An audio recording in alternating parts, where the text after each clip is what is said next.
In October 2017, I lost my husband while I was 7 weeks pregnant. And the day he died, I left for work in a hurry. We exchanged some texts after he woke up, discussing a phone interview that he had later that day and the pain that he was experiencing in his leg.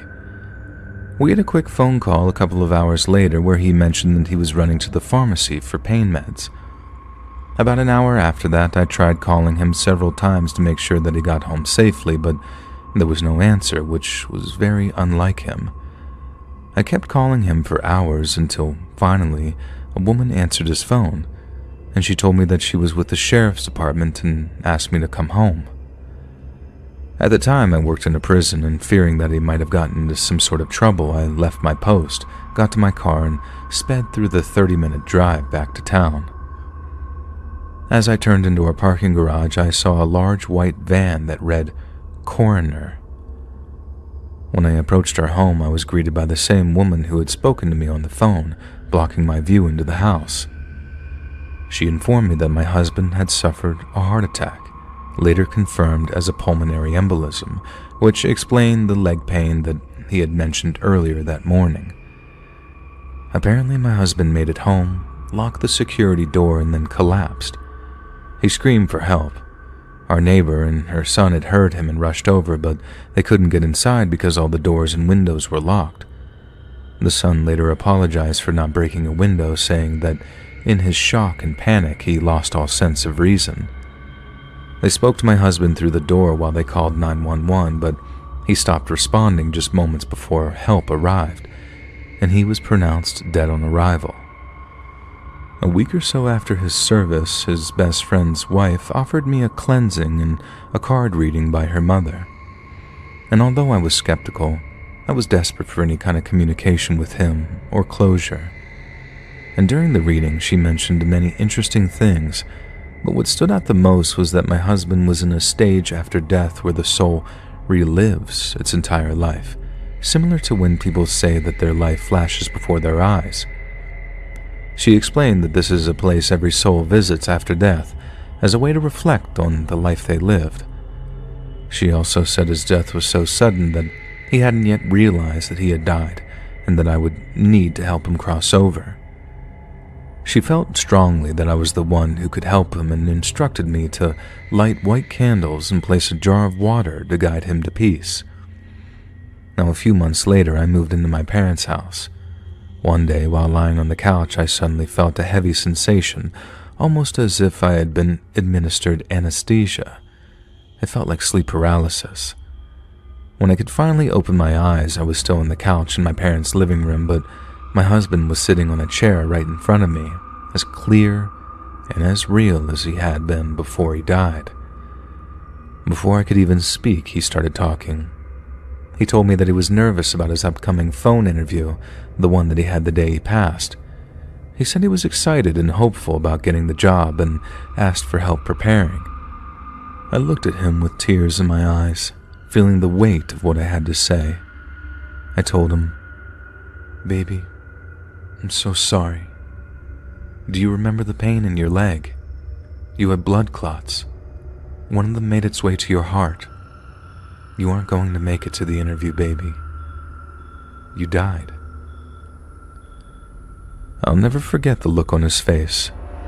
First confusion, then the slow realization of what I had just told him. I apologized again, told him I loved him and begged him to respond, but he just sat there with that strange expression. And suddenly, I woke up. The chair from my parents' kitchen table was now sitting directly in front of me, empty. I never dreamed of him again after that, and I pray it's because I gave him the closure that he needed to cross over. We now have a 5-year-old son who often dreams very specific dreams about his father. He talks about things that he couldn't possibly know unless it came directly from him. Losing my husband was my first real experience with death, but it brought me peace to have my own confirmation that there is something more after this life.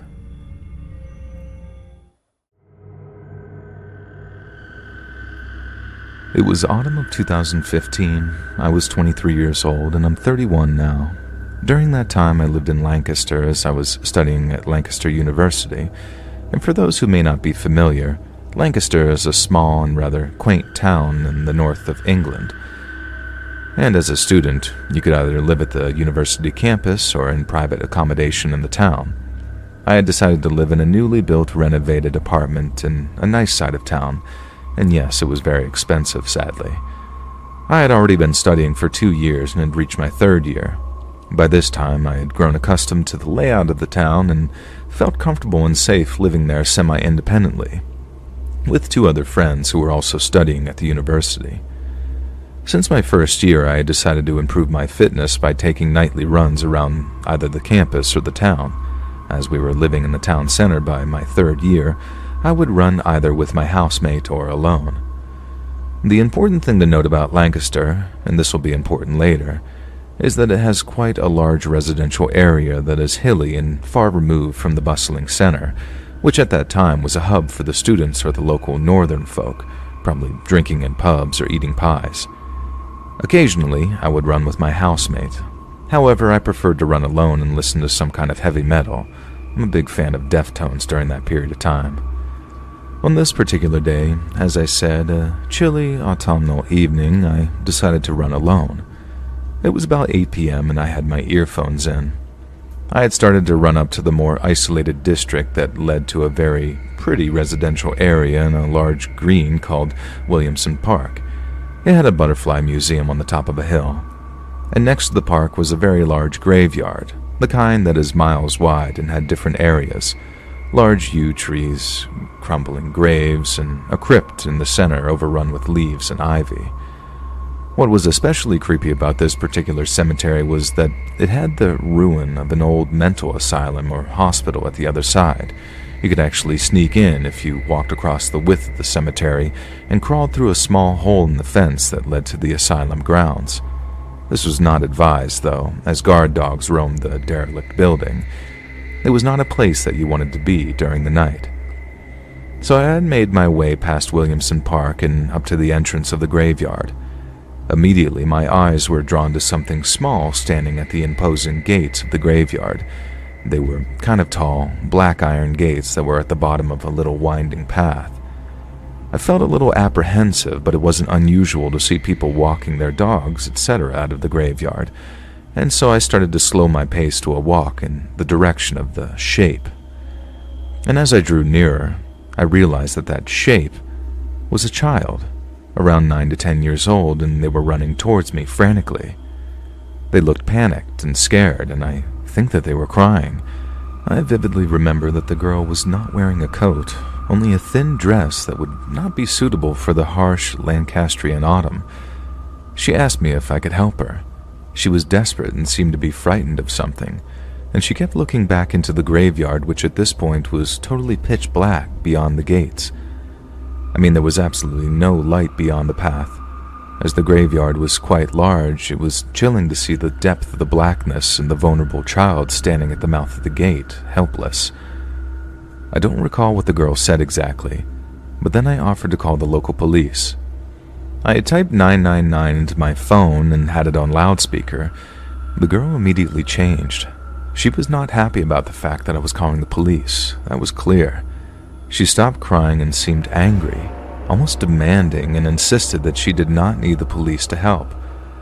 I reassured her that it was best to inform them, even offered to walk her to the station, which was about 20 minutes back down the hill. And this is where the story gets weird and a little terrifying. The girl turned and ran back into the graveyard. She ran directly through the gates into the eerie blackness. She didn't turn back, just ran as quickly as possible until she had completely disappeared. It was then totally silent. I was spooked beyond belief. Now standing in a darkened street completely alone, I had so many questions. Who was the girl? Why was she alone? Why was she scared of the police? And why wasn't she afraid of the dark? And who might be she running to or from? I turned and ran all the way back down the hill, not stopping until I had reached a well-lit, built-up area. And safe to say, I didn't run on my own again at night.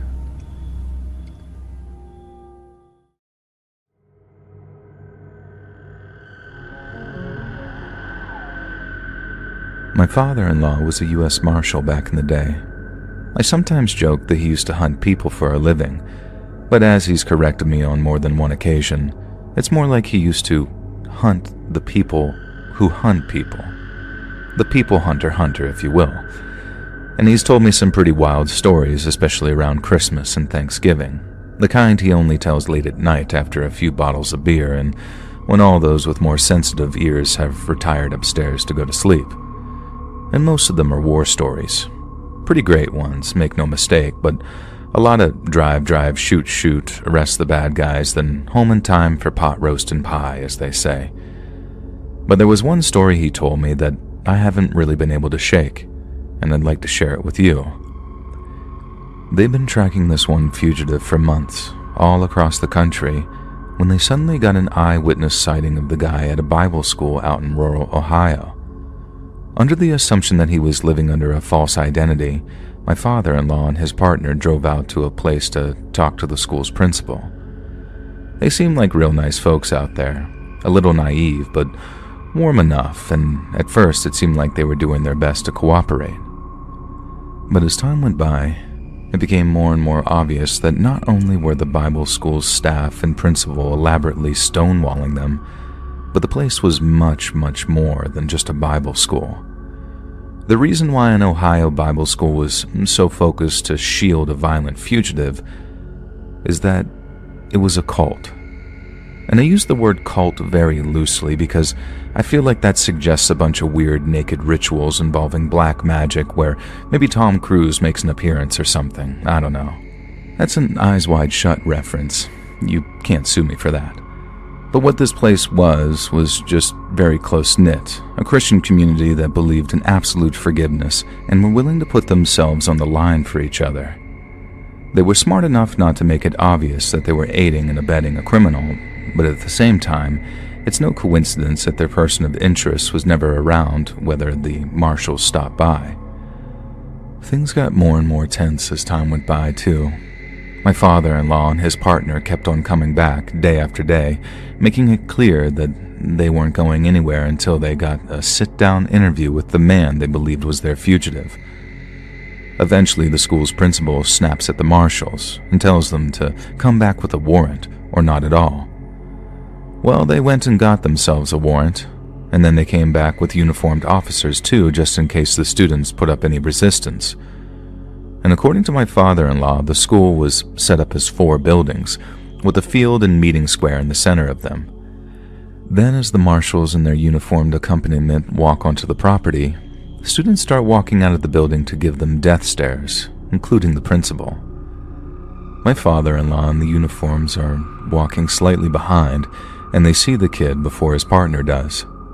So as soon as this 18 or 19-year-old kid starts to approach with a face like thunder, everyone starts telling him to stay where he is and to not come any closer. Seeing as this kid appears to be unarmed and looks to be about a buck and change soaking wet, they're all very casual about their commands. But as soon as he gets closer and closer, they start taking out their weapons and issuing the commands more seriously. But then the second they do, the kid just rushes them. He sprints towards my father-in-law's partner, but no one's shooting him because they don't want a scandal on their hands and they're not really sure what to do in that moment. My father-in-law said that he could see the headlines already. Feds raid Bible school, 1 innocent student slain, and things of that nature. He knew pulling the trigger might kill his career before it had ever really started, so he chose not to. But he then spent the rest of his career wishing he had. I guess his partner ended up wishing that he shot the kid too, but he didn't, and instead, he got ready to receive his weak tackle so he could wrestle him to the dirt and put him in cuffs. But the kid didn't try and tackle him so much as he just walked up and hugged him, with his big old smile on his face instead of a frown. The kid must have been much stronger than he looked because when he clamped himself onto my father-in-law's partner, he started legitimately struggling to get him off. Now my father-in-law and the uniform start walking over to lend a hand, lowering their weapons because the kid's got a screw loose, but he doesn't seem dangerous. But he was. He was dangerous. They just didn't realize it until they saw what he had in his hands. My father-in-law's partner didn't see it because obviously the kid's hands were way around his back. But the others did, and when they saw it, they practically threw themselves backwards in an attempt to put whatever distance they could between my father-in-law's partner, the kid, and what the kid had in his hands, which to their absolute shock and horror was a goddamned hand grenade. And it must have only been a matter of seconds between the time they spotted the grenade and when it actually exploded. And when it did, it tore both men apart. And what followed was pure chaos. Everyone pointing guns at the students standing by the buildings, all the while backing up toward the way they came in. Because of the layout of the buildings at the school, they were in the perfect place for an ambush. After a bunch of backup arrived, the cops turned the whole place inside out, looking for weapons, drugs, anything they could use to start locking people up. But they didn't find their fugitive, and it took another year before the marshals were able to track him down again, and when they did, he'd set himself up in yet another Bible school, only this one was up in the middle of nowhere, Alaska. The guy was halfway into talking the students into defending him with their lives again when the marshals finally got their hands on him. And that time, their play was a lot smarter and a lot more subtle. My father-in-law got to question him at one point. It was little more than a favor granted after losing his partner in such a way, but when he did, he said he got chills from just maintaining eye contact with the guy. He said he was the most charming, personable individual he'd ever come across, the kind of guy that could sell sand to the Arabs and snow to the Eskimos. He said after talking to the guy for more than 10 to 15 minutes, he understood how he might be able to convince someone to blow themselves up just to defend him. He said he felt that he was reading him, not like a book either. Those take time. My father-in-law said the guy read him like a stop sign. One look and he knew all he needed to know. One look and he knew exactly how to talk to my father-in-law to get him to lower his defenses, so to speak. He said he never fell under that guy's spell or anything like that. He knew the fugitive was a master manipulator just from the interviews they'd conducted with the Bible school students, so he had it in the front of his mind the whole time that the guy was trying to win him over. But he also said that by the time 10 to 15 minutes had elapsed, he'd never felt so uncomfortable sitting in the same room as a suspect than he did that day. He'd sat in the same room as mass murderers, people who hurt children, people smugglers, all kinds of hardcore scumbags. But sitting across from those guys, you knew what they were, because they couldn't hide what they were. Whereas with the Bible school fugitive, it was like he could change his face depending on who he was talking to. My father-in-law said the guy ended up going to federal prison for his original crime, which I guess was some kind of financial fraud. I'm not sure of exactly what it was. But even combined with all the charges relating to him absconding from the law, his sentence didn't even top 15 years. My father-in-law knew the guy would probably get out of there before that too, and the idea of having someone like that back on the street was terrifying to him. He said he was the scariest son of a bitch he'd ever had the displeasure of coming across. And what scared him the most is that it was only a matter of time before he was back out there, getting up to his old tricks again. And when that happened, he had no doubt that people were going to die.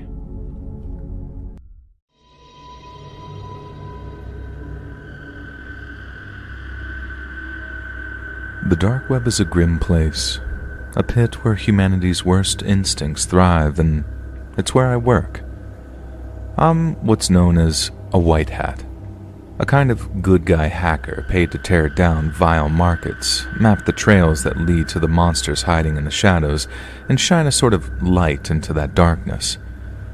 Most days I sit in front of my screens, the glow of my monitors the only light in my small, cluttered apartment as my fingers fly over the keyboard, piercing layers of encrypted filth and exposing secrets no one else dares to look for. It's my job, and it's not for the faint of heart, but I'm goddamn good at it. I've seen horrors beyond imagination, things no one should ever witness, but the case that haunts me started on a day like any other. A routine sweep led to a marketplace buried deep in the web's underbelly. It advertised human lives as commodities, young and old, with glossy images and cold descriptions. I'd seen it before, but this one had a different aura. Polished, professional, and insidiously quiet. A digital fortress, almost daring anyone to try to break in. I remember digging into its code and unraveling the layers of security, sort of like peeling an onion. It was very slow and grueling and frustrating work, and the site had a grotesque elegance to it, its defenses crafted by someone who knew what they were doing. But no system is impenetrable, and by the end of the third day I was in.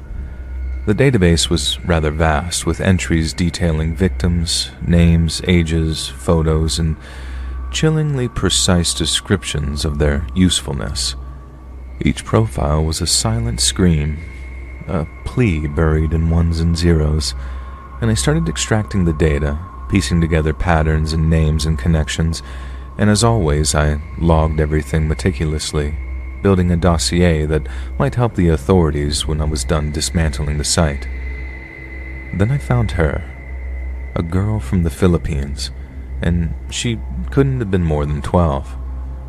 Her photo showed a child with wide, frightened eyes and a forced smile. Her profile was detailed in a way that made my stomach churn. And something about her entry stood out, though. An odd note in the metadata, a small breadcrumb someone had left behind. It was a payment log, and it didn't lead to a buyer. It led back to her family. I ran her name through every database I had access to, cross-referencing missing persons reports, social media posts, and news articles, and the trail was faint, but it was there. She disappeared months ago, her last known sighting in a small village. The local news barely mentioned it, and her parents never reported her missing. Instead, their lives had taken a very curious turn. I found pictures of them on Facebook, standing in front of a newly built house. Posts bragging about a blessing that had come their way. Expensive clothes, lavish parties, smiles plastered across their faces. It just didn't add up. Where does a poor family suddenly get that kind of money? The pieces clicked together, a grotesque puzzle I wish that I hadn't solved. They sold her. Their own flesh and blood, handed over to monsters for a better life. I stared at the screen, bile rising up in my throat ready to vomit, and it wasn't just the marketplace. It was the betrayal, the abandonment, the cold calculations that turned a child into currency. I've always kept my work professional, very detached, but this time I couldn't stop thinking about her. She wasn't just a name in a database anymore. She was a girl who had been discarded like trash, her life ripped apart by the people who were supposed to love her most. I dug deeper into her family. Bank records, private messages, anything I could find. Every transaction told a story, and the trail was very damning. The deposit that coincided with her disappearance, the gradual splurge on luxuries, they weren't just complicit, they were thriving off her suffering. The more I uncovered, the more I felt anger creeping in. My work had always been about dismantling systems, not judging individuals, but this felt very personal. Her image haunted me, that forced smile and the terror in her eyes. I just couldn't shake it no matter how hard I tried. I'd been compiling evidence for weeks, building a case that would hold up under scrutiny, and the authorities would take it from there, and that's how it always worked. But with each passing day, the thought of her family living in comfort while she suffered gnawed at me. They'd bought their happiness with her life. It was just monstrous. One night, as I sifted through the last of the data, I made a decision. I wouldn't just hand over the evidence and walk away. I would make them feel the weight of what they'd done. They couldn't be allowed to forget her, to erase her like she was nothing. I crafted an email, anonymous and untraceable, attaching photos of their daughter from the marketplace, blurred enough to protect her dignity, but unmistakable. I sent it to them with no words, just images. I wanted them to see her, to remember what they'd done. I'll never know if they opened it, but I imagined the guilt festering inside them like a rot. It wasn't justice, but it was something. The marketplace was gone within days, wiped clean from the dark web. My work there was done and the authorities had the evidence they needed to start tracking that network, but her face has stayed with me, a ghost that I couldn't exorcise. I like to think that she's still alive somewhere, that the system I helped dismantle gave her a chance at freedom, but I know better. The dark web doesn't just let go of its victims easily. Still, I keep working, tearing down one monster at a time, because if I don't, who will?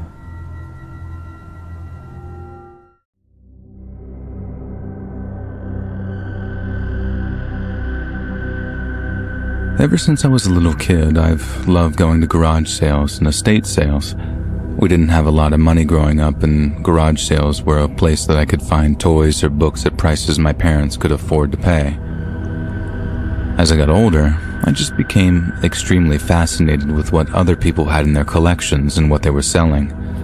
I found everything from vintage Disney snow globes to stamps dating back almost 100 years. Anyway, for the last 7 to 8 years, myself and a few of my neighbors started a neighborhood garage sale. It started really small, but now I'd say about 50% of the neighborhood participates and other communities drive in to shop at the garage sale. My husband is a collector of many things, so we usually have at least a few good items that we sell for cheap just to get them out of the house. We have a few regulars who come to our sale every year and will grab whatever furniture or large items that we have for sale that year. The story I'm going to share with you now took place 3 years ago in July during our neighborhood sale. In our postings in the newspaper and on social media, we give the hours and the days of the sales. We specifically ask for no early birds because people are usually still setting up their yard sales, before 8 a.m. I usually have everything out in the garage the night before and just drag it out to the driveway the next day. I remember my husband was up having some coffee as he had to work that Saturday. Luckily, his job is work from home, so he just uses his office in the basement. He asked if I needed any help setting up, and I said I was just moving a few tables, but we had some time and he should finish his coffee. At around 7 a.m., I heard a slamming on the door. Yes, a slamming, like somebody was trying to break through the door. I ran to the door and whipped it open and said, "Can I help you?" It was a middle-aged man who replies, "Yeah, I'm here for the sale. It said you had collectibles." And I said, "Yes, I believe we do have some. They're my husband's, but the sale doesn't start for another hour." Now annoyed, he says, "Well, I'm here now, so why don't you just let me look around?" I tried to remain calm and friendly and said, "We aren't quite set up yet, but we do open up at 8 a.m. A big frown came across his face, and he turned around and said that you didn't have to be rude about it. I thought about yelling something back, but figured that I would just let it go. He got into a rusty maroon pickup truck and just drove off. My husband asked who it was. I'm sure I said some sarcastic comment about someone pounding on the door, and him letting me answer it alone and not even coming over to check. The sale started and was busy, as it always is. I was struggling to keep up with the customers early on, but at about 10 a.m., there was a little break in the rush. I put my head down to check my phone and heard someone say, "Hey, how are you?" And to my surprise, it was the same guy from the morning, who seemed to be chipper as ever and completely ignoring our interaction from earlier. He gave me a wide smile that exposed his mouth, which looked like it had a total of 4 teeth. He browsed the collectibles for quite some time and brought up a few baseball cards and checked out. He thanked me and asked if there was anything else for sale, and I said, "Nope, this is it." He said that I was just wondering if maybe he had any more cards or DVDs inside. I told him I could check with my husband and there could potentially be more tomorrow, but for today, this was it. He didn't say anything, just turned around and left. I took a little break around lunchtime to have lunch with my husband. We both ate at the garage while he was on his break. There were a few people browsing, but not many purchases. And that's when I saw the maroon pickup truck pull up in front of the house for the 3rd time today. I leaned over to my husband and said, "This guy's been here twice already, and he was the one banging on the door at 7 a.m. He approached both of us and said, I was here earlier and I think you said that there was going to be some more stuff here. I looked at my husband and back at him and said, that's not the case. My husband's put everything out there for sale, and after checking with him, there won't be anything near or new for tomorrow. The same frown from earlier in the morning was back on his face. He looked at my husband and said, can I take a look around inside? I bet you got lots of stuff in there, and I could probably put a good offer on it. My husband said that this is it, that he doesn't have anything else for sale. And now with his big smile on his face, he said, Are you sure? My husband cut him off and said, Listen, that's all we have. I appreciate you stopping by, but if there is anything else you're interested in, I'm sure there are plenty of other sales that might have what you need. And the man nodded, spun around, and got into his truck and left. The rest of the night went off with no issues, and my husband and I made a nice chunk of change for a single-day sale. We honestly did so well that we decided to cancel our second day. I thought that I would stop by a few of my neighbors' houses who still had a lot of stuff and help them for the day. At about 7:15 on Saturday, I went over to Debbie's, and strangely I noticed her garage was closed and that she wasn't setting anything up yet. She told me to come over at 7, but I came a little late just in case it was too early. After contemplating if I should just go back home or not, I went to the front door. Before I even had a chance to knock, Debbie opened the door in her robe, clutching tissues with her face all red. What happened? I asked her. And she said someone came and broke into the garage and took most of her stuff, at least some of the valuable items. Debbie told me to come in and told me the entire story. She was running through it, and I cut her off at one point and said, Can you repeat that? And she said, the only thing that her husband caught when he was running outside was a red pickup truck racing down the street, just fast enough that he wasn't able to get a license plate. I asked if the pickup truck was red and rusty, and her husband overheard and said, How did you know that? I told Debbie and her husband about my encounter the day before, and they asked if I would share a description and any other information with the police. Of course I agreed, but from what I recall, no one was ever charged, and they weren't able to get their belongings back. I know some of you may not think that this post qualifies as a scary encounter, but having the feeling that in your own neighborhood or your own house, you no longer may be safe is one of the rawest fears there is in the world. I still get sick to my stomach when I think about this story and have since installed new security systems and cameras around our property. I still do love garage sailing, but since this event 3 years ago, I only shop and I don't host.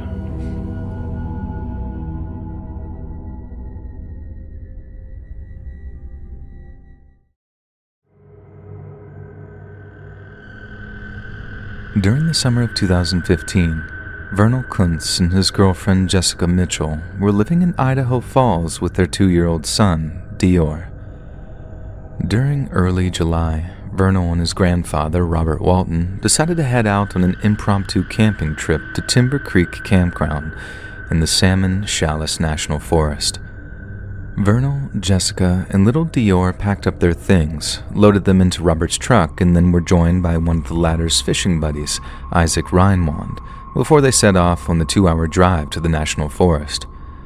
Aside from a quick stop at a convenience store along the way, Dior and his family made the journey in good time and arrived at the campground on the evening of July 9th, 2015. The group set up their tents, lit a campfire, ate some dinner, and then got an early night.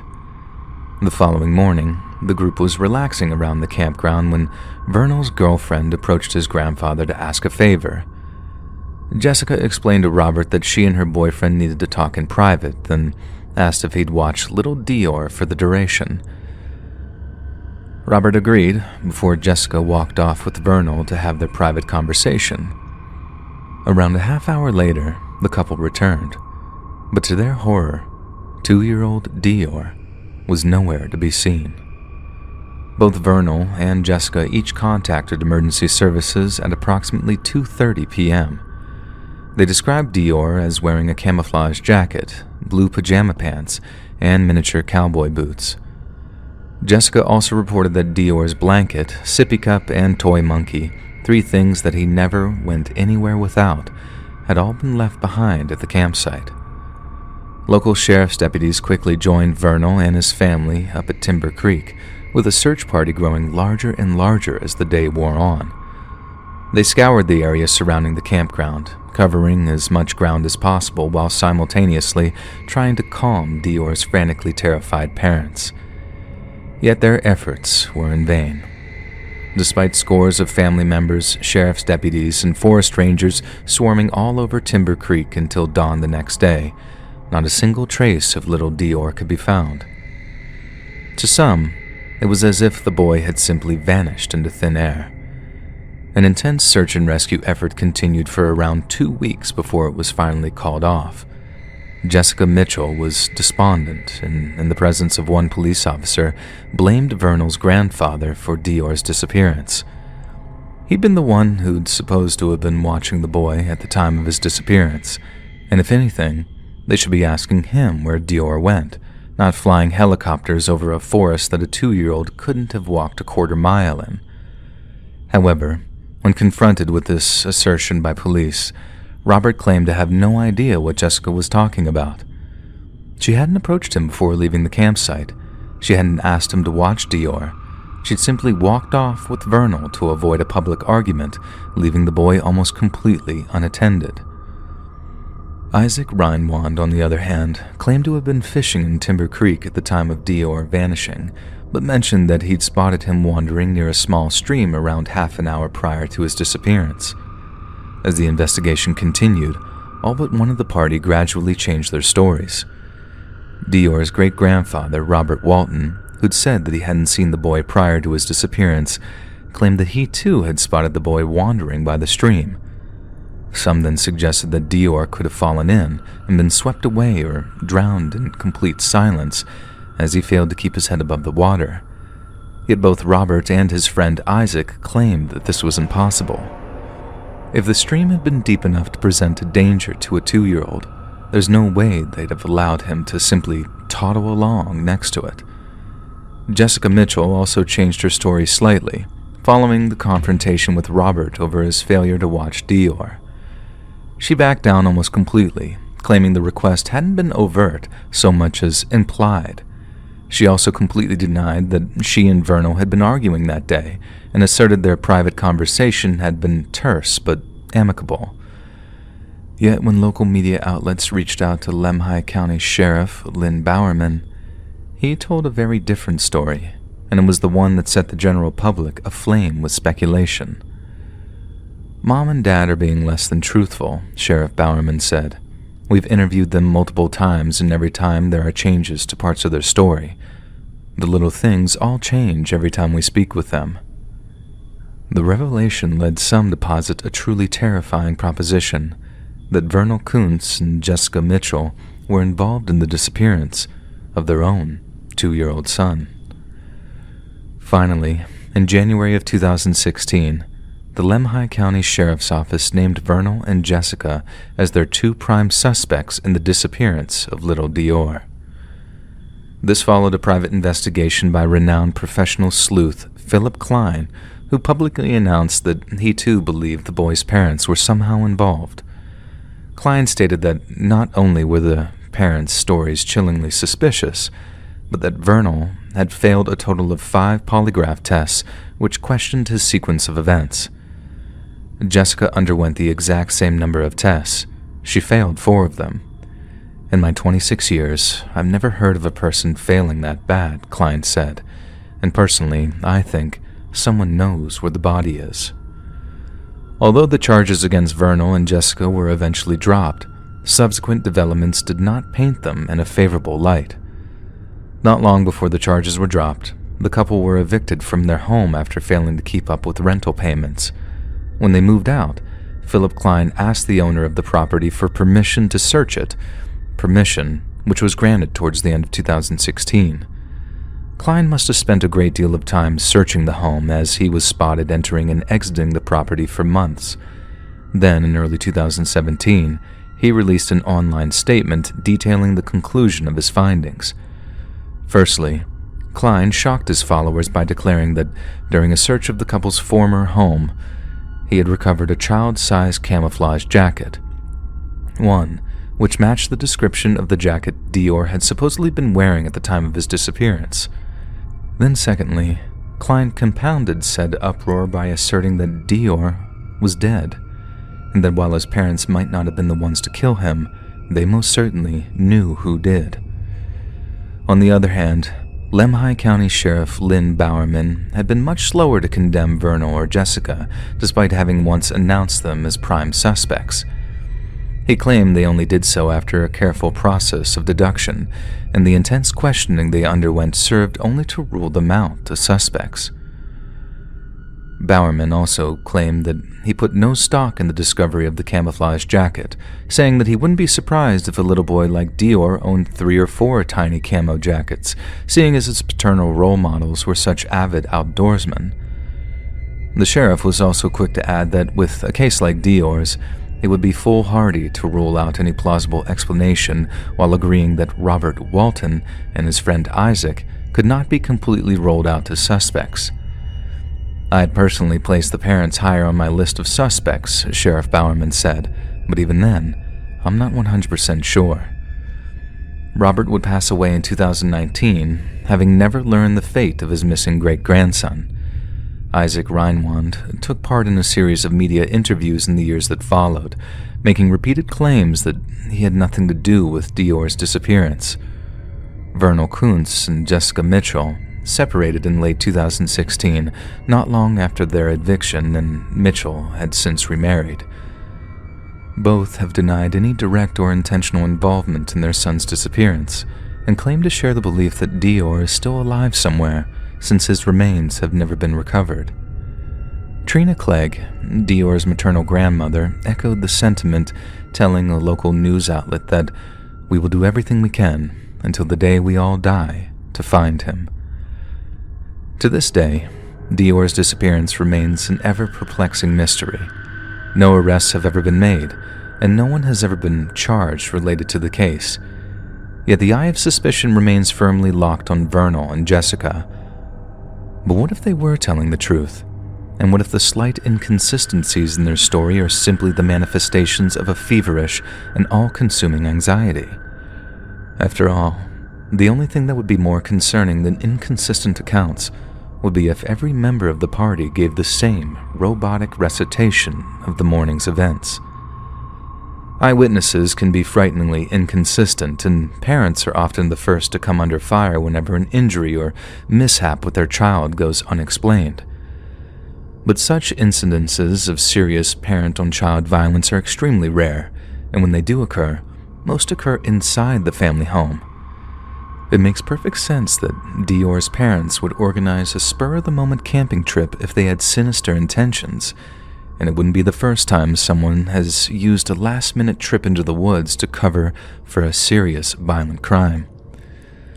But if they truly did plan on murdering their own son, why invite his grandfather, who by all accounts would have given his own life before allowing him to come to harm? And why allow Robert's friend to attend, risking a further witness to an unforgivable crime? Like Sheriff Bowerman said, it's foolhardy to rule just about anything out, and it is indeed possible that the 4 adults came together in some hideous conspiracy to murder a 2-year-old for no apparent gain. But to some, it's just as likely that something equally terrifying but far more unexplainable is to blame. The world is full of unexplained phenomena. Even subjects of considerable academic studies such as the origins of life, the source of human consciousness, and the passage of time remain shrouded in antediluvian shadow. Perhaps one day, scientists will be able to properly explain the placebo effect or the biological function of our nightly dreams. And perhaps one day, scientists will also be able to properly explain why some people just disappear.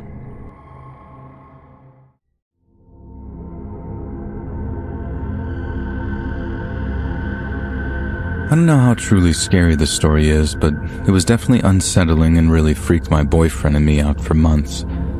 It happened last year right around this time. Our lease was up in our apartment and we were moving into a house together for the first time. It was sort of a perfect situation.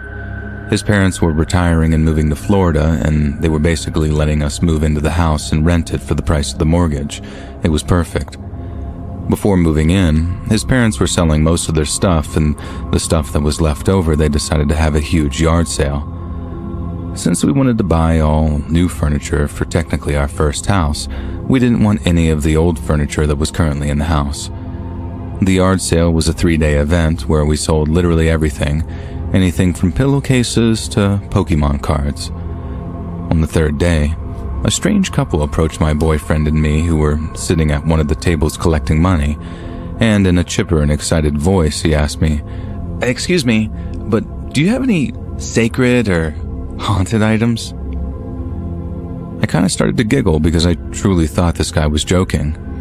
After my little laughing episode, I noticed that he was still looking directly at me, completely stone-faced. And then he says, "I'm serious. Any haunted items? I'm what you might call a collector." The woman he was with looked like she was dressed right from the movie Beetlejuice, and the guy was wearing a very tight royal blue suit. I swear to you, he started to basically sing about his haunted collection, and I was ready for some hidden camera crew to come out at any moment and tell me that I was being punked. I couldn't contain my laughter anymore, and I just finally broke. He stopped his weird little rant and looked upset at my laughter, and then he looked around and noticed that a couple of people there were also kind of smirking at him. In a very mean and condescending way that I now regret, I basically told him to just get lost because I didn't have any haunted items, and I really drove home the point that hauntings aren't real. Now, sidebar to anybody reading this, sorry, but ghosts aren't real. Anyway, back to this freak. So I felt terrible about basically making fun of this guy and causing a bunch of people to laugh at him in addition to me. He and his girlfriend got into their red car. I couldn't tell what type of car it was, and they drove off. We all continued to laugh and joke around for a little bit, but eventually it just became old news. It wasn't until the yard sale was almost over that I noticed a red car kept driving by every few minutes. It would slow down for a bit and then speed up past the house. I pointed it out to my boyfriend, but he instantly told me that I was being paranoid, which maybe I was. Red cars are common after all. It was just weird that it kept happening so frequently. He told me that I probably had a guilty conscience, and my mind was tricking me into thinking that I was seeing something that I really wasn't seeing. That night when we were cleaning up, I noticed a red car parked on the road a few houses up. I know for some people reading this, that isn't that alarming, but this was a very quiet, secluded street, and we all knew each other, and I knew nobody on my street drove a red car, especially one that looked like that. I kept an eye on it all night, and the car never moved. This was the first night my boyfriend and I were going to stay overnight, and I decided to take the dog out on a walk at around 11 that night. Against my better judgment, I walked by the car that night. Inside, I saw a blue suit jacket, but no people. The jacket alone made my heart beat faster. I didn't know where these people were, and if they were around, did they mean us any harm? I ran back to the house and made my boyfriend check every lock on the door, and I even made him check that all the windows were locked as well. I didn't sleep at all that first night, maybe because it was a new house, but something was telling me that I was in danger. All night long, I kept getting out of bed and checking that red car, that it was still parked in the road, and all night, the car stayed there. Around 3:30 or so, I looked out the window and I saw that the taillights were on. I remember freaking out, and even though nothing was happening, all of a sudden, out of nowhere, I saw the woman from earlier run from the side of a house and get in the car, and then they just peeled off. I waited all night, and it wasn't until about 6 a.m. the car drove by again. I know because I was staring out the window the entire night like some creep. The little red car stopped in front of the house, and then after a minute or two, it drove off into the night for the last night. And that was the last time I ever saw the red car or anybody even closely resembling those two freaks that I saw earlier at the yard sale. I told you, this story isn't incredibly scary, but it's very weird and very unnerving, and it just doesn't really make any sense. And what do you think? Were these two just strange and eccentric individuals, or were they contemplating something much worse and got scared? Obviously, I never reported this to the police because what is there to report? Nothing technically happened, and honestly, I'm the jerk of this story over anybody else. It's been a year, and I haven't seen them again, and I just hope it stays that way for as long as we live in this house.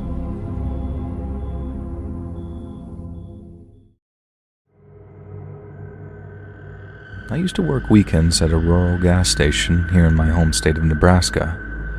I work second shift every Saturday and Sunday, so 2 p.m. to around 9 p.m., and early one summer's afternoon, I set off to work with nothing but a few wispy clouds and a clear blue sky.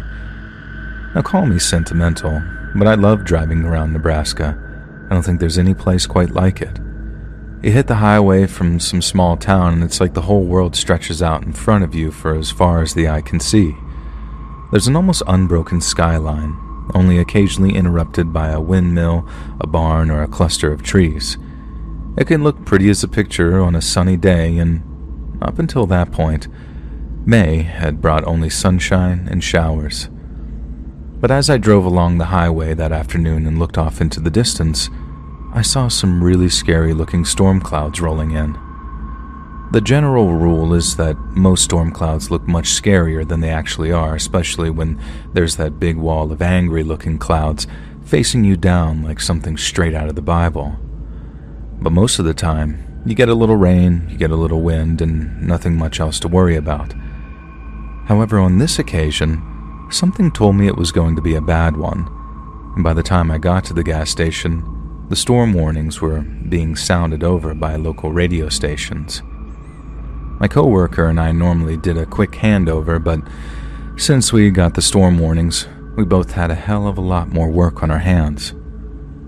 We had to lock all the windows, then either secure all of our outdoor fixtures or drag them inside. And then we had to inspect the pumps and all that kind of stuff before shutting off the fuel completely. My coworker went off to fuel up the generator just in case we lost power, as I went off to assemble a bunch of flashlights and batteries. And we obviously can't use candles with it being a gas station, so it's a major priority. We already had our designated shelter lined up, the station's office, so after ensuring the first aid kit was fully stocked, we kept the radio tuned up and our ears wide open for weather alerts and other announcements. We figured people would stay home and we'd be in for a pretty turbulent but relatively lonely shift. But we were wrong. One by one, 3 cars rolled into the front over the course of about an hour, 2 driven by single people and the other containing a mom and her 2 young daughters.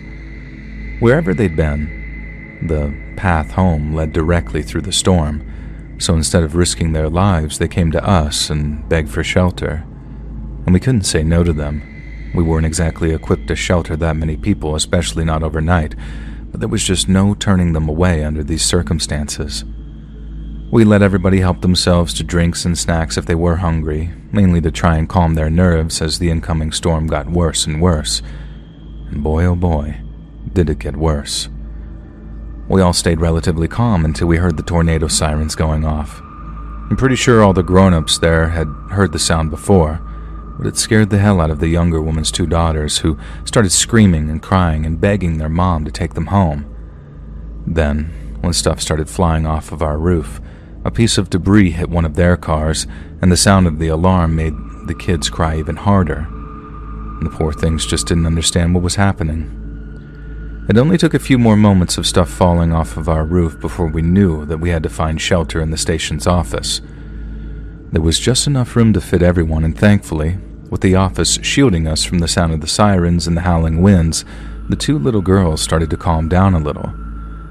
But when something flew across the parking lot and smashed through the big plate glass window, it made a sound like a freaking bomb exploding. And the sound scared the hell out of me and a coworker, and by that point, we were kind of expecting it. But the 2 little girls nearly lost their minds. They must have thought the whole building was coming down, and so did one of the single drivers, because as the girls started shrieking, she had some kind of panic attack and tried to run back to her car. Once we realized what she was trying to do, my coworker lunged at her, telling her how going outside meant absolute death, and she wouldn't listen. She tried to fight my coworker, screaming and flailing, and it took me and the other single driver to subdue her. The little girls were screeching so hard they could barely breathe, watching as she struggled a little more and then just burst into tears. Then and only then did she stop struggling, as she cried and told us over and over again that she was sorry. We rode out the storm together for the next few hours, and I remember how the thing that really united us and kept us from getting too frightened was the goal of keeping those two little girls from screaming themselves unconscious. I worked so hard at keeping them calm and reassuring them that we were all going to be just fine. But sometimes, when I think about it, I think we were all trying to reassure ourselves too, and talking to them little girls like we were was sort of projecting, I think. Eventually the sounds of the winds died down, and after about an hour or so, it looked like it was safe for everyone to make a move. We walked into the store to find it absolutely trashed, and so much stuff had blown in that it was impossible to determine what exactly had smashed the window and made that explosion sound. Glass, snacks, magazines, and debris were just everywhere, and we had to tread very carefully over it all to keep from falling on the carpet of shards. The folks thanked us before they got into their cars, especially the young mom, who thanked the other two drivers for helping keep her daughters calm when she too was almost losing her mind. After that, everyone except me and my coworker went their separate ways, leaving me and him like, what in the hell did we just go through?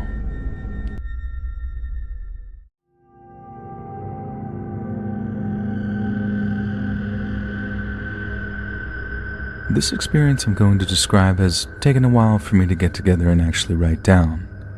It takes place in Yosemite National Park in August of 2017 with my two best friends Zach and Andrew.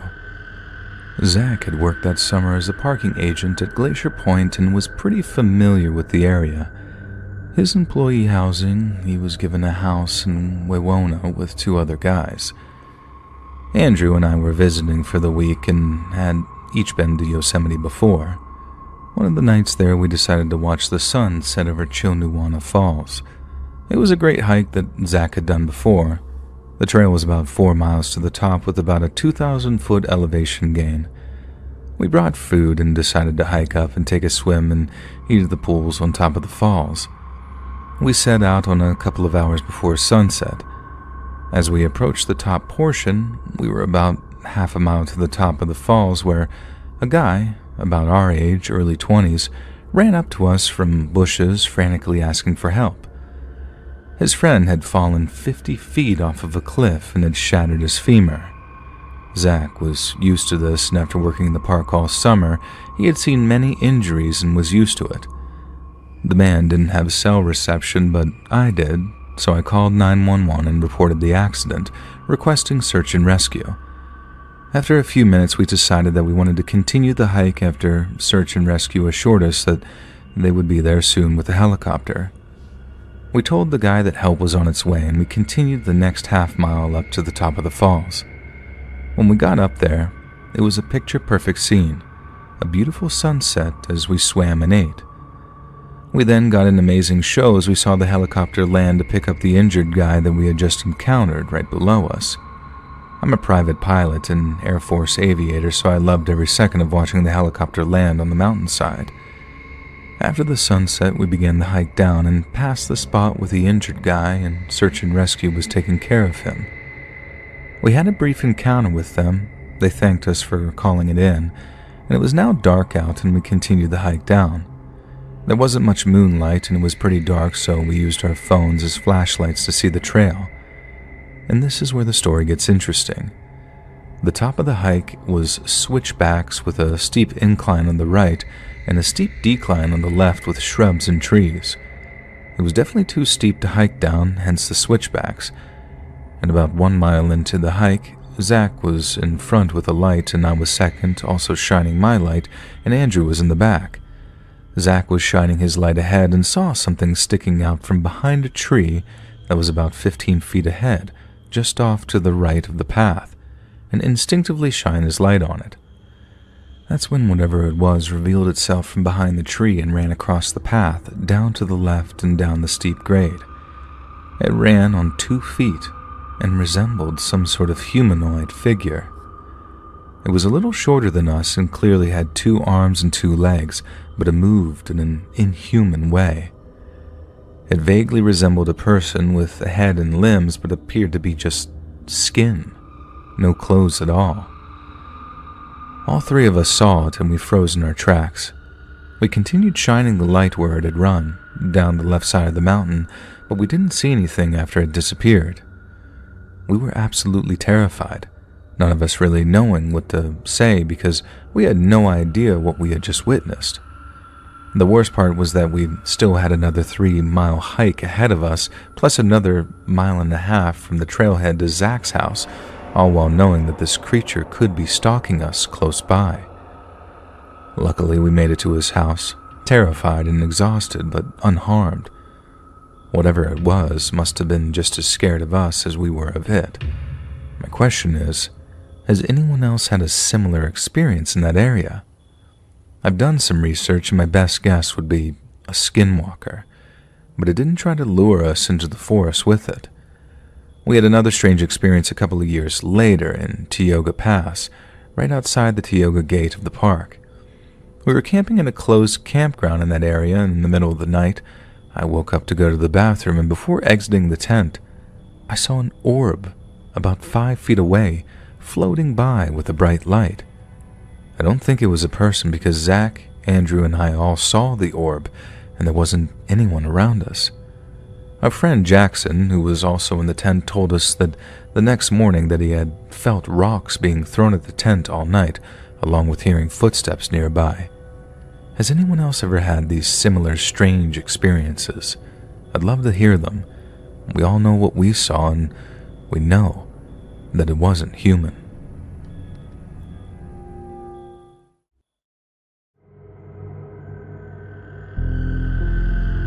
In 2016, I decided I was going to move out of my hometown and make it all by myself across the country.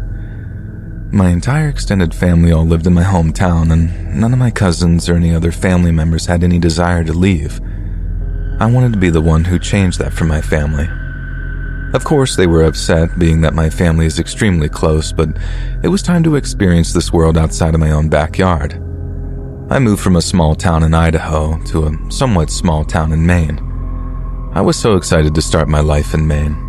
I was told that the town that I was moving to had a small summer tourist boom, but most of the time it was quiet and scenic, which is exactly what I wanted. I visited a few months before the move and met a lot of locals who all seemed so lovely.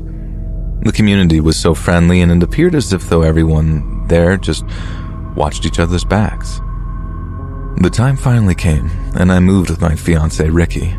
The move was mostly harmless, a few lost tempers, but ultimately it went smoothly, and by 6 p.m., we were inside our new home.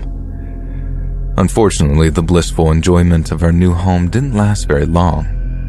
At some point in the middle of the night, I didn't see the time, we were awoken by a strange sound. It almost sounded like a door slamming. Ricky got out of bed and went to go see. When he returned to the bedroom several minutes later, he said nothing seemed strange or out of place. However, the time it took for him to check and come back seemed way too long.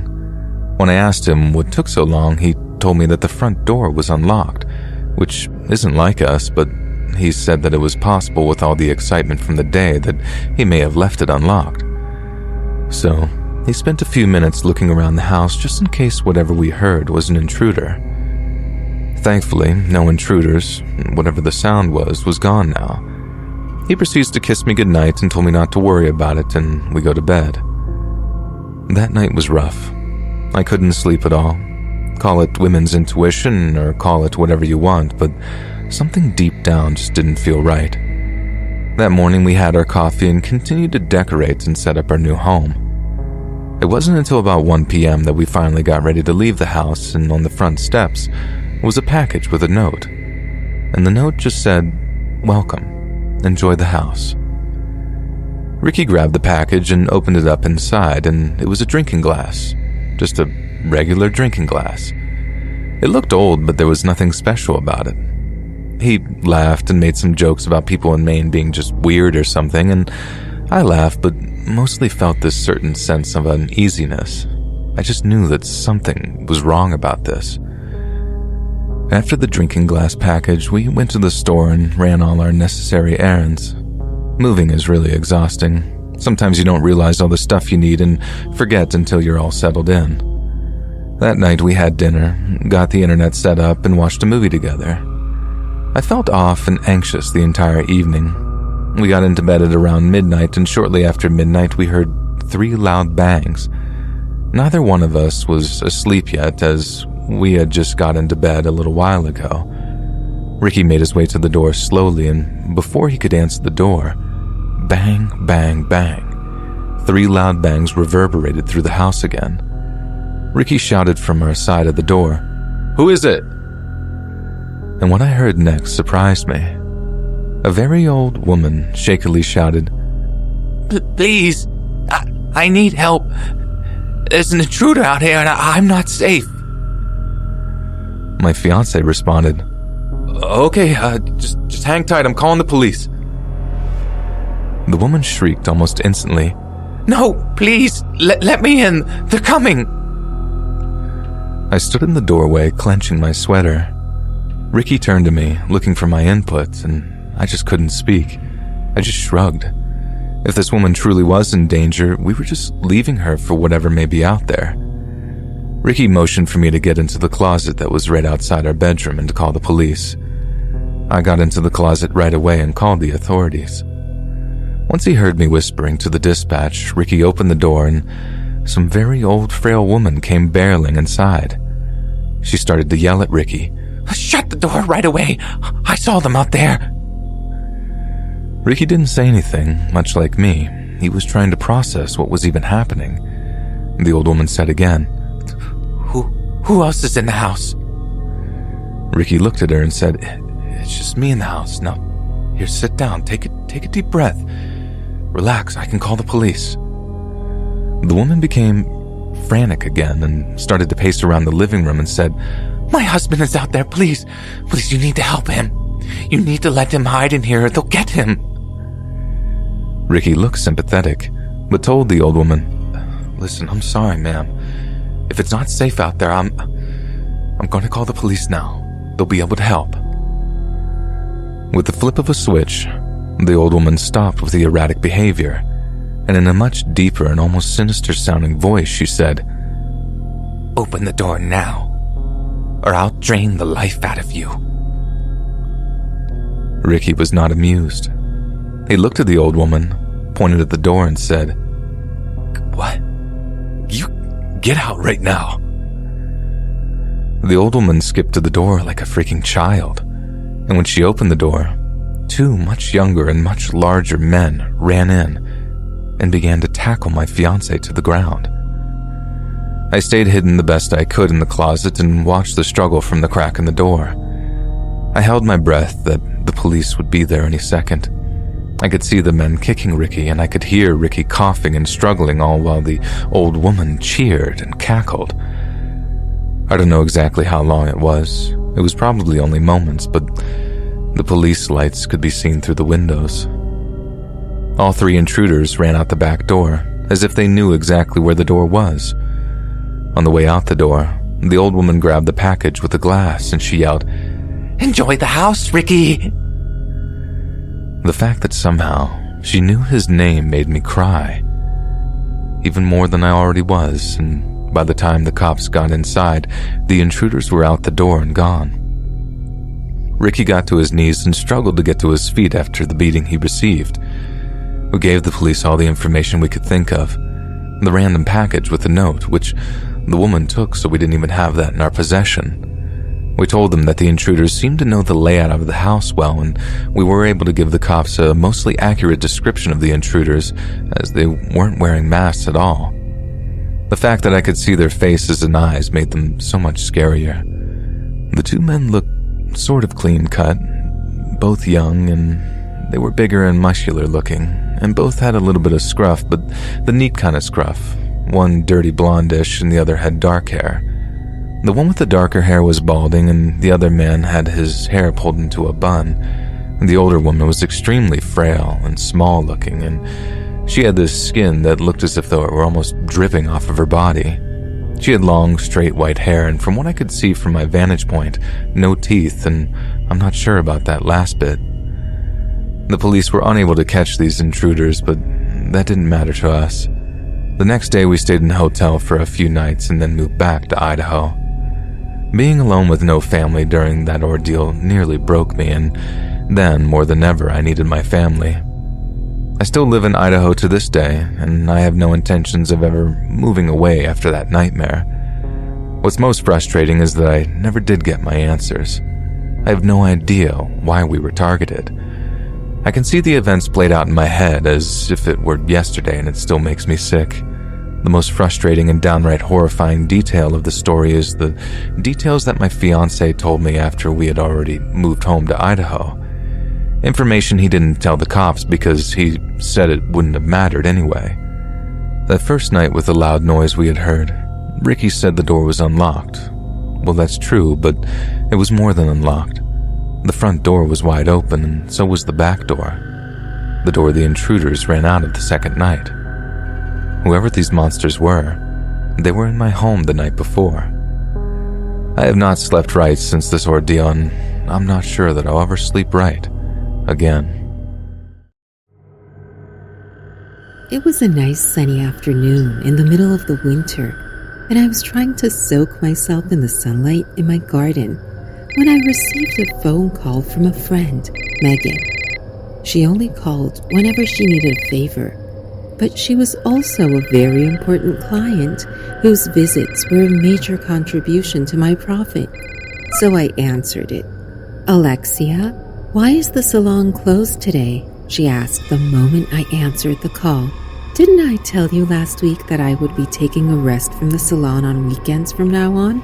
It's too tiring working 7 days a week," I said calmly after sipping my herbal tea. "Ah, I forgot about you mentioning that. Can you come to do my hair, please?" she requested. And it was clear that if I wanted to keep her as my client, I had to do what she asked. But I wasn't in the mood to go all the way there. And besides, it would be unfair to the son who showed up in this chilly weather as well. "How about I send you my address and you visit here? One complimentary service of your choice would be on the house then." I knew she would never pass on this offer. "Done." The slight raise in her voice with joy was all the praise I needed for the success of my idea. It was a great deal for me. I could earn a bit of money at home while enjoying this sunlight, and I wouldn't lose the interest of my client as well. So it's a win-win situation. Taking a few sips of my tea, I texted her my address before getting up to set up a chair and a mirror in the garden. It took about 20 minutes to reach my home, and she gave me a ring upon reaching the front gate. I went to welcome her, only to escort her to my beautiful garden, which was going to be my salon for a few hours. I asked my maid Bella to prepare some snacks and coffee before we proceed to do her hair, and by the looks of it, she was dressed for some special occasion because she looked fancy as a fashion model. "So where are you going, looking like a snack?" I asked in a complimenting tone, making her blush with happiness. "It's a friend's wedding. Lots of bachelors would be there tonight, so I was hoping to get the attention of a handsome man. The groom's family is rich, and they wanted a personal makeup artist, so I was going to refer you. But then I remembered you don't do visits." As she said that, I was reminded of the reason why I don't, but I stayed silent and continued smiling. After the snacking was done, it was finally time to do her hair, so I started working on it. The hairstyle she chose was simple, a braided updo that took a maximum of 15 minutes. And she looked amazing after the final touches. For the free service, she asked to do eye makeup that would suit the look, and after giving her a gradient one, I was finally done with my salon for the day.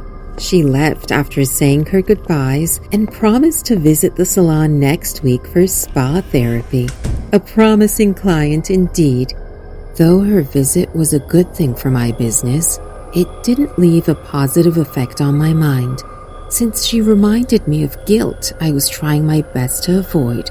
And now, I couldn't stop those memories from flooding back into my mind. It was around the spring of 5 years ago, when my salon had just started to touch the height of success due to my unique and creative styles for makeup and hair, and as the wedding season had just started, the customer visits had multiplied each day, leaving me little to no time for rest. The level of my enthusiasm was at its peak at the time, so I would continue to work despite being exhausted. The time duration for bridal makeup was around 4 to 5 hours, and sometimes when the bride had additional requests, it would take half a day as well to get her ready. One day, I received an official request from someone rich to visit the bride as her makeup artist, and the pay they were offering was more than enough for 2 days' worth of work, so I accepted it. I left the salon in my assistant Rue's care and headed for the requested address with all the needed equipment and products needed. I was welcomed by 2 servants at the main entrance, and once I stepped in, I was mesmerized by the beauty of the villa in front of my eyes. The person was not just any rich man. He seemed filthy rich, almost like someone who might be a tycoon or something. I started to wonder, why would someone like that hire a nobody like me instead of a famous and well-known makeup artist? I was directly taken to the bride's room on the 2nd floor through an elevator while passing through a hugely beautiful decorated hall. Guess the wedding was going to commence there, but who knows? It could be somewhere else as well. Anyway, so as I entered the room, I saw a girl curled up in the corner of the bed, looking down with her long and dark eyelashes. Trust me, I had seen many gorgeous women before throughout my life, but this girl, she was the embodiment of beauty. It was almost like I was looking at some angel or a heavenly being. Her every single feature made her alluring to the eyes, almost like every fiber of my being was attracted to her, despite being a perfectly straight girl. As she lifted her gaze, I was met with such deep emerald green eyes, which suited perfectly to her smooth chestnut skin that almost gave an illusion as if it was made of butter. Her long black hair that was neatly placed on the bed went down her waist, and her soft rose lips quivered as if they were ready to tell me something. I was instructed to do her hair and makeup for the wedding, so I started right away. As I was applying primer onto her skin, I couldn't help but notice despondency in her eyes, almost as if this marriage is some sort of adversity. That was when I noticed a woman entering the room. She checked on her and then left. This was the 3rd time in the past 20 minutes she did that. What is she scared of? Is she thinking I would do something to the bride? And what is up with these 2 bodyguard-type-looking men standing guard outside the room? It's not like someone would harm her here, I thought as I scanned the surrounding. I had been thinking from the time I entered this place, but there was something weird about this wedding. I hadn't seen anyone from the bride's side yet, and even she seems to be in low spirits. If the ceremony was to start soon, they would have been here by now. It was not like it was any of my business, but I couldn't understand what kind of wedding this was. I'm getting forced. Upon hearing her whispers, I looked into her eyes. What? I asked in a hushed voice. Honestly, I couldn't understand what she meant by being forced. These people are some sort of criminals. They kidnapped me, and now they're forcing me to marry someone double my age. Tears filled her eyes as she completed her sentence, only to get silent once again when we noticed the same woman entering the room for the 4th time. Now, I understood what she was checking up on. She must be thinking the bride would tell me the truth about her unwilling wedding, but there was nothing I could do. So I kept my mouth shut and continued to ready her for whatever was coming for her next. She continued to look at me with her compelling eyes, which were desperately pleading for my help, and I would lie if I say I didn't think of calling 911 for her or helping her run away. But I knew from the lavish lifestyle this place's owner was living that he could ruin my life, or worse, he could kill me without a trace. I was too selfish for my own life at the moment, and I decided to turn a blind eye to her problem. "I'm sorry," I muttered as I finished doing her hair as well. The devastating look she gave me was heartbreaking, and I didn't have the heart to look at her after that. So I kept my gaze away from her face. As the woman, who was coming and going again and again, entered, she came forward to take the bride away and instructed me to leave the place right away. As I was walking out, I could help but take another glance at the girl when I saw her cold, dead eyes, as if she had lost all hope and will to live. I felt a throbbing pain in my chest, along with a sense of guilt, so I paced out of that place as fast as I could. I could have informed the authorities that something ugly was going on in that gorgeous villa. This thought torments me to this day, and I try to ignore it with all my might. But people always say something that rushes back all this guilt back to me. Whenever I am reminded of that incident, I wish I had rejected that visit request to the client's place. Then I wouldn't have to suffer this self-condemnation.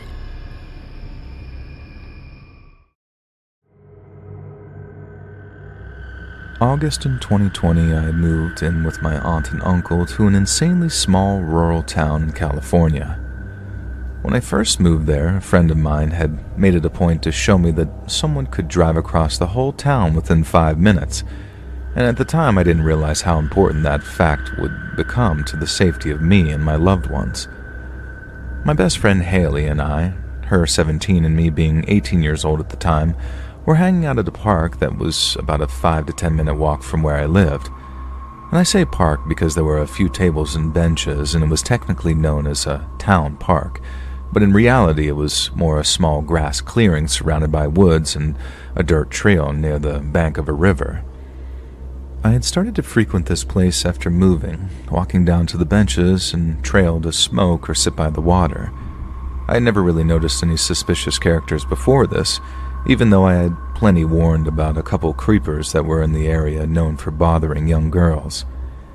Haley and I had been smoking for a bit unbothered in the clearing when we decided to finish our little trip with exploring the trail a little bit and just taking in all the scenery. We had been walking and talking for about 5 minutes when I started to get this tension in my shoulders, like that feeling you get when you know someone is looking at you. I looked behind us and there was a man on the trail with us.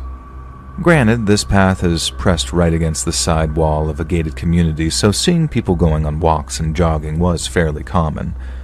I told my friend of the man's presence, but she had just written it off as me being anxious. But she had a good point that I tend to be a bit hyper-aware at times, but something about the man felt wrong in my gut.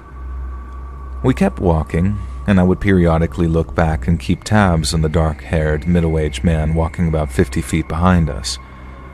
After not too long at all, the man started picking up pace behind us. Calm, casual walking became more of a speed walk, and I turned around completely and started walking backwards to try and communicate to this man that I was completely aware of his presence. He had moved toward the side of the trail, looking like he was about to walk through the brush down to the river. I felt a bit stupid for being so worried.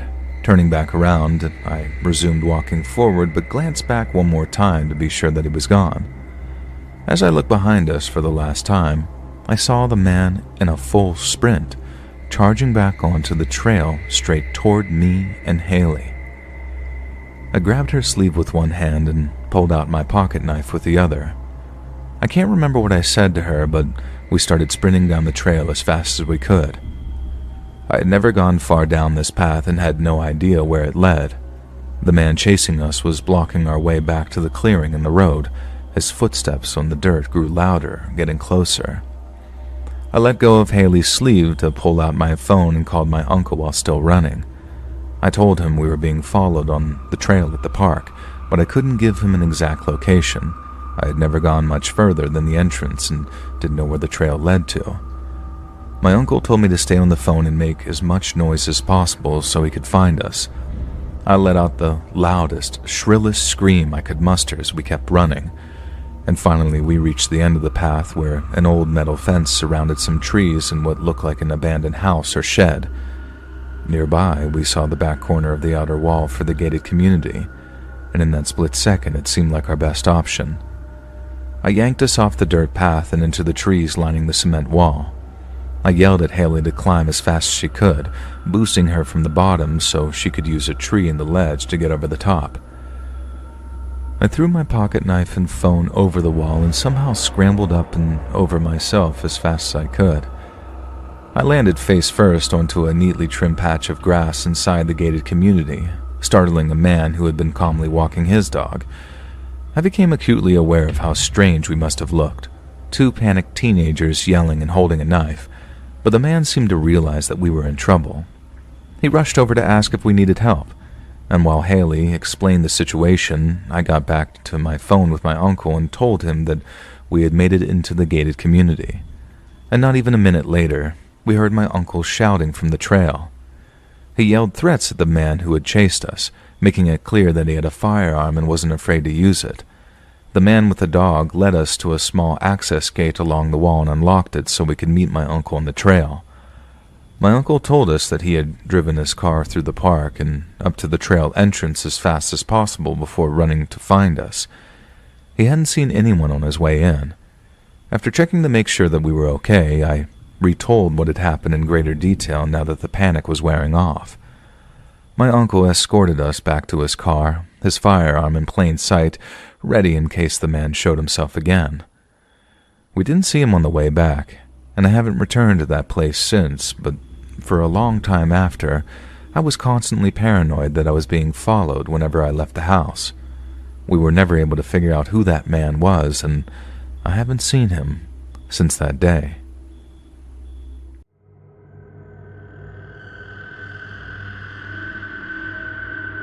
I am a 23-year-old Italian male living in a not-so-small town in southern Italy. No, it's not the most secure town in the world. In fact, we have a long history of microcriminality connected to the local mafia. But if you're smart, you keep yourself out of trouble. I need to explain my daily commute in context first to make things better to understand.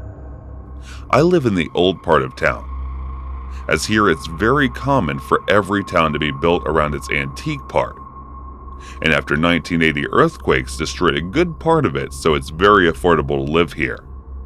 And some parts are beautiful and well kept. Where others aren't so, you find good families and great folks sharing spaces with more pesky dudes. Doesn't help that the town's castle has been converted into a prison. Yes, what the hell, Italy?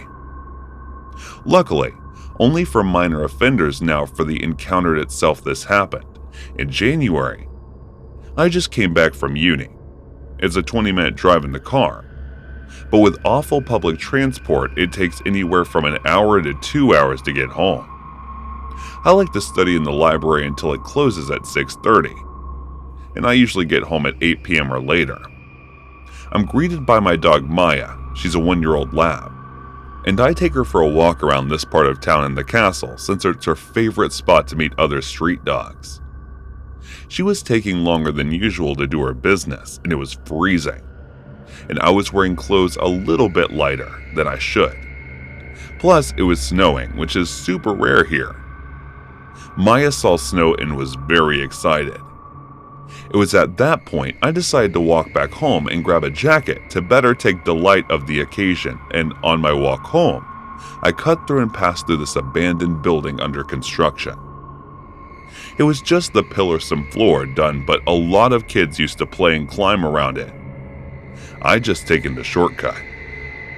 when I see this guy standing there, and his back facing me still as a rock, with his head facing up to the first floor of the abandoned building. Wearing a dirty beanie, heavy winter jacket, and a tracksuit far too wide for his build. And there he was. At first I was frozen and spawned, but I wasn't an extraordinary encounter since there was a lot of weird people around here when I decided to pass on. But the first red flag was when I watched Maya, and she had her back fur raised and was looking at the guy dead. She never did this, and as we walked, she kept this odd behavior up. I realized I'd never seen him around these parts, and I knew he wasn't local. His face was creepy. Greasy hair, a 3-day beard, and he extended his hand to Maya stupidly. That calmed her down a bit. Maybe he was just mentally ill walking around.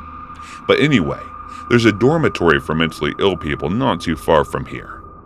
But when he was trying to pet my dog, I hear something moving on the first floor.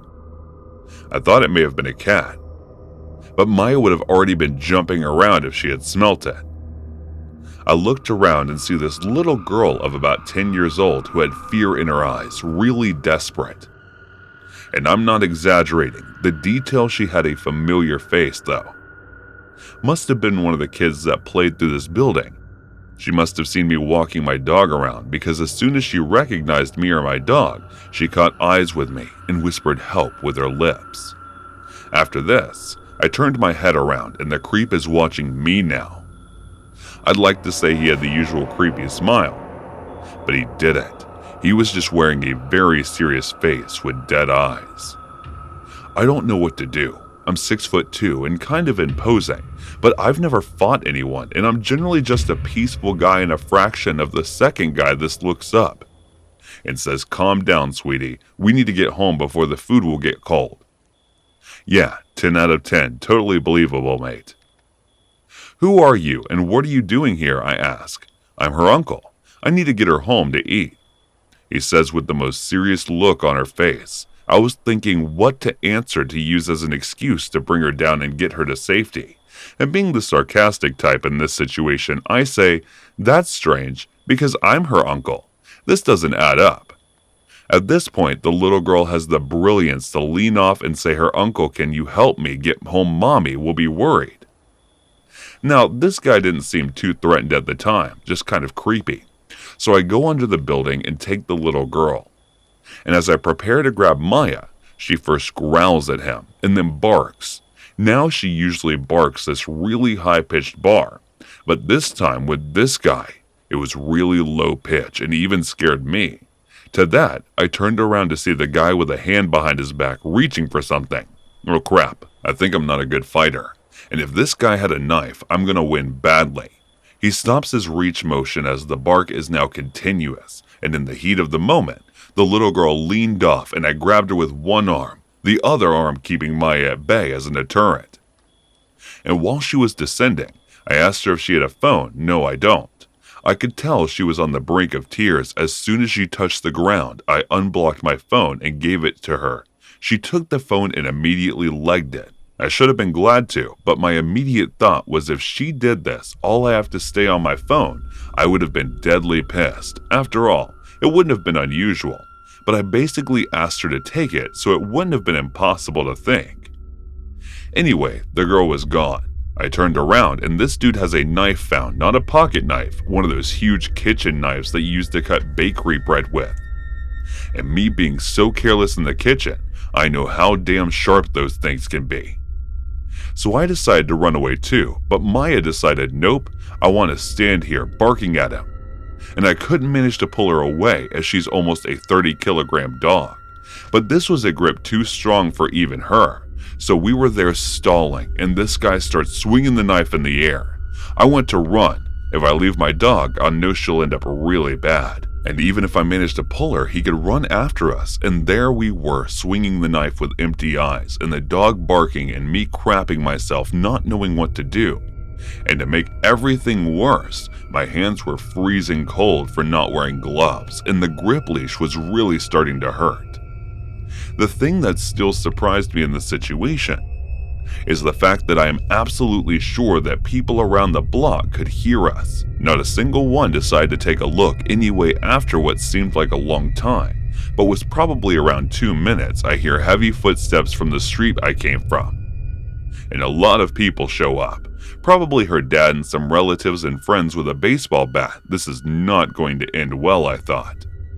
As soon as the creepy guy saw those men, he threw the knife in my direction with terrible aim, but still, I had to move not to get hit, and started to run me trying to go into the street in my direction. I didn't even try to block him because I was still frozen by the knife undertow, but Maya bit his leg, ripped a piece of his tracksuit off. I still have it.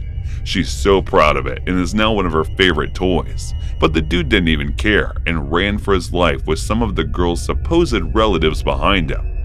He eventually managed to get them off, but the girl's father came to me. I thought to thank me, but instead he screamed who the hell was that while waving his bat menacingly. I look at the girl telling him to calm down, but he only got more pissed until the girl ran up to him telling him that I had helped her and gave me my phone back. After that, he calmed down and thanked me for helping his girl and offered me to grab a coffee at his house. I politely refused and went home, deciding that was enough adventure for one night and I was still tired as hell from uni. And slept it off. The next morning, the police rang my doorbell to take my statement, as the guy managed to run off and showed me a book with all the signaled photos' IDs and stuff, but nothing came out of it. He probably wasn't even from a nearby town. You could tell from his dialect and accent it was a slight variation from town to town, and that was the end of it. I surely did not do the best I could have, but I'm glad I still got to help out the little girl. I don't know what would have happened to her if someone hadn't shown up. So creepy wannabe uncle, let's not meet.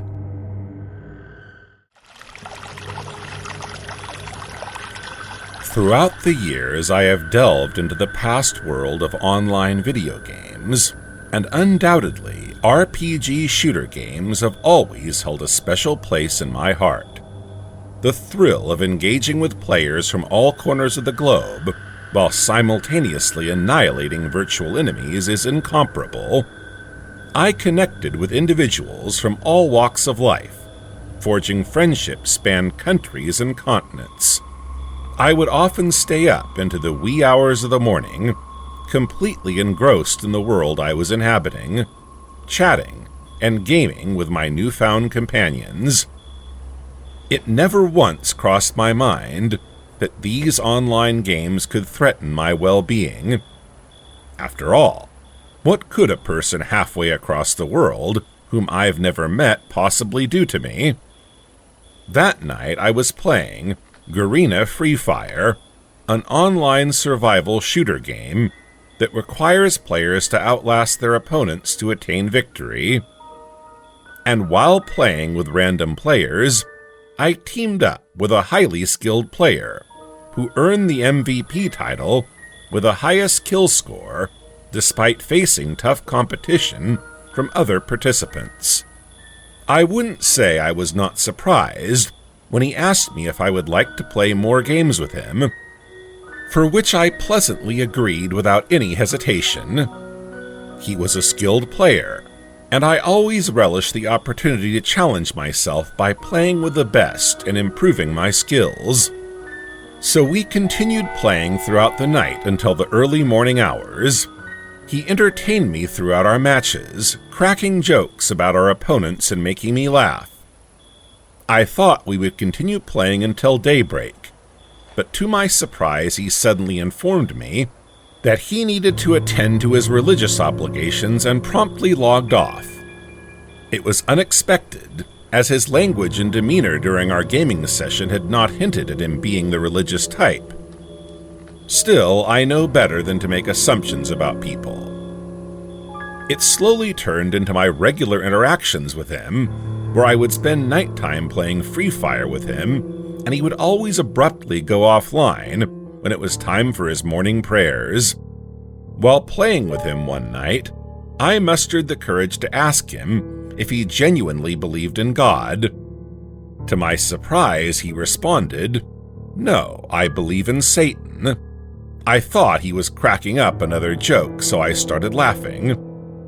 and he didn't say anything after that either, and we played like we usually did throughout the night. But this time he didn't say he would pray before logging out. Instead, he said he was going to perform his ritual. I laughed at that, but honestly it did creep me out a little, because the tone he said did not sound like he was trying to make a joke. I then shook off my doubts about his peculiar behavior, thinking he always did make jokes while playing, so possibly this was also one of them. However, this strange pattern continued for several more nights, where he would only go offline after mentioning the ritual, until one night he asked me if I wanted to be part of his rituals and whether I was curious about them. How he spoke sent shivers down my spine, and I tried to remain composed and replied, "Nah man, I'm good. My only ritual is playing online games." And I started laughing, but instead of laughing with me like he always did, he remained silent, leaving me uneasy. This time, about 15 minutes before his usual logging out time, I heard some distant mutterings emanating from his end, which seemed to be more like incantations. The words were hardly discernible, so I could not comprehend what it could be. However, a sudden shiver ran down my spine, which was so palpable that I immediately logged out, claiming I was sleepy before he could ask anything. The thought of everything he had been uttering for the past few days lingered in my mind, and the gravity in his voice hinted that he might be involved in some occult practice. I didn't open my Free Fire account for the next few days, and when I finally logged back in, he was online and immediately sent me a match request. It was as if he was waiting for me. Now, I know I said one should not jump to assumptions, and I was doing the same, but I couldn't help but feel uneasy about the situation, with all the red flags my mind was warning me about. So I blocked his account. I was wishing for it to end there. However, I foolishly continued playing with random players, unaware of what might lurk in the virtual world. During the match, I noticed a player with the username SatD098, who remained quiet the entire time. As the game approached its end, I suddenly heard a voice that struck a chord within me. It felt familiar, yet so unexpected that it sent chills down my spine. How? My mind went blank, and I could not process what was happening. I couldn't think or speak. My entire body was in shock. "Did you block me, Samuel?" he said, uttering my real name, which caught me off guard. His laughter followed his statement, but it wasn't the kind of laughter that put me at ease like it used to. Instead, it was maniacal, causing me to question whether it was even a question or if he was aware of my identity and whereabouts. I was so scared that I quit the game without completing it. I deleted the app entirely. Could it be possible that he knew my location? What other information did he have access to? Was he stalking me? I felt frightened, worried that he was observing me from a distance. Fortunately, I never heard from him after that, nor did anyone attempt to invade my home or assault me outside my house. Nevertheless, that occurrence etched itself so deeply into my psyche that I harbor trepidation about reopening Free Fire even today, since I cannot shake the notion that he may still be lurking there waiting for me.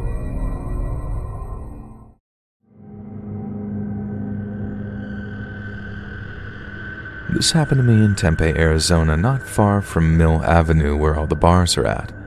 I was out bar hopping with a group of friends one weekend, having a good time, and had gotten pretty wasted. I have this terrible habit of wandering off and getting lost when I drink, and this particular night I had managed to get myself in a very dumb situation. After wandering down streets for almost an hour, I started to realize that I was very lost, and to make things worse, my phone was out of battery.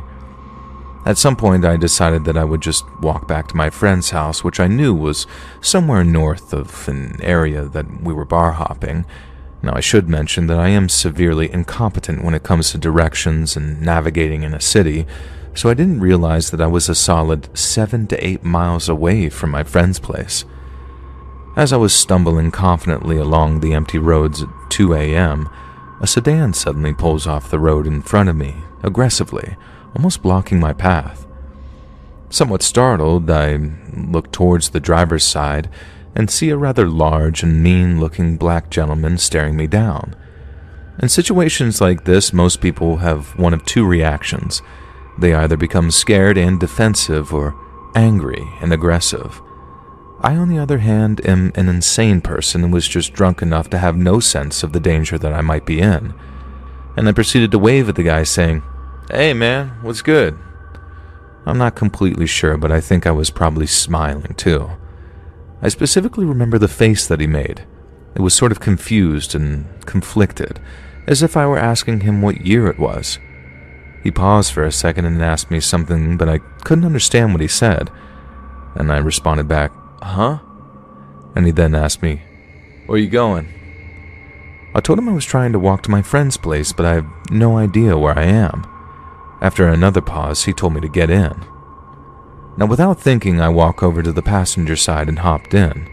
Pretty dumb, right? Well, at the time, it seemed like a good idea. And once I got in, I was able to get a better look at the guy.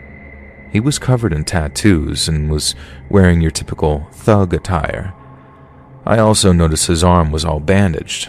Oh, and he had a pistol clearly tucked into his shorts. And again, for some reason, none of this fazed me at the time. He asked me where my friend's place was, and I gave him directions.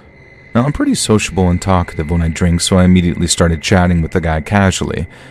I don't remember exactly what we talked about, but eventually he started telling me that he had just gotten out of the hospital after being treated for a gunshot wound on his arm, and his girl just broke up with him because of it. Apparently, she didn't like that he was in a gang and getting into gunfights. Go figure. He then told me that he was real pissed off about her and about getting shot, and he was driving around looking for someone to rob when he found me, and that he has served time for robbery in the past. At that point, my drunken brain started to connect the dots, and I thought about the roughly $200 that I had in my wallet at that very moment. But instead of freaking out, I just said something like, "Damn, man, that's rough." He also told me that he really wanted to be a rapper, and he was trying to get his music career started.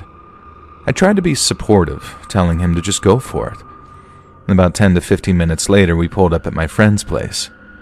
Now, this is when I should have just gotten out of the car and told the armed man thanks for the ride, but again, I'm an insane person and felt like I owed him one for taking me all the way there, so I asked if he wanted to come in and smoke some, and he said he was down.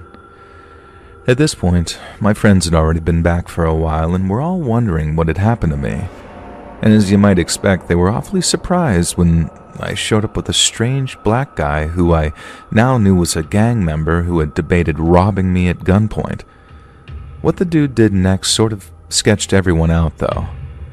My buddy lives in a house with a few other people. His room is at the very end of the hallway, and that's where they all were listening to music. He also has a huge safe in his closet that is visible as soon as you walk in the room. I didn't realize it, but my new friend had brought his gun inside with him, and shortly after entering the room after everyone said what's up, he took his gun out of his waistband and put it down right on top of the safe in front of everyone. It seemed like a really odd thing to do, but it was a lot better than what he could have done. I feel like it was a sort of show of respect, like he wanted to show that he wasn't going to use it. Luckily, I do have super chill friends, so they acted cool and were about to roll up a blunt, so a few minutes later we all went back to smoke, leaving that gun in his room. The dude chilled with us for a while longer and actually seemed to get along with some of my friends who had a similar interest in music. He then picked up his gun off the safe and left without incident. Looking back, I realized that could have gone much, much worse, especially since my buddy had a lot of cash in that safe and could have easily robbed us at gunpoint at any time. And I like to think that although he was a criminal and a gang member, he was also just a guy going through a hard time, and a little kindness and marijuana prevented that night from going very, very bad. Believe me or not, but coming from a family who has a long history of being exorcist, I have got a strange ability. It allows me to see the ghosts who have possessed someone or are trying to do so. But what is even stranger is that this weird cursed ability only works on Mondays. I know, most of you think that people like us are scammers or something because of real scammers who taint our reputation, but not all exorcists are scamming others. My name is Gina Blair, and I'm a 16-year-old girl who has exorcist blood journey. Someone with an ability like me is born once in 3 decades, and whenever they are born, either they die at birth or survive only a few years. That was the reason I was so precious to my family.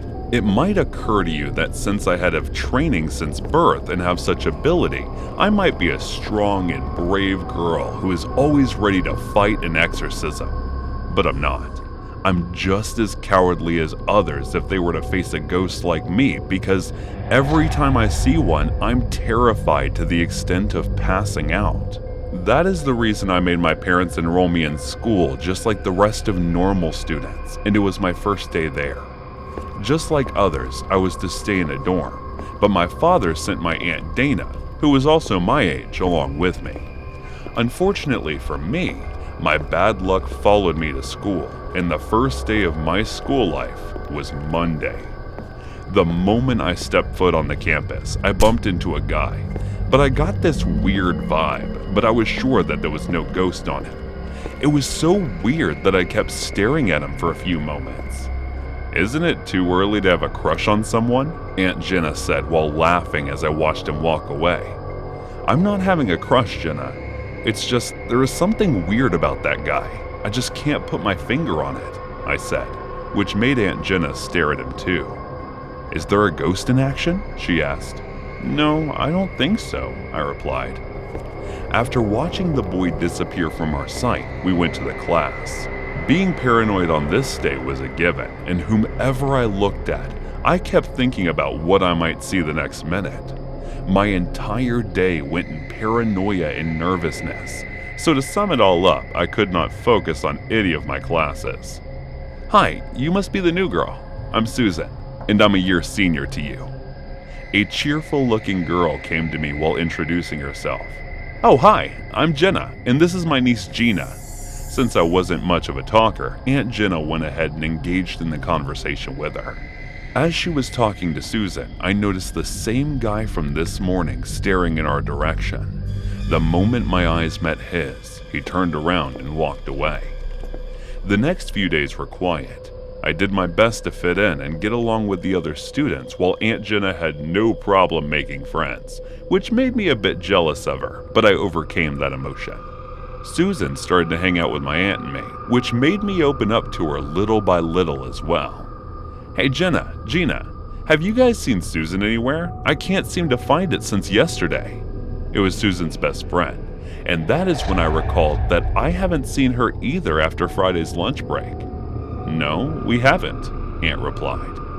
The same day, as we were walking from the lab to the classroom, I saw the same guy, and for a brief moment, I thought I saw Susan's spirit lurking over his shoulder and then disappeared. I thought of telling Aunt, but thinking I might be imagining things, I didn't.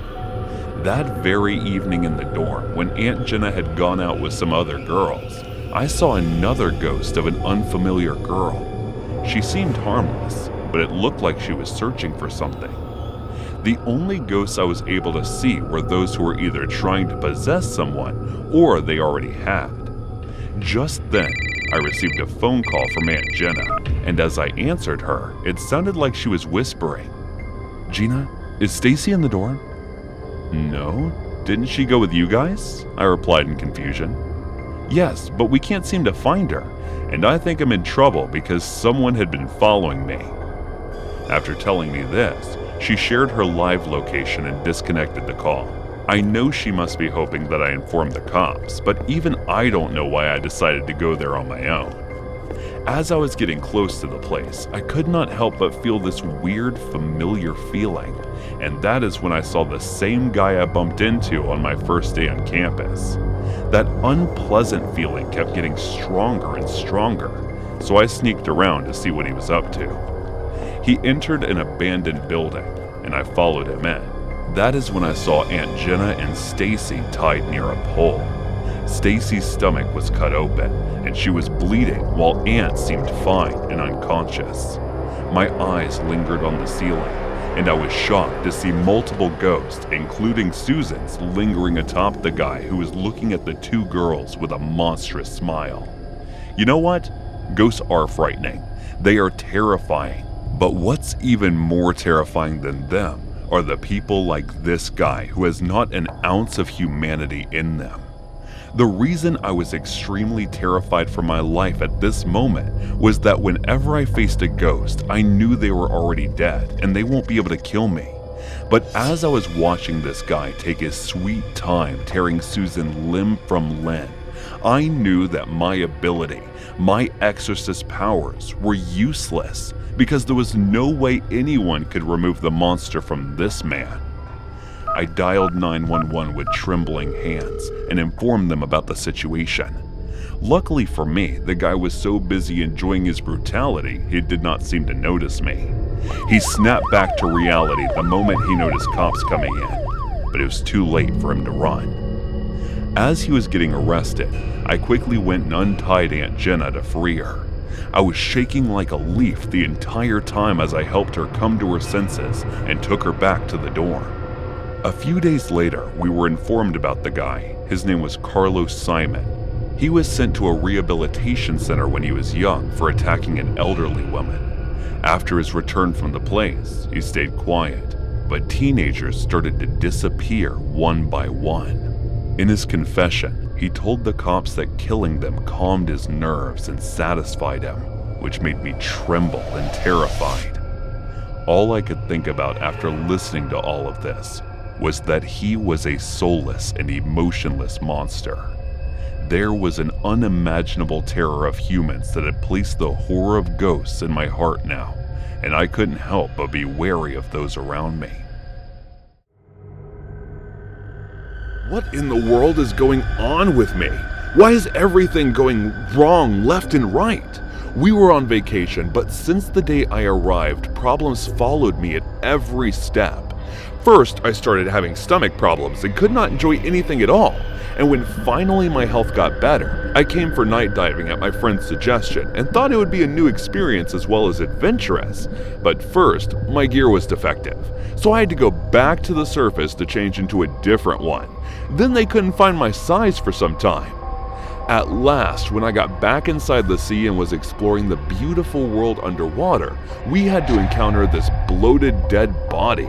As if the predicaments would have stopped there, now we were running away from that rotting corpse that's chasing us. I don't want to jinx it more than it already has by saying, can it get any worse? My guys must be confused. Let's go back and flashback to the day when it all started.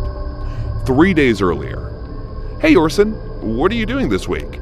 I was staring at the ceiling while leaning on the recliner while I heard Elias, so I turned my head to get full access to his face. Nothing, just getting bored since the entire week's off. He wasn't even surprised by my wearisome tone as I spoke. That's good then. Pack your bags. I booked us tickets. We're going on a vacation. I jolted up, unable to believe what my ears just heard. A vacation? But where? I asked out of curiosity. Don't worry, it's somewhere nice. Why? Don't you want to come? He was about to walk out the door, but then turned around to ask. Oh, I'm coming. I can't stand this dull routine any longer. My voice was full of enthusiasm now that I had heard of a way out of these uninteresting days. It wasn't just the two of us, but the other two numbskulls were coming as well. The four of us shared an apartment, and while Elias and I shared a room, Wayne and Caspian shared the other one. So while boarding the plane, it was revealed to us that we were heading to Alaska for our vacation. I don't know if we were the chocolate that I ate on the plane or something, but the moment we landed at our destination, my stomach started to ache. I rested for an entire 24 hours while the others enjoyed sightseeing and whatnot, but I recovered after taking a few pills and getting some good rest. After that, I visited a few places along with them, and the very same night, Wayne suggested that we try night diving. Not only that, they immediately brought tickets for us, and since it was here for fun, I thought, why not? Let's try this as well while we're here. They told us a few hand signs in case of emergency, and gave us diving gear before leading us underwater. As we were diving around, I felt water getting inside through my mask, so I signaled to one of the divers who were guiding us that I needed to go up, and then followed him. I told the guy that water was getting inside my mask, so he checked, and it turned out my gear was defective. He had a few more, so we started looking for one that would be my size. It took the guy a while to find one in my size, and right after changing into different gear, I was led back inside the water where the rest of them were enjoying. As we went a bit deeper into the water, I noticed something weird, so I went ahead to check what it was. Others noticed me going out of the way, so they followed me. I could tell each of us went pale the moment our eyes landed on the dead body of a man. It seemed he had drowned here to his death recently. The guide instructed that we should head back and report this now, but before we could go back, I swear that corpse opened its eyes and started swimming in our direction. Okay, back to the present. We were panicking and trying to get away from what we presumed to be probably a ghost or something. Can't explain a water zombie to be exact, and in attempts to do that, we swam away from the shore and ended up getting in the middle of the sea. By the looks of it, we had somehow managed to do away with that ghost, as it seemed he wasn't following us any longer. But unfortunately, we ended up somewhere far more dangerous, as we noticed we were surrounded by water. And since we had no idea which way to swim to get to the shore, we stayed still hoping that the guides would come back for the four of us. As we were in the dilemma, we noticed a party ship heading in our direction. A moment of relief rushed over us as we started shouting and waving to get its attention, and thank God we succeeded. They let us on the boat and gave us a few towels to dry ourselves. Judging by the amount of preparation, there was a party going on there, and we noticed people dancing and having fun as we rested in a corner. Let's just say I've got the worst luck of all our problems did not end up boarding the ship either. Right after we sat on the ship's floor to catch some breath, we heard of a commotion about a young woman around her 20s who had been missing for quite some time. They looked all over the place, but were unable to find her. The way she went missing made it seem like she was never there in the first place. Just when people thought maybe she fell in the water and drowned when no one was watching, another girl similar to her age appeared into thin air. It didn't just end there, because as everyone was panicking while looking around for two vanished women, a third woman in her late 20s had gone, as her boyfriend said she was nowhere to be found. Anxiety, fear, panic. I could sense all sort of emotions coming from the people on the ship, and it wasn't going to be long before they started pointing their fingers at the newcomers on the boat, meaning us. I have seen many horror and crime documentaries to figure out that we had just landed in the mouth of another danger, and this situation seemed to involve a serial killer at that. There was no other possible explanation for two women to go missing one by one other than someone making them disappear, and the ship wasn't that big for anyone to hide them, so probably whoever the killer was, he or she threw them into the sea after getting done with them. Elias went to the bathroom, but was taking too long to return, so the rest of us started to get concerned. As we were about to get up and go look for him, he came back all panicked and terrified, as if that water ghost had returned. But soon, we found out that there was a different reason for his strange behavior, when he pointed his fingers toward the third girl's boyfriend and said he saw him dragging the girl and then throwing her in the water. A few more people who were surrounding us heard him, and the word reached everyone's ears within minutes. The guy was captured by the other men almost immediately, and those who had lost their loved ones by his hand demanded that he should be thrown into the sea. Since not a single one was in favor of not doing so, he was thrown in for real. No one bothered to ask or hear his explanation as to what he did to the girls and why would he kill them. Guess that was due to panic and fear that if he were to get lost, others might end up losing their lives. We were taken back to shore, and as we were returning to our hotel, the four of us realized that such vacations weren't for us, and we decided to head back home the next day.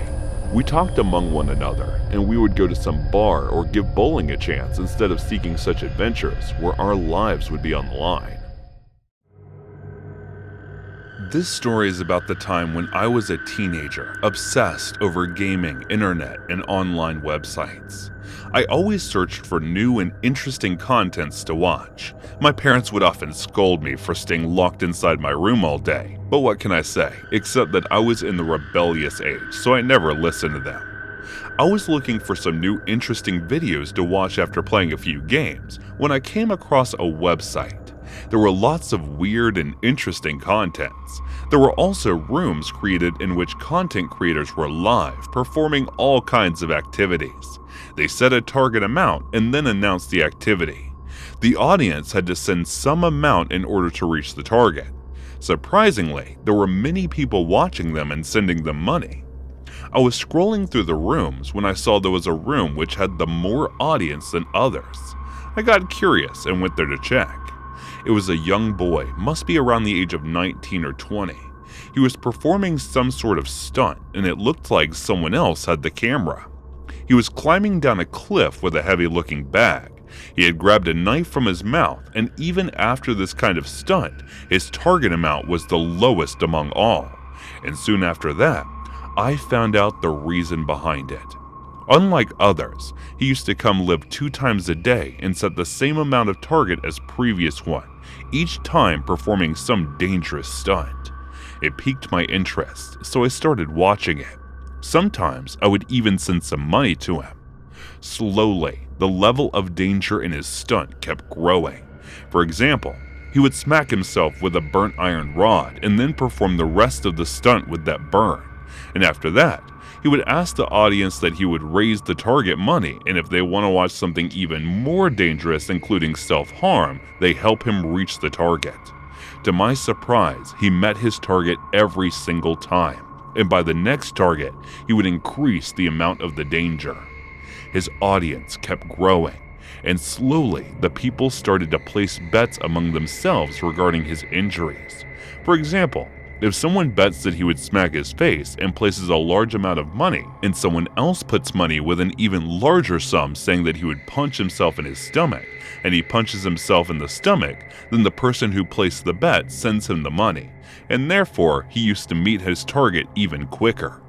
The boy always does what the highest bet was placed upon. Gradually, it stopped being the live stunts and became a self-harming bidding. One day, a man placed a bet that in the next stunt, if he would cut his thumb, then he would send him half the target amount. I could tell by the look on the boy's face that he did not want to do it, but the next day, he cut his thumb and the man sent him the money. At this point, it had stopped being interesting and started becoming creepy. I also stopped watching it frequently and only opened the site when I was extremely curious about what he must be doing. Every time the same man used to bet over his body part, and after completion he sent the target amount. But it went even further when one day he placed a bet that if he locked himself in a box full of scorpions, he would multiply the amount from the target one according to the danger. The more life-threatening scorpions, the larger amount it would be. Next day, I opened the site to check if he would actually do it or not. He was in a room. It had a full setup containing various tools which looked like it was specifically designed for something like this. There was a box full of bark scorpions, the most dangerous breed of all. The boy was shivering from fear, but he still went in. A man with a mask came and locked the box. The man sent the money, and the live video ended. The day after, I went to check what sort of stunt he is doing, but he wasn't alive. I waited the entire day, but he didn't come alive again. I kept checking for a few days, but he never did. After asking around the rooms, I found out that he died and the investigation was going on. I never opened that site after that. Years passed and I started to focus on my studies, and the amount of time that I spent online kept dropping. The investigation went on and the identity of the boy was revealed. His name was Austin Graham.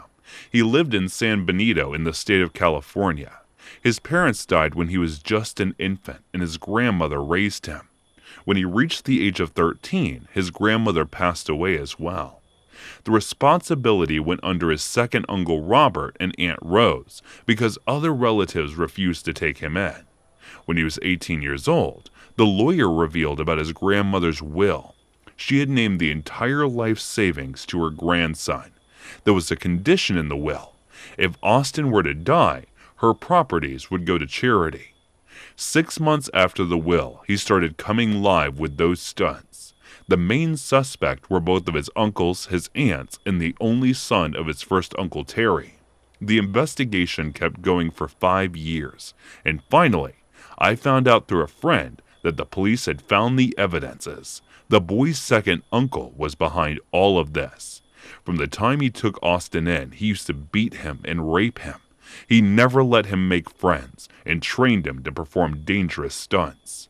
Then, when Austin got his grandmother's property instead of him, he got furious and started to beat him even more. He made Austin come live to perform all kinds of dangerous stunts.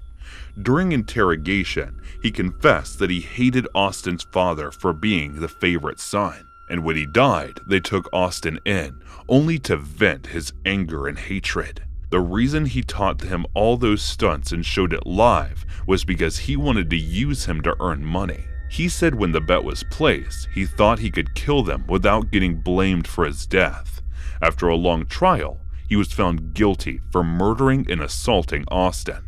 He got sentenced for 30 years of life in prison, along with a huge penalty, and is currently serving his time there. This was absurd. I could not believe another corpse was gone. I went to check up on newly arrived dead bodies, and when I reached there were only 6 of them, while I was informed that 7 dead bodies were brought up from an accident site.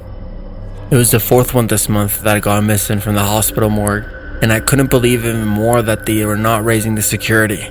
I mean, yes, I understand that these people were already dead, but if the corpses are getting stolen, then the least they could do is raise security. Anyways, after confirming that there were 7 bodies brought in, I went directly to the mortician who was in charge of the morgue, Jeremy Henry. People mostly called him Henry, and he was the nicest, kindest person I'd ever met. Okay, so I was telling you that I went to him, and I told him about another corpse being missing. He looked concerned as I told him this and said, "This is going to damage the reputation of our hospital. Do we know the identity of the body?" "No.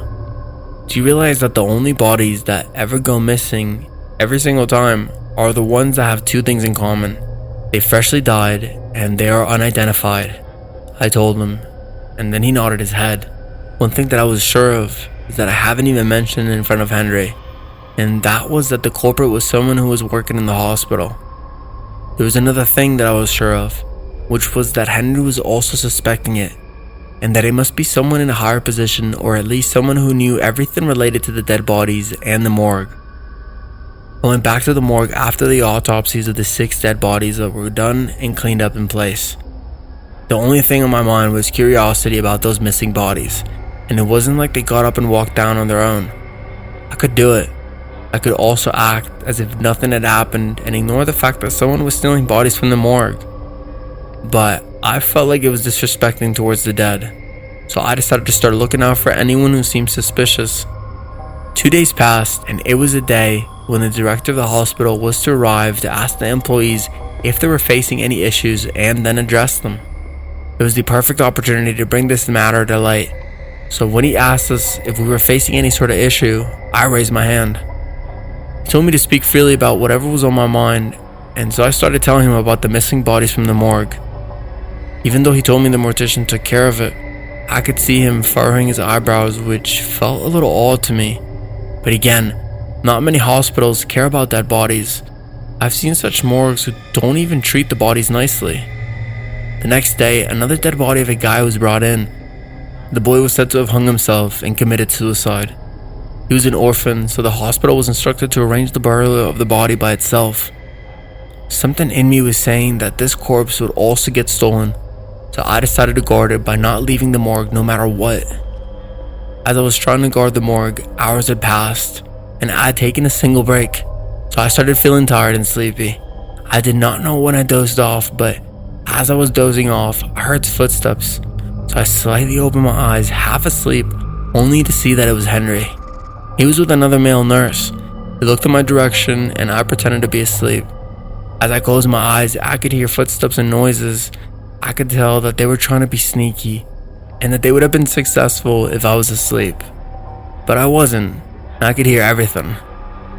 I opened my eyes 5 minutes after I felt complete silence, and immediately went back to check the cabin in which the boy's body was put. It was exactly what I had expected. The body was gone, and the person I trusted the most, thinking that he would never do such a thing, was the culprit behind all this. Still, I decided to go along with the act and ran to this cabin looking all worried, and told him that the body was missing. His concerned act was pretty convincing if I didn't know any better. I looked at him in a daze as he was asking, but then all of a sudden, he stopped playing the act and looked at me with a very serious look, as if he was trying to figure something out. He told me to go to the morgue, and then that he'll be there in a few minutes. So I walked out of his office. After a few steps, I decided to turn back around and check again because I didn't understand his reaction from earlier. So I walked back to him and sneakily hid behind the door as he seemed to be on a phone call with someone. Yes, I sent the body. About the girl? I think she's on to something. Yes, I know that you told me to take care of her that day, but I was just giving her another chance. No, don't worry anymore. I'll take care of her tonight when there would be no one around. As I was listening to this conversation, my heart started to drop. I could tell that he was talking about killing me tonight, so I decided to get away from this hospital as fast as I could. I decided to run towards my cabin and grab my stuff, and after that I sneaked around to see if anyone was there. When I noticed that the path was clear, I quietly walked out of the hospital. At first I decided to go to the police directly, but then I remembered that I did not have any proof against them. So I called a cab and headed to my apartment. And as I was looking out from the window of the cab, I couldn't stop to think about Jeremiah Henry. He looked so nice and sweet, and acted all kind, but he was just a snake wearing an angel's skin to fool the people around him.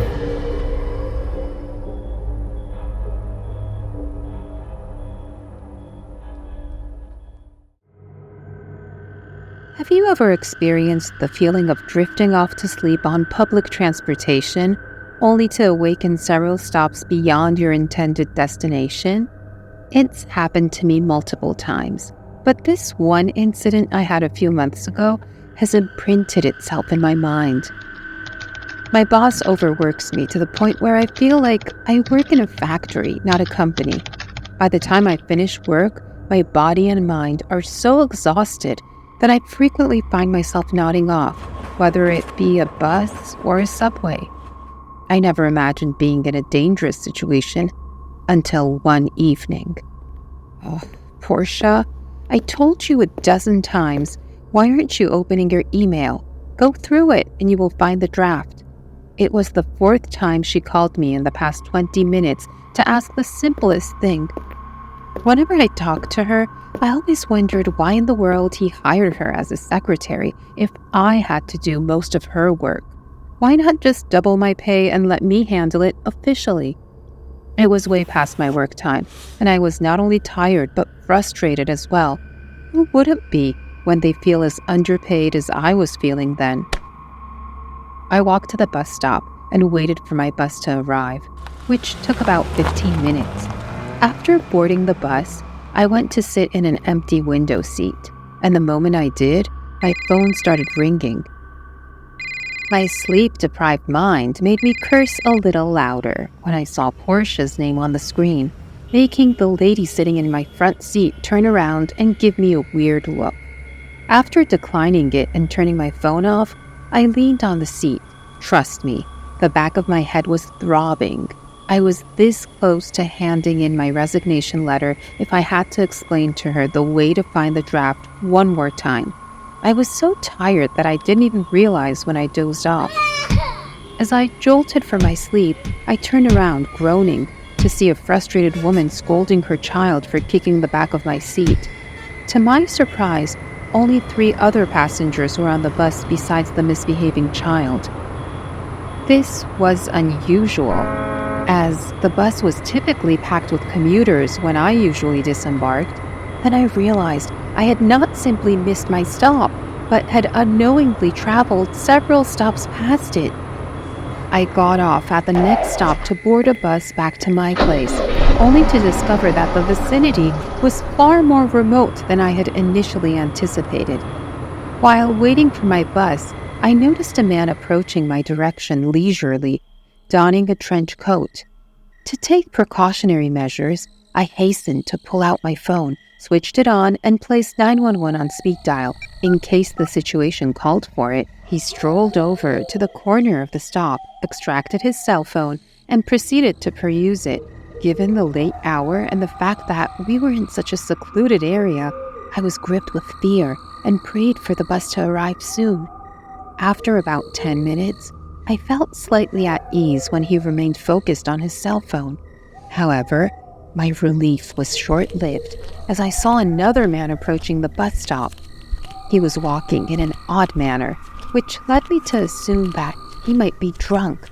As he drew closer, he stood right next to me, causing me to feel uneasy. I immediately distanced myself from him. It was at that moment that I became fully aware of my surroundings. I was standing in the middle of the bus stop with two men on either side. This realization made me feel even more scared than I already was.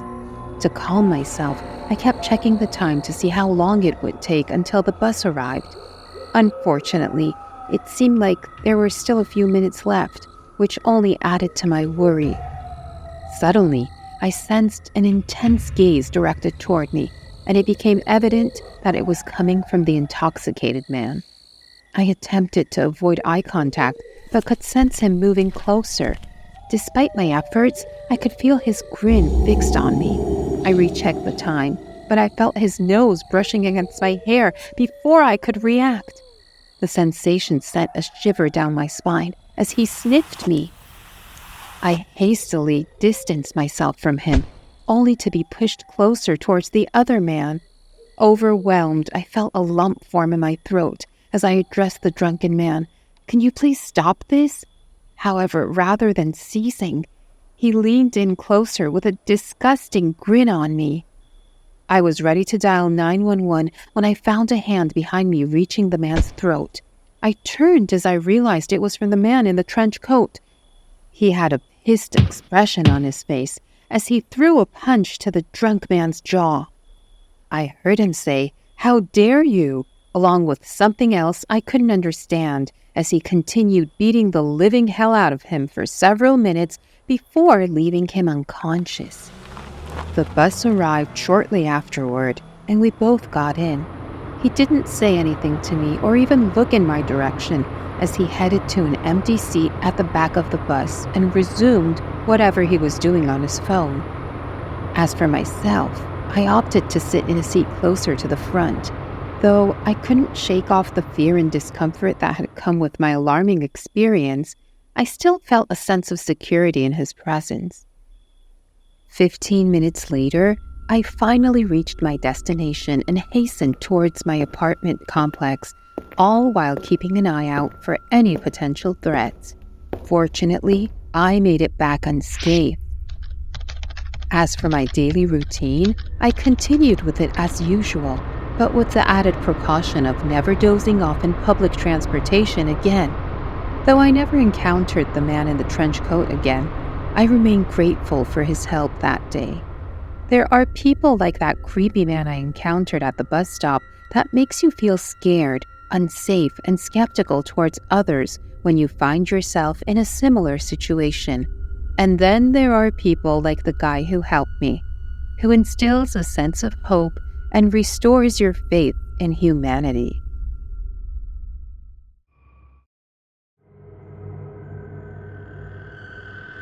I'm an 80s girl, not like some millennial who just likes the aesthetic. No, I literally grew up in the 80s, a time for cell phones, internet, satellite TV, when the only thing you could get delivered to your door was milk or pizza. It does seem kind of surreal thinking about it now, just how slowly things changed over the years. And let me tell you what we do. I wish we had some of the things we had back when I was a teenager. It sure would have saved me a lot of trouble from time to time. And this story is one of them. Until I'd saved up enough money for my own car, I'd have to walk to and from work whenever I couldn't wrangle myself up a ride. And that turned out to be most days. Then, this one night, I'm 18, and I'm making the regular walk back to my parents' house when the heavens decide to open up on me. Out of absolutely nowhere, to pure Noah's Ark level of rain that had me running for cover. I mean, don't get me wrong. Some rain I'm good to walk in, but this was like I'm going to drown levels of rain. So I thought it was better just to take shelter and let it subside a little, but it didn't at all. If anything, it just got more intense. This older guy pulled up alongside me in his car to offer me a ride. God knows how he spotted me. I jumped in at the chance. I mean, I saw what was obviously a Bible just sitting there on the dash, and I bet anyone who would have done the same as me and accepted the ride without so much as a second thought. But it didn't take me long to realize I'd made a very, very bad decision. So I got to open the passenger side door of the guy's car. The handle creaks and groans, but doesn't respond right away. This prompts the guy to open up his own door, which seems to open the first time to tell me that he's been having problems with her for years and that I need to really pull. I do, and give the thing a good yank. Hearing a metallic screech, the door finally opens up so I can climb inside and out of the rain. He apologizes and tells me the doors are a real son of the gun. How it doesn't open from the inside and then the windows won't roll down either. He literally tells me this when it's too late to do anything about it. And although I'm not nearly ready to freak out or whatever, the fact that I'm technically trapped definitely made me feel less comfortable. But still, it politely asked me where I'm headed before we make a little small talk about how the rain hadn't been this bad in years. After a while, he began complimenting my uniform, my hair, and told me I looked like his late wife and that her spirit must have led him to help me get home. Sure, that's one heck of a red flag right there. But at the time, I don't know. It just came across as sweet as all like a lonely older guy who pinned for a late wife. And you can see where I'm coming from right now anyway. Talk then moved to if it was still in school, what my hobbies were, and gradually turned to whether or not I was on my period. Don't ask me how I have no idea how the conversation got to that point. But he wasn't weird about it. And it still seemed natural. I know that sounds crazy, but trust me. It's like he was about to make a joke or something, and it was about as wholesome as period conversations got. And the way he talked was like parental, if that makes any sense. Needless to say, I didn't freak out until he said very calmly, because once you blossom into a woman, you should start a family as soon as you're able. As unregistering what he'd said, he goes on to tell me that he believes that God plans to keep him lonely for years, like a test or something. But now, because I look so much like his late wife, who was clear, I was meant to be his. So we could start life over again, and finally have lots of children like his wife was unable to. Then, as I'm staring straight ahead, just feeling my stomach slowly tying itself into knots, he takes my hand, kisses it, and says something like it's going to be magical, taking you to bed again. Like many girls before me, and doubtless many girls to come. I was faced with the inevitable task of keeping calm enough to keep my captor chill, or coming up with a plan to get out of there safely. And let me tell you, that's not easy to do when all your brain is saying is panic, panic, panic. My first line of defense was feigning surprise, like, oh dang, I forgot to clock out of work. Well shucks, looks like I'm going to have to get out of here and walk back. But he responds by telling me it could wait until tomorrow. My second line of defense is telling them that I had to pee real bad, and that's harder to hold when it's that time of the month. I think I was trying to appeal to that parental side that I thought I saw. Turns out that was my second serious mistake. He told me I could hold it until we got home. Only the way he said it, he didn't sound so sweet, and the more the words "we in home" cut like a knife, and with that, it became obvious that he had absolutely no intention of letting me out of the car. I'm as quiet as a mouse by this point. I've never felt that kind of fear before. So I'm half catatonic as he carries on jabbering about how our lives are going to be. I can actually feel my skin crawl as he tells me that who have to teach me to do things his way, how girls these days don't know how to act. According to him, the husband was boss, and what he said goes, while his wife's job is to simply submit and obey. It's all right there in the good book, he declared at one point, and twice jabbed a finger into the leather binding on the dash. That's when his idea just burst into life in my head. One that took me all the way back to the handful of Sunday school lessons I had as a kid. If this guy wanted to marry me, he needed my father's permission. Otherwise, our marriage bed wouldn't be holy, or something like that. I mean, I knew that for a fact. So I innocently made the point as non-confrontationally as I could, and from the period of silence that followed, I knew I'd struck a nerve. When he finally spoke again, he talked down to me, saying he knew the Bible much better than I did, that obviously he was going to ask for my father's permission. Then we got to the street where I previously told him I lived. He asked which house is my parents'. I gave him a fake house number far away from mine and had him drop me off there. He wanted to come inside. I told him I needed to let my parents know that God had sent me a husband. He couldn't just walk up in there uninvited if he wanted my dad to say yes to the whole thing. I said it might take a few days to convince them that they should come back tomorrow. He responds with, "I'll give you a few minutes, but we need to be on our way." I told him to drive around the block so I could have time to pack my clothes. He nodded, and finally opened the car door. I ran to the house door, waving him until we drove away, then sprinted to my actual house where I told my parents everything. The cops were called, and we watched as they showed up and talked to the guy before they just let him go. I was furious, but apparently he just told them that he had given me a ride home and had no idea what I was talking about when it came to all the kidnap and marriage stuff. We were assured that his details had been taken and that if he tried anything, he'd be easy to get in touch with. But if there was actually a next time, it might not just be him they have to find, it might have been my body too. Thankfully, I never saw him again. But in the future, I insisted on waiting at work until my boyfriend could pick me up. Failing that, I'd just cough up the money for a cab, even if it did cut into my tips. I mean, there'd be no spending cash that if I was locked in some fundamentalist basement, right? The point is that be careful whose car you're getting into, girls, because you really never know who's actually sitting behind the wheel. And the people who came across as the kindest can sometimes be anything but.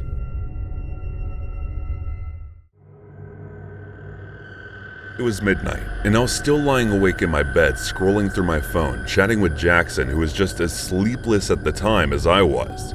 That was when I came across a website, 4chan. It was the first time I had seen this, but for some reason my curiosity was piqued, so I got in. I couldn't quite put my head around it. It seemed like some kind of anonymous chatting platform. As I was trying to make sense of the site and understand what it was all about, a picture with dark background suddenly popped open in front of my eyes. Upon looking at it, the picture seemed like it was some sign of a demonic cult. The black X sign seemed to be carved out from wood and painted over, but the skull over it looked it was in the middle of red bones. The red liquor splattered across the sign looked definitely like blood, and not just that, the 4 blood-laced nickels across the sign were giving off an unsettling, eerie vibe as well. I couldn't look at the picture any longer, so I immediately closed the website and got off my phone. The next morning, I woke up with a weird throbbing pain in the back of my head that followed through the neck area to the shoulders, probably from waking up till late at night. Still, I got up, took a refreshing shower, and got ready to attend the morning lecture. Since I was in the last year of my college, I couldn't risk ditching any more classes than I already had. The rest of my day went busy as usual, looking at how I was doing an internship as well, so by the time I was free, it had already been past 8. That was when my phone started to ring. I looked over its screen to see it was Jackson calling, so I picked up. "Dude, where are you?" Judging by its voice, it was safe to say that he was driving. "Around my company, why?" I asked as I was walking toward the bus stop. Stay right where you are. I'm coming to pick you up." Before I could respond to this, he disconnected the call, so I followed his command and started waiting for him. About 15 minutes later, I saw his car coming in my direction, and within the next 2 minutes, he was in front of me showing off his teeth. I got inside and he started driving, but the route he took didn't lead to my apartment. "Don't tell me. You're taking me to a club, aren't you?" I asked in frustration as he saw me taking the turn that led to the nightclub. "Yep, and there's no way I'm letting you off," he said, stopping the car in front of the club within a mere minute. The rest of the night seemed to blur, as I only sat near the corner sipping whiskey without even trying to enjoy the madness around me, while Jackson, on the other hand, was dancing with a strange lady. I didn't care what he did. The only thing I did care was that I was tired and needed sleep. There was only so much I could endure, and if he was going to dance with another lady for the night, I was going to ditch him and leave. I looked at my watch. It was past midnight now. I needed my sleep if I wanted to continue with my daily routine, and there was no way I was going to let my internship go because of this jackass. So I texted him that I was going home by taking a taxi or something else, and then exited the place. After several failed attempts to book a cab or find a taxi nearby, I decided to walk a little further to the taxi stand. You probably wouldn't believe me, but as I was walking toward the stand, I heard a goat scream sound coming from the nearby woods.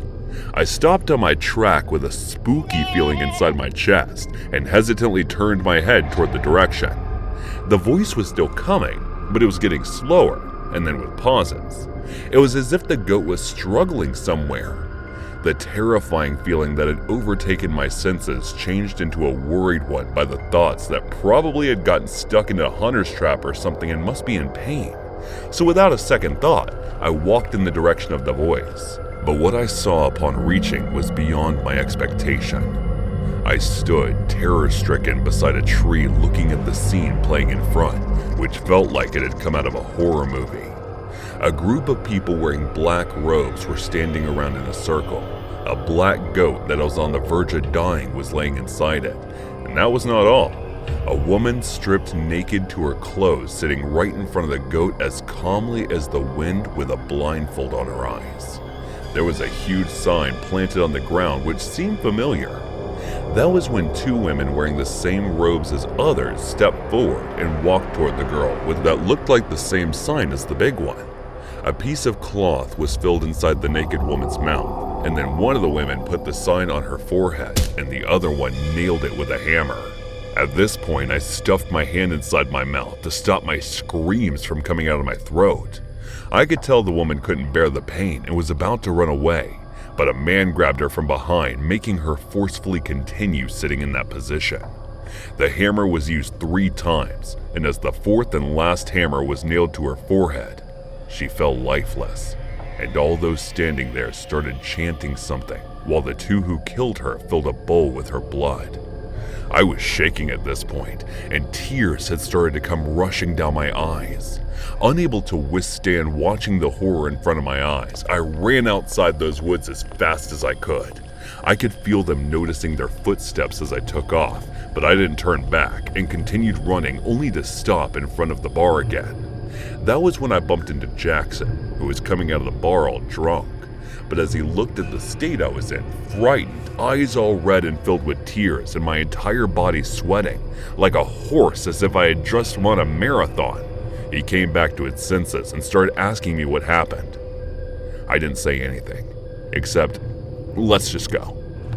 He dropped me safely at my apartment, and without looking back, I ran inside, still scared, thinking they will find me. I spent almost 2 hours in the shower trying to remove the sweat along with the feverish feeling I was having, and I was getting to bed, it came to my mind. Sign. I remember where I had seen it before. It was the same demonic cult sign I saw on 4chan the other night. From 1998 to 2001, I lived in a small craftsman-style home in Laurel Mountains, not too far from Frank Lloyd Wright's Falling Water. The home had a twin next door that was built at the same time, but by the time we bought our place, the one next door had been remodeled and expanded so extensively that it was unrecognizable. The story goes that the property belonged to two brothers, and the brother whose house ended up getting a makeover had two sons. But here's the fishy part, which I personally don't buy. Our neighbor in the other house told us that the two boys were werewolves. I didn't know this part of the story until my husband told me later on, after we both had experienced some strange things, which I will elaborate in a moment. When he told my husband about this, he invited him in for a tour of his home.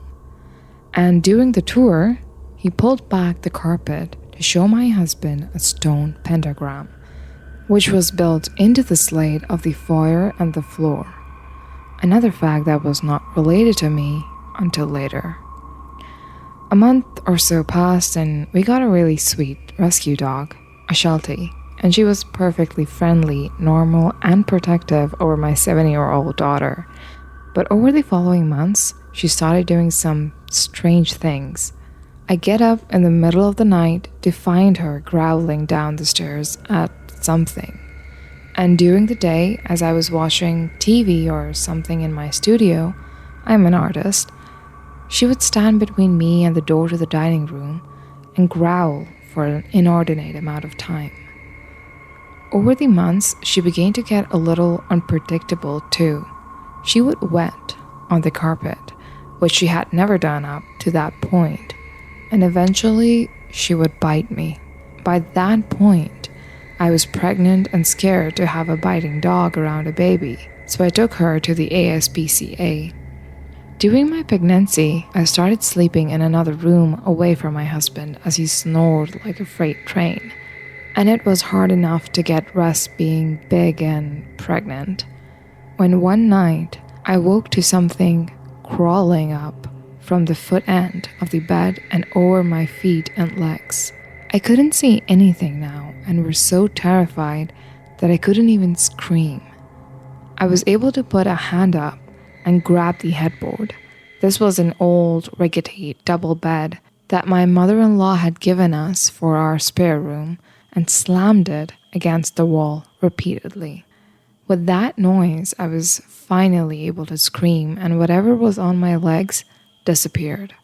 I ran to the hall to find my husband running to meet me and asking me what had happened, and I didn't know what to say. That winter, a few months after the baby was born, I was sleeping in the room with the baby who was in his crib, and my mother was visiting. We'd all be enjoying an evening in front of the fireplace, and the whole house was warm and toasty. When we went to the bed late at night, probably around midnight, I woke at 2 a.m. to the baby screaming. And when I tried to get up, I was so ice cold, I could barely move. My mom and husband heard the baby screaming and came into the room to see what was wrong. Then my husband said, "Why the hell is it so cold in here?" The door was open the whole time, by the way. So my mom took the baby out of the room and my husband helped me out to the hallway beyond the open door, and the rest of the house was still toasty warm. Thank God we ended up moving out the following summer. But before we had, my husband said he'd spoken to the neighbor about our experiences, and he said, "Oh yeah, the two werewolf boys' father had killed them, and then himself, and the boys' ghosts roam the two properties."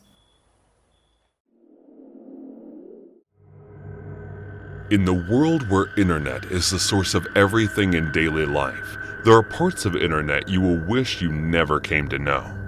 I got to know about this part of the internet when I was working on my assignment project, and I needed a route that isn't easily available in my place, and I was trying to do the nursery and find the route, but no mystery said that they had that. I was asking favors from the guys from the diner that we worked at, and then one of the guys told me that there was a place where I can find them all, but there's a place that I can get whatever I want, and however rare it might be, I could find it there. And then he told me that in order to get that, I could be using a Tor browser. I had no idea what it was. It was the first time. I was not sure that it would be safe, So I told one of the technical friends to help me out with it, and he told me to get another laptop if I don't want my information to a suspicious stranger, and then I found it. I used one of the laptops that I found on Craigslist for $60, and then I started trying to find it, and my friend logged it in carefully, and we started surfing through the dark web, and we reached a place where I could find the route. It was some dealer from Cambodia who was ready to sell us the route, and I was relieved. It meant too much, and then he demanded $1,000 for it. There was no way I was going to pay $1,000 for it. And then my friend, he told me that it's better that we don't surf on here much, and he told me to take the call information and make rest of the deal through the phone, and we did.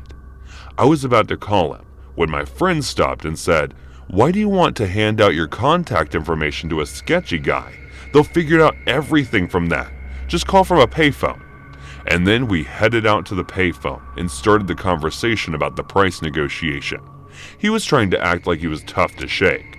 I told him that $50 is the highest that I will go for it, and then after minutes of negotiation, we agreed on $60. I let him have the last call. I was willing to give him the $100, so I won anyways. It was the route very specific to Cambodia, and I was meant to get the route in 4 days because it was being shipped. And then he later gave me some information about the dropout and where I can pick it up. I had to take it from his cousin Tran in the States. I realized which Tran he was talking about. He lived in our town. When he gave me the address, I was surprised to see that. Tran was in the same class as me. 4 days later, I saw Tran was standing away from his home and onto Miss Park's driveway. He looked suspicious. I knew he was waiting for me, but he did not know what. When I approached Tran, he said, "What are you doing here?" We shook hands, and then I said, "I'm waiting for someone. You better leave, could be dangerous." And I told him, "No, it's not. I'm the guy you're waiting for. You got the package." And he looked at me and said, "Damn, man, I did not know you played like that. What's in the box?" And I told him that it was the route for a class project, and then he said, "Oh, shit, I totally forgot about that." And then I went on and put $60 out for him to take. And he looked at me and said, "It's 100, big man." And I told him that I had a deal with his cousin and $60. And then Tran said, "US rules here, baby, not Cambodia. You have to give the cut."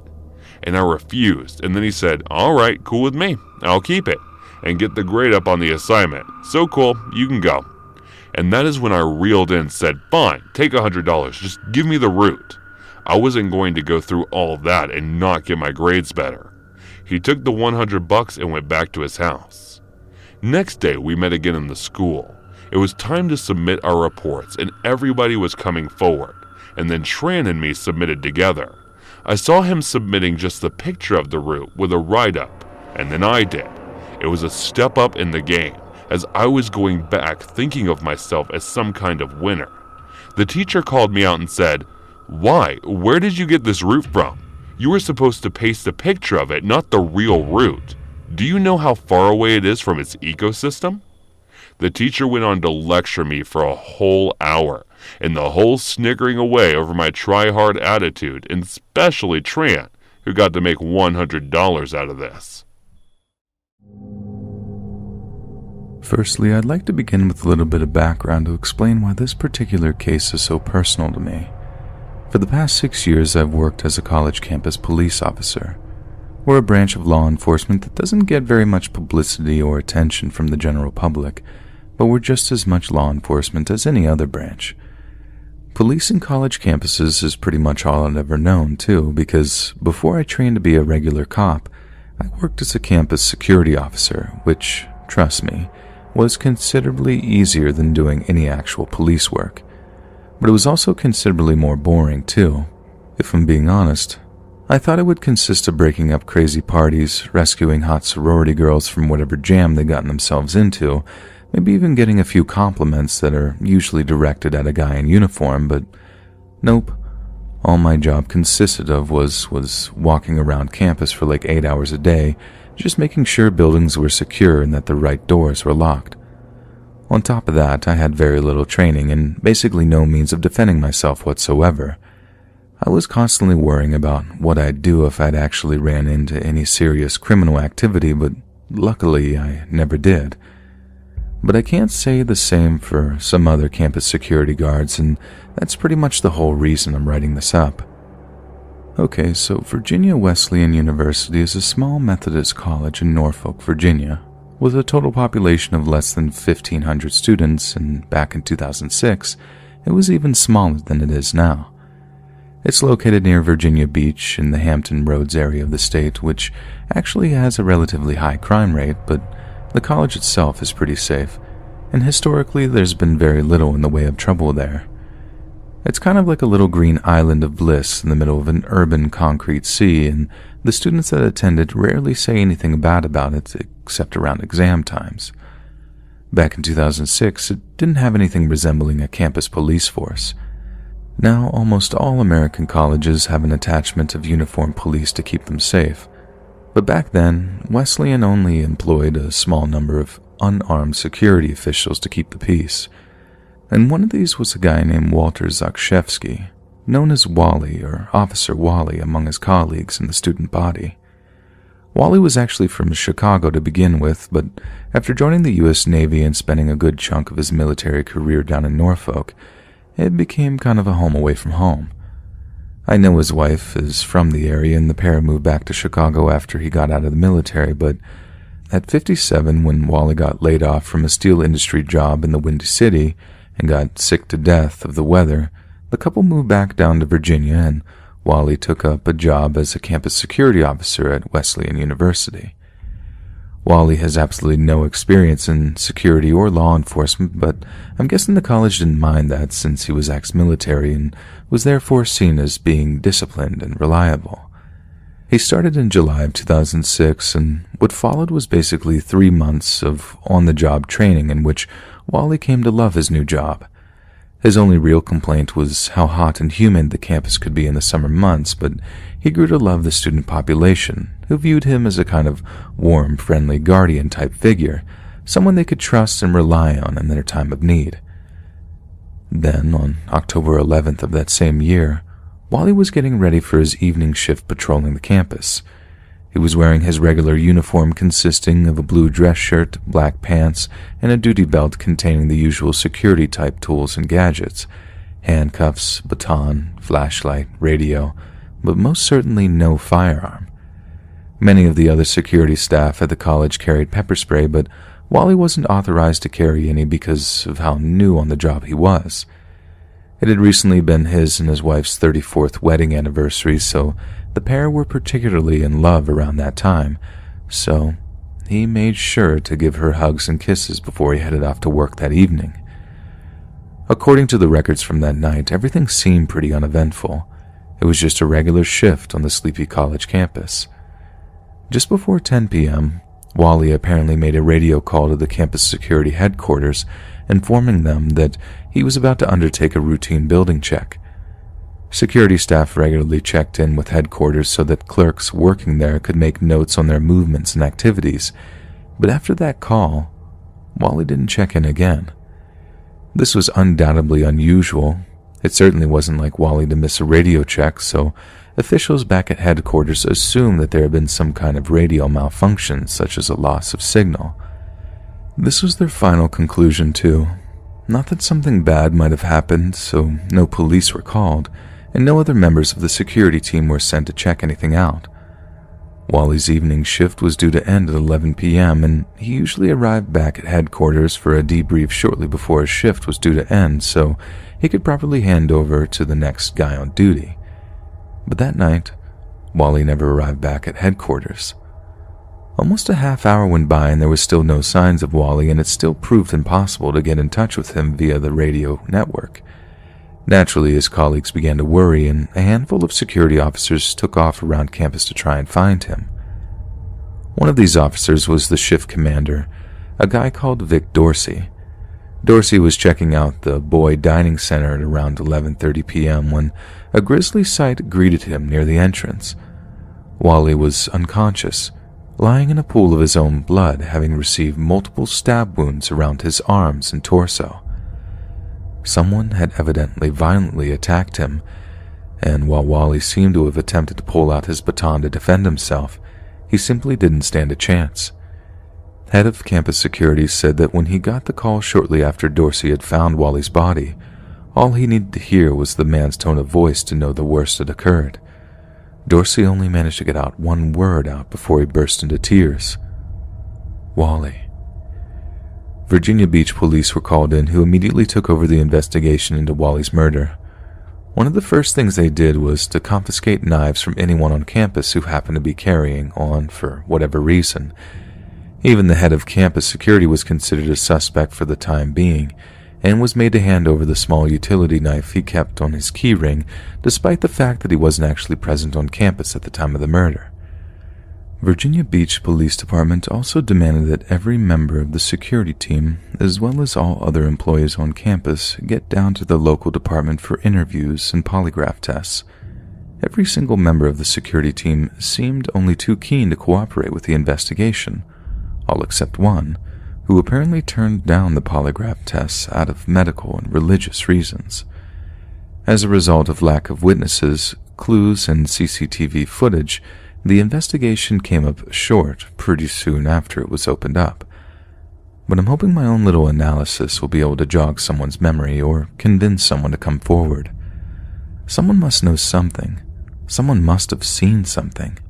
Heck, even if it's the person that actually killed Wally, they should just man up, do the right thing, and admit what they did so we can all get a little closure. I mean, I did Wally's job, and that legit could have been me out there that night, stabbed to death securing a building from someone that just shouldn't have been there, and that thought alone is enough to give me chills. Personally, I have one main theory that I think explains what happened to Wally that night. Given that the encounter was outside of the dining center where students spend a fair amount of cash on their lunches and other sweet treats, a thief may have believed that there might well have been a great deal of cash left in the building overnight. He probably saw Wally, recognized the uniform, then attacked in the knowledge that Wally probably wouldn't be carrying any kind of firearm. The college itself might have been considered an easy target for any kind of serious criminal who might have known that there was very little in the way of security presence there. Yet there was absolutely no sign of any kind of break-in or an attempt at forced entry, nor had the college been the target of any organized burglaries before that time. This has given rise to other theories that some kind of grudge or dispute between coworkers led to Wally's death. After all, there was one member of the security team that refused to take a polygraph test, and if you ask me, that's probably the most suspicious thing about this entire case. It's also really curious that there was no CCTV footage of the attack. Another member of the security team would have known where the cameras were at, and therefore where the best place to attack Wally would be. Yet Wally was a very popular member of the team, so what could he have done to incur someone's anger in such a way is almost totally beyond me. In the words of Marianne Zarkshevsky, Wally's widow, I just want to ask them why. Why didn't you just leave? Why did you have to hurt him? And perhaps the most tragic thing I've learned about the events surrounding Wally's death is that just a few months before he was murdered, the head of campus security had been asking the college to pony up the cash to hire some actual trained, armed police officers. Leo Tarian, head of security, has pretty much openly admitted that it was hideously unfair to put untrained and unprepared people in a situation that might lead to encounters with armed and violent criminals. But he also puts it out there that the college was vehemently against the hiring of armed off-duty officers, on the grounds that it would create a negative atmosphere on campus by frightening the students. After Wally's death, Wesleyan College not only hired an off-duty officer but offered a $25,000 reward out of their own pocket for any information leading to the identification and arrest of Officer Wally's killer. A shadow box containing a photo of Wally, his now retired badge, and a medal now hangs in the Wesleyan security office, with the box bearing the inscription, "For the ultimate sacrifice." But as sad and tragic as the whole thing is, it pales in comparison to the terrifying idea that a man could be killed in such a brutal fashion while at work, with one of his own colleagues as perhaps the main suspect, and that still, to this day, not a single person has been charged or convicted over his murder. We can only hope that Wally and his widow managed to find some measure of peace. You would always find this one person who never smokes, drinks, or engages in any other unhealthy activity that could potentially compromise their well-being. Whenever they witness others indulging in such behaviors, they launch into lengthy lectures on the subject matter. I'm him, the one who preaches against these things. But I never realized that this habit could one day lead me to danger until I experienced it. On a Saturday evening, after a disastrous blind date that ended due to personality conflicts, I waited for the bus at the stop. Suddenly, my phone rang, and I saw it was my cousin Manny on the line. I picked up the call and he asked if I would attend Peter's daughter's quinceañera. When I asked when it was, since I had forgotten all about it, he told me it was taking place the next day. I replied that I wasn't sure I could make it since I had a job interview scheduled that day, which was a lie, and he knew it too. However, the truth was that I didn't want to go because I was not too fond of such parties with drinking and wild behavior. Come on, man, Peter will incessantly pester me if I don't attend, and I don't want to go without you, he pleaded. Fine, I'll try. Now don't force me anymore, I said before disconnecting the call. While I was patiently awaiting the bus's arrival, a group of somewhat uneasy teenagers arrived at the bus stop. Their behavior was quite peculiar, as they spoke loudly and laughed in an almost manic manner while constantly fidgeting about. To my surprise, one of the teenagers extracted a glass tube from their pocket and inhaled what appeared to be crack smoke. I have never been one to lecture strangers on how to live their lives, so I'm not quite sure why I felt the urge to educate those young individuals on the dangers of smoking. Hey, you guys are still in high school, right? What are you doing smoking at your age? The once boisterous environment immediately quieted when I uttered those words, and all eyes turned towards me. Mind your business, old man, one of the girls in the group said, attempting to establish dominance with her tone. Although it didn't work. Her appearance stood out the most. Bleached hair with a sharp fringe, adorned with numerous tattoos, and a piercing in her nasal septum, embodying the quintessential tomboy persona. I'm just saying this because it harms your health, kids. I should have stayed silent, but I couldn't control my tongue.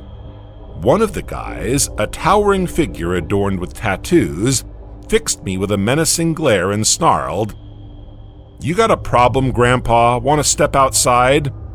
As he started getting closer to my chest, making me step behind. Not really, Before I could finish my sentence, he pushed me so hard that I couldn't balance myself and fell on my butt. They all started laughing in sync when the guy grabbed me by the collar and forced me up. I understood what he was doing. He wanted me to fight him back, but I didn't want to fight, and to be honest, I was starting to get scared. "Relax, dude. Do what you want, okay? My bus is here," I said, pointing at the bus, and started walking away. The guy suddenly grabbed my collar again and yanked me back, saying, "Not so fast." The rest of the group began encouraging him to strike me to set an example and discourage anyone from interfering with them in the future. I couldn't understand why they were being so aggressive. It wasn't like I was rude. My tone was super polite, and I only warned them about the harm smoking can cause to one's body. I grew increasingly frightened as I pleaded with them to release me, explaining that I meant no harm. However, they were too under the influence of whatever they smoked to listen to reason. Suddenly, a punch landed on my jaw out of nowhere. Holding my face, I turned to see it was the tomboy girl who had hit me and was giggling now. I wanted to beat the shit out of these people, but these kids were scarier. Some were even holding baseball bats, and I realized I mixed myself with many junkies who probably wouldn't hesitate to murder me in broad daylight. I was about to get another hit but I twisted the guy's arms and somehow pulled myself away from them before making a run for it. I thought they would stop, but they started running after me instead. I never knew I could ever be scared of a bunch of teenagers, but here I was getting chased by them. I noticed a Walmart store and immediately rushed inside, hoping they wouldn't find me. They did come inside, looked here and there for a few minutes, and then left. There was no way I would return to the bus stop to encounter and get beaten by those deranged kids, so I called myself a cab. But as I exited the Walmart, I found those kids lurking around just across the street. I tried not to look noticeable as I walked to the cab, and luckily I successfully managed to get in. Even though I would never tell this to anyone, it was a terrifying experience. My heart was still racing as fast as a racehorse, and I couldn't believe what happened to me. One thing was sure, I would never say not to do anything to anyone again, especially not teenagers. They can be terrifying these days. After getting home, I called my cousin and told him I would go to the party, which made him happy. It's been quite some time since that incident, and I never shared this experience with anyone until now. However, I never blamed those kids for being like that, for their behavior was all the result of neglect and bad parenting, which has become common in today's generation.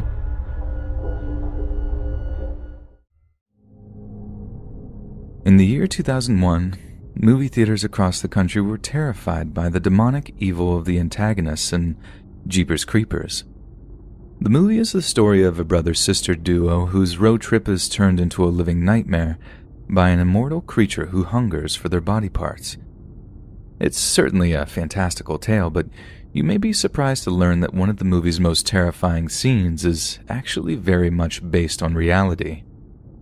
More than a decade prior to the release of the film, a woman named Marilyn Depew was reported missing on Easter Sunday of 1990. Marilyn's neighbors strongly suspected that her husband Dennis was responsible for the disappearance, as it was common knowledge around the neighborhood that the Depews had something of a rocky marriage. Many gossiped that Dennis had violently snapped when Marilyn finally professed a desire to end what had been a miserable marriage. The reality wasn't far off. After severely beating her in front of their 3 children, Dennis Depew lied to them, telling them that he was going to take their mother to the hospital. Instead, Dennis drove the dazed and bloodied Marilyn out into the woods and shot her in the back of the head. Since he was on some pretty isolated Michigan back roads while he was dumping his wife's body, Dennis Depew assumed that he would be undisturbed. It was rare to find any vehicle at all driving down that stretch of road, but as fortune would have it, a married couple by the name of Ray and Marie Thornton were headed Dennis's way.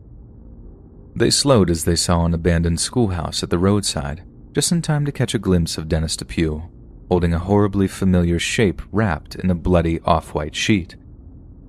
Horrified by what they'd seen, the couple raced down the dirt road only to find that a man who had evidently killed once before was now pursuing them at breakneck speed.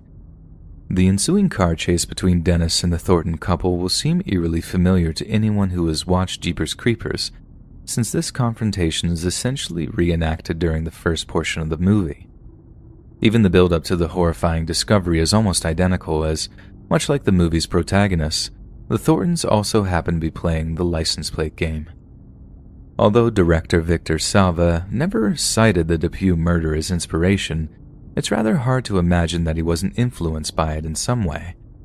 After failing to catch up with the Thorntons, Dennis Pugh then hid the truck he'd used to chase them, and for a good long while, there was no concrete leads on who killed the woman whose body was found behind that old abandoned church. Then one night, many months later, Dennis sat down to watch an episode of Unsolved Mysteries to find that the focus of that night's feature sounded strangely familiar.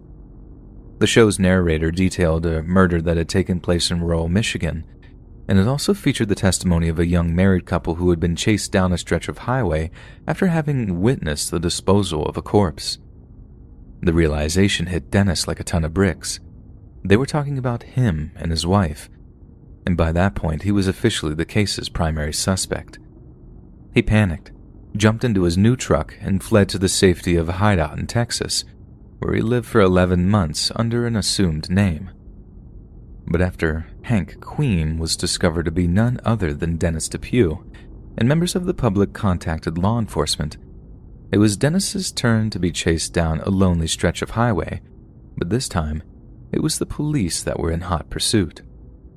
The lengthy chase ended in the state of Mississippi, where Dennis got out of his vehicle, put a pistol to his temple, and pulled the trigger. The footage from the episode of Unsolved Mysteries, the one that sent Dennis into a blind panic, can be found online, and it's fascinating to notice the obvious similarities between the movie and the real-world events. Yet something about the inclusion of an ancient demonic evil seems to take the sting out of the depicted events. We can watch a movie like Jeepers Creepers, then sleep soundly in our beds, safe in the apparent knowledge that it was only a movie. But the fact is, it isn't just a movie. For a good chunk of the film, the events are an exact recreation of a real-life event that almost ended in the brutal murders of a young Michigan couple by an unrepentant, bloodthirsty monster. A man who poses a much more tangible threat than any make-believe movie monster. I have been divorced for several years now, but not by choice. My now ex-wife Julia ended our marriage apparently out of the blue, citing claims of infidelity. There's just one problem. I never cheated on her. In fact, I was positively in love with her. My affections for her never dwindled in the least. I wasn't prone to spending a disproportionate amount of time at work or with friends, so I had given her no reason to think I was being unfaithful. Truthfully, she was a wolf in sheep's clothing. Unfortunately, it took a messy divorce for me to see her true colors. The divorce court judge believed her adultery allegations uncritically, giving her everything she needed to wreck me financially and leave me with nothing. I considered pursuing custody of our 2 children, but I dropped the case when she threatened to accuse me of child abuse and molestation. Once she made that threat, I knew I had no chance of winning. The family court judge would have believed her just as easily and unquestioningly as the divorce court judge. So now I'm living in a 2-room apartment, needing to work 2 jobs to make ends meet, thanks to alimony and child support payments. And I get to see my son and daughter every 3rd or 4th Saturday. And frankly, I'm fortunate it's even that frequent. She's interfered with my visitation rights multiple times with full backing of the courts, and I dare not protest should she try to play the molester card. Some months ago, she started allowing them to come over to my place every other weekend. That's when I began to notice some problems. My son had a bruise and cut on his arm. I asked him what happened, and he shrugged it off by saying that he got into a fight at school. The next time I saw them, my daughter also had a bruise, and she used the same excuse as my son. That's when I started to grow worried. Both of my kids getting into fights at school within a couple of weeks of each other. I mean, it's not impossible, but I never really bought it. Over the next few months, I began to notice other problems. Their clothing began to look worn and exceedingly dirty, and both of them had noticeably lost weight. This didn't make sense to me. My ex was getting more than enough money from me in terms of child support. There was no reason for my kids to be looking like this. I tried asking my son and daughter what was going on, but neither of them would say much. This raised some red flags. I couldn't afford a private investigator at that point, when fortunately a friend of mine who was far better off financially agreed to help me out. So I asked him to install a security camera for my apartment. When I asked why, I told him, "Something tells me I might be needing one soon." After a few weeks, the private detective met with me and my friend at my apartment, and the information he provided us was upsetting to say the least. He had numerous photographs of my ex meeting with shady characters in out-of-the-way places purchasing drugs. In some of the photos, my ex was shown walking out of shopping malls with new shoes and very expensive clothing. She had been using my child support checks for anything but supporting our children. The last 2 photos were taken from outside the house, and the detective got clear shots of my ex with raised fists while my children were in a defensive position and sobbing. So much for the claims that they were getting into fights at school. He told me one more thing, that my ex might have spotted him at one point or may have noticed him a little earlier and got suspicious. He couldn't say for sure. Whatever the case, I had the dirt on this loathsome witch, and I was going to expose her. Later that same night, I was woken up by a persistent ringing on my doorbell. I stumbled to my front door and opened it up. It was my ex-wife. She looked like she was ready to shoot lasers from her eyes. If looks could kill, I would have died from a heart attack on the spot. But I kept my composure. "What the hell do you want at this hour? You hired someone to follow me, didn't you? To take pictures of me?" "Oh, so you saw him, huh?" I said, taking a measure of sadistic pleasure at making her realize she was screwed. "What the hell did you do that for?" "I had my reasons. Whatever the case, I've got the goods on you. Your ass is going to prison, and you're never going to be seeing the kids again, not if I have anything to say about it." She stood there silent for a few seconds, her rage seething. "If I can't have them, neither will you." Suddenly she pulled a knife. I reacted a little too late, and she stabbed me in the shoulder. I stumbled back into my apartment with her trying to plunge the knife deeper. I shook her off, but she took a slashing motion and got me in the arm, leaving an ugly gash. I grabbed my living room lamp and tossed it at her. It struck her in the head, and she was out cold. The police arrived, and I told them everything. My ex had regained consciousness by the time and tried to play the victim, saying that I was being rough with her and she only stabbed me in self-defense. I told the cops I had a security camera, and it would prove my side of the story. I knew I had made the right call having it installed. My ex got a pretty hefty prison sentence, combining her illicit drug use, neglect, and physical abuse of the children, as well as her attempted murder of me. She would be old and grey by the time they let her out. I couldn't immediately take in my children due to previous financial ruin, but the court agreed to grant me full custody once I got back on my feet. For now, my kids are staying with my parents, but when the time comes, I look forward to rebuilding my relationship with them.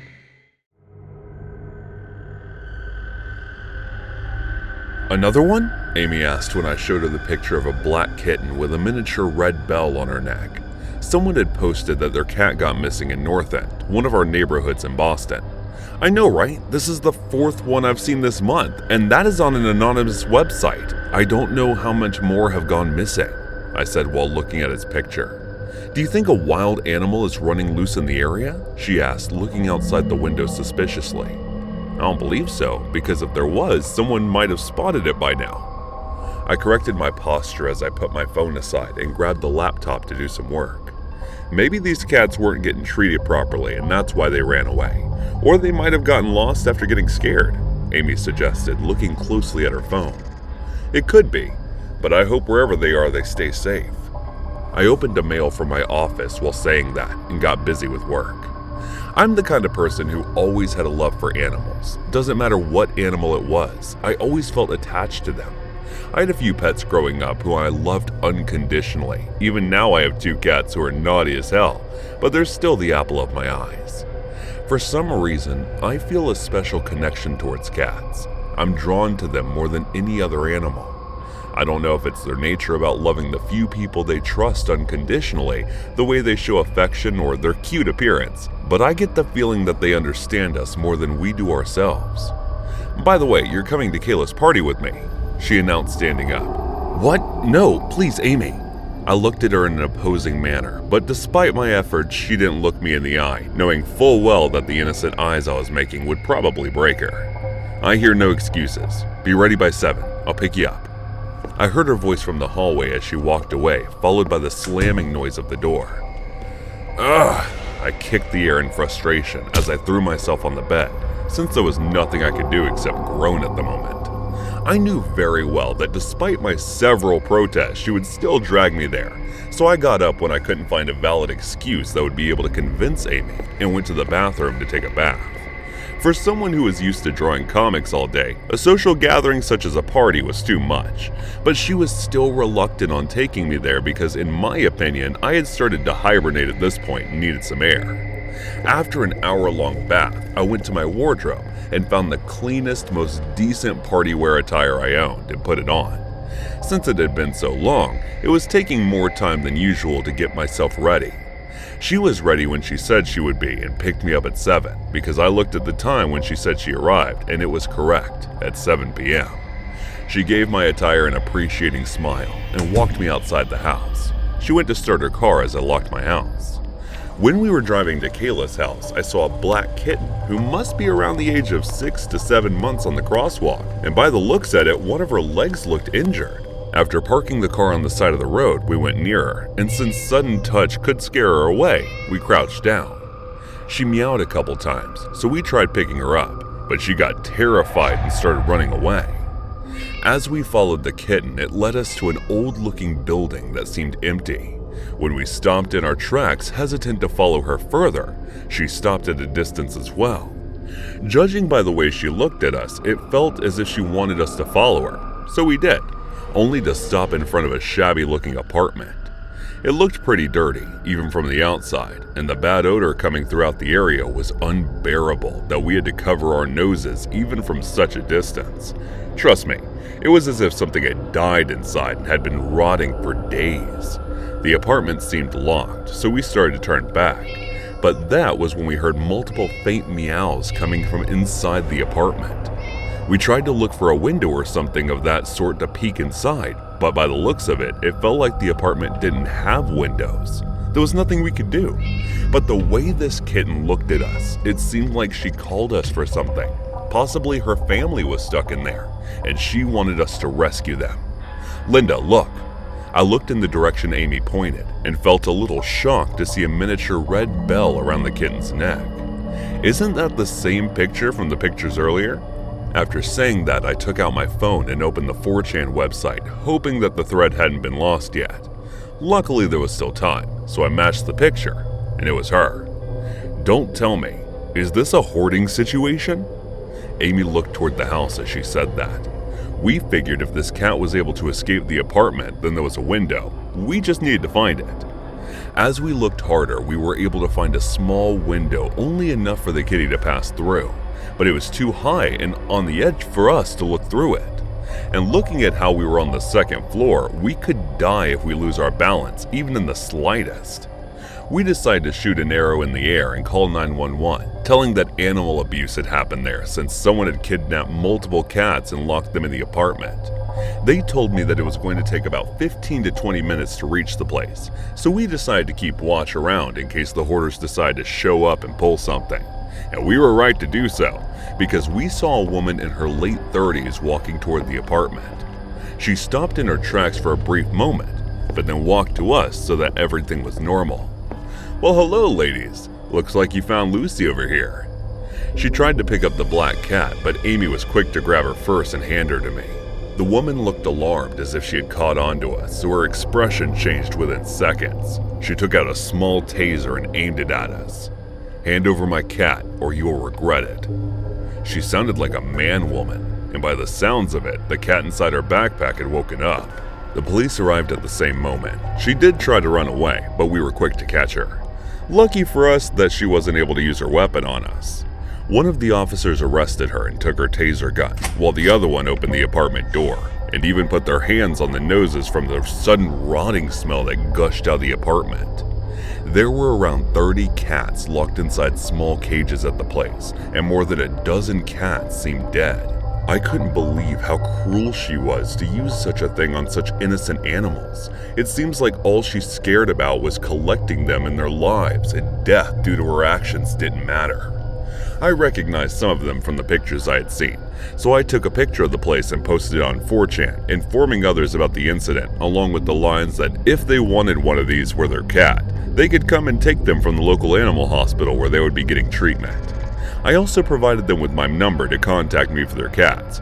You wouldn't believe, but all those cats were stolen, and for the next few days I received calls from their owners. They all showed me their past pictures to assure me that they were their cats. It's a relief that all of them were able to return safely to their homes, except for 2 cats who seemed to be stray, or it might be that their previous owner couldn't get the news. My heart broke when I received phone calls from those whose cats had already been dead because of that one psycho woman who was still trying to justify herself in prison, that she did all this because she loved them. As her animal cruelty is a federal felony, she was sentenced to 7 years in prison, and I hope by the time she gets out she learned her lesson. The current updates on those 2 cats are that they are living with us and had gotten much healthier than when we found them.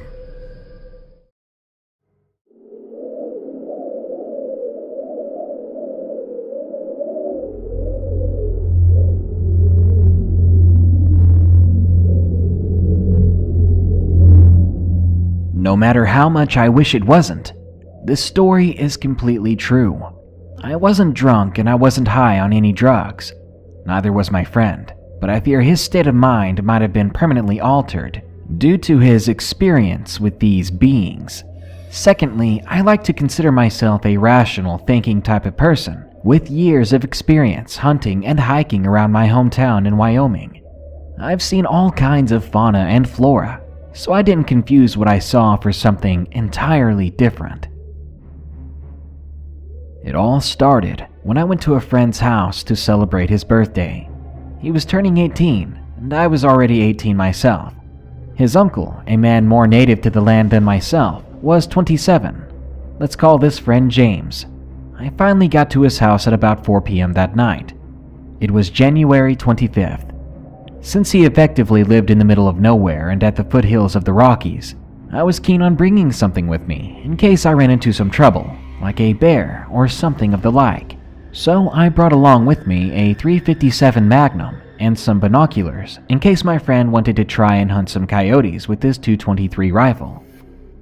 We started doing our normal routine for most of the day, playing games on his computer, watching some TV, and just chilling out and talking about school.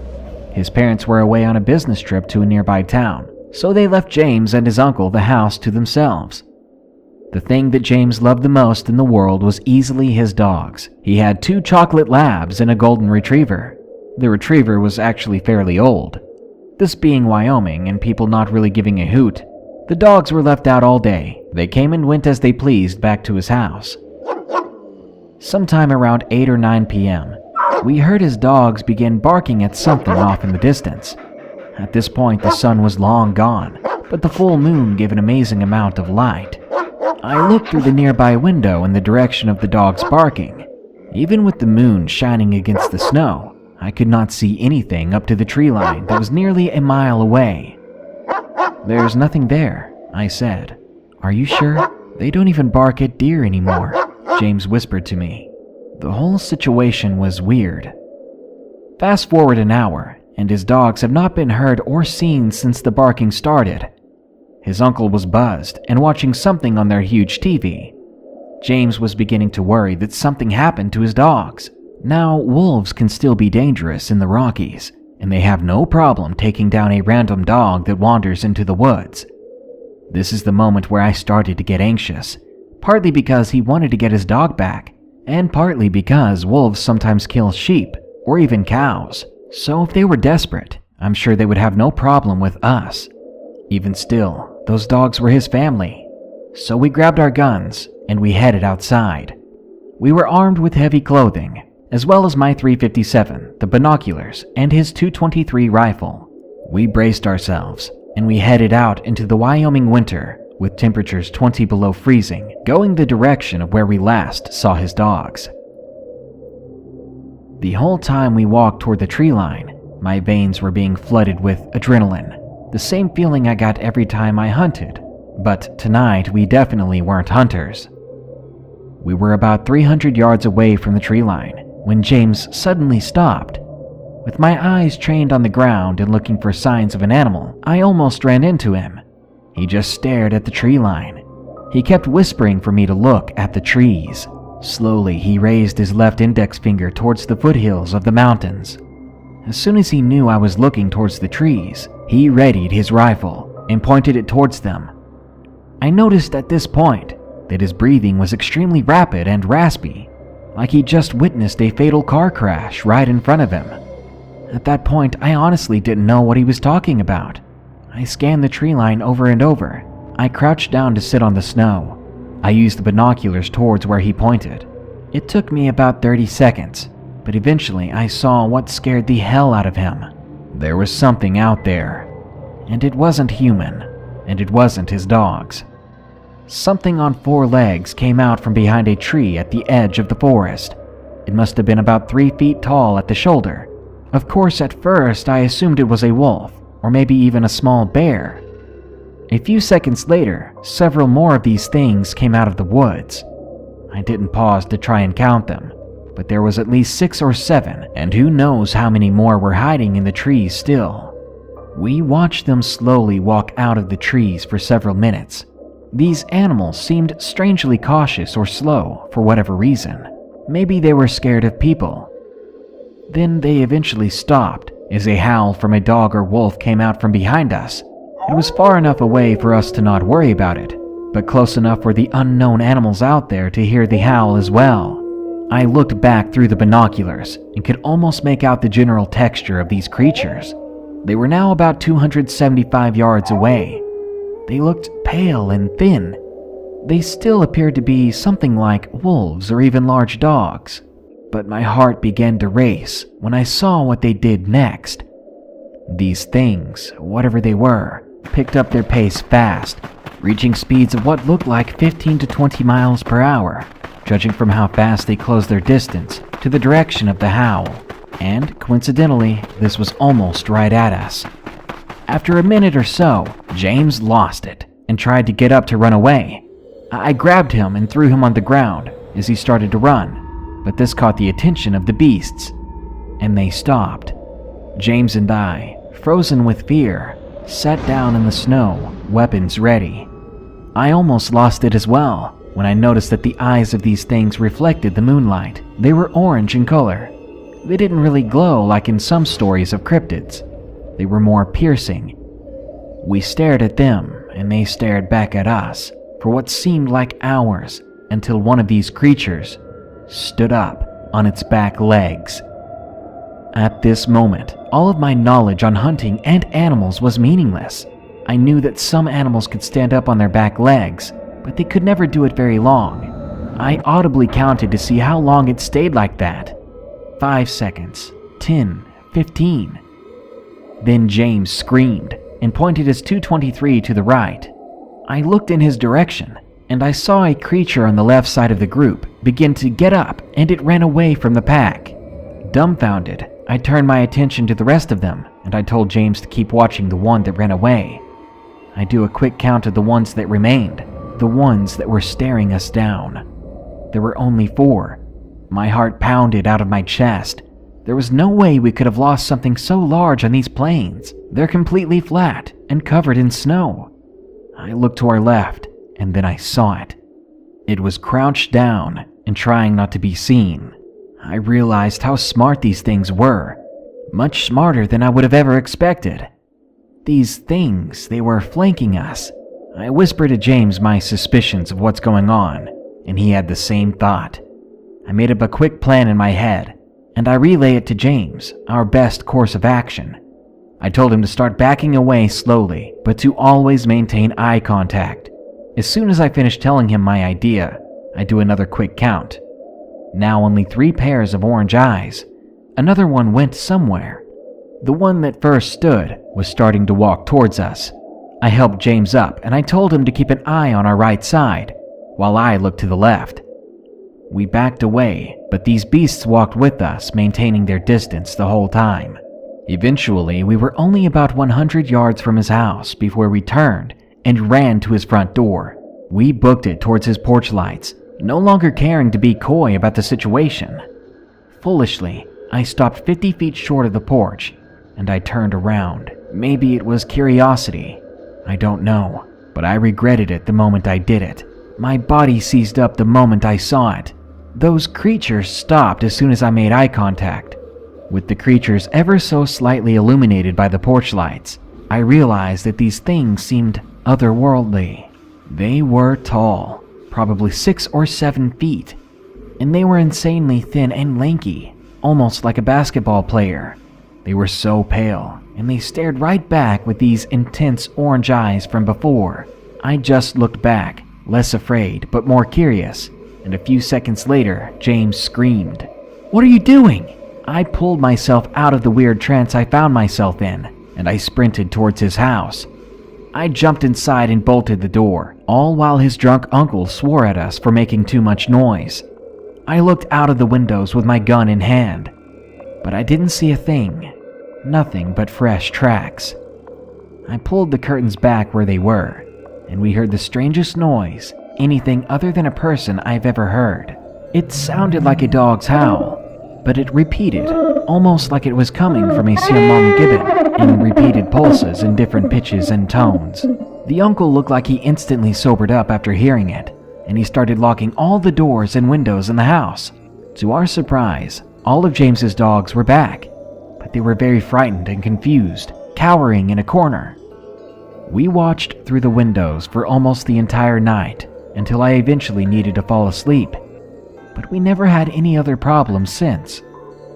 Whatever these things were, they were fast, they were smart, and they were nothing I've ever seen before. It looked like some strange dog man straight from tribal legend. I'm not a superstitious type of guy, but I hope it was somehow just a really elaborate dream, even if my friend and his uncle can recall the night too.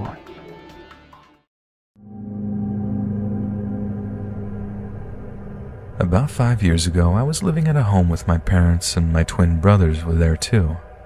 Every morning at 7 a.m., we would both head out for a run. We had mapped out this giant loop that we would run. To make it a bit of a competition, I would run it in one direction, and my twin would run in the other direction. That way we could run and stay focused. Part of this loop was on the main street of the city my parents lived in. On this main road, there were these shady apartments kind of hidden by a bunch of trees. The direction I was running, the views of these apartments were obscured by giant hedge bushes, and I couldn't see the apartments until I was right in front of them. Out of my peripherals, I see a woman standing among the trees, staring at me. I sort of immediately get chills and don't turn to face her because I didn't want to be rude. So I run on and forget about this a few minutes later. I pass my twin about 10 minutes later. He's going in the opposite direction as I was. I get home and my twin isn't back yet, so I go about the rest of my morning routine, including taking a shower. I get out of the shower and my twin hasn't come back yet, and I'm starting to get a little bit worried. An hour after I had gotten home, he's still not back, and I call him. He tells me he's on his way back and he has something he needs to tell me and my parents. He finally gets home and tells me that as he's running in front of these apartments, he saw a woman hanging from the trees in front of this apartment. As soon as it's obvious he sees her, a man comes sprinting from the apartments, wailing and screaming, "No, I can't believe she did this," and grabs her body and lays her on the ground and starts performing CPR. It was obvious that it was her husband. My brother calls the local police and they dispatch an ambulance and police officers. My brother has to stay for questioning as a witness to this report and the whole process there, and he's obviously troubled by it. Since he was going the opposite way that I was running, he didn't have a hedge obscuring his view and got a straight-on view of this woman hanging there. It's still hard for me to believe that the woman I saw staring at me out of my peripherals was dead the entire time. I do find it very sketchy that the husband came running out as soon as it was obvious that someone had discovered the body. That is a bit too convenient if you ask me, but I don't want to say that this man killed his wife without any evidence. My brother was never followed up by the police, leading me to believe that the death was in fact her taking her own life. I just still can't fathom that if I would have turned to face this woman, I would have discovered her about 20 minutes earlier than my twin had, and it deeply troubles me that I didn't.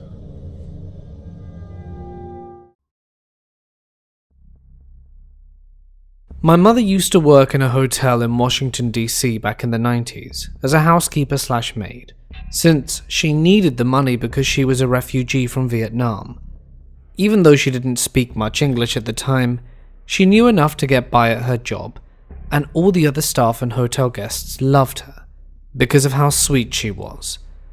Because of this, any high-profile guests such as the Backstreet Boys would stay at the hotel. The manager always sent my mum to clean the room, since she was so good at it. Anyway, one day a guest comes called Mr. Michelson. He checked into the most expensive suite. As usual, the manager told my mum to go take care of his room. As she got there was a "Do Not Disturb" sign, so she told the manager she would come back later. What was weird was that no one was ever allowed into his room. The man stayed for almost a month, and not once did he let staff come in to clean. However, he paid a lot, and gave a warm welcome every time he passed as staff member/housekeeper, so no one paid him any mind. Then one day came, when people didn't see him anymore, so they assumed he checked out. Even though the receptionist had no account of this, since it had been so long since the room was cleaned, and the "Do Not Disturb" sign wasn't on the door anymore, the manager told my mum to check it out, and to try and clean up what she could. As she got to the floor and unlocked the door to the room, a disturbing smell hit her. She couldn't figure it out, but she continued to survey the room, which was disgustingly messy. Her words were that it looked like someone had thrown a rave, even though no other guests seemed to have ever gone into the room besides Mr. Michelson. It had looked like he had deserted the place without telling anyone. My mum was still shocked by the smell, so she tried to track it down. As she followed her nose, she could tell it was coming from the hotel room closet. When she opened the closet, there was nothing but a cardboard box on the ground, from which the smell was resonating from. In that moment, from being a housekeeper, my mother's first instinct was to open the box and see what was in there, to clean and/or throw it out. When she opened the box, what she saw scarred her to this day.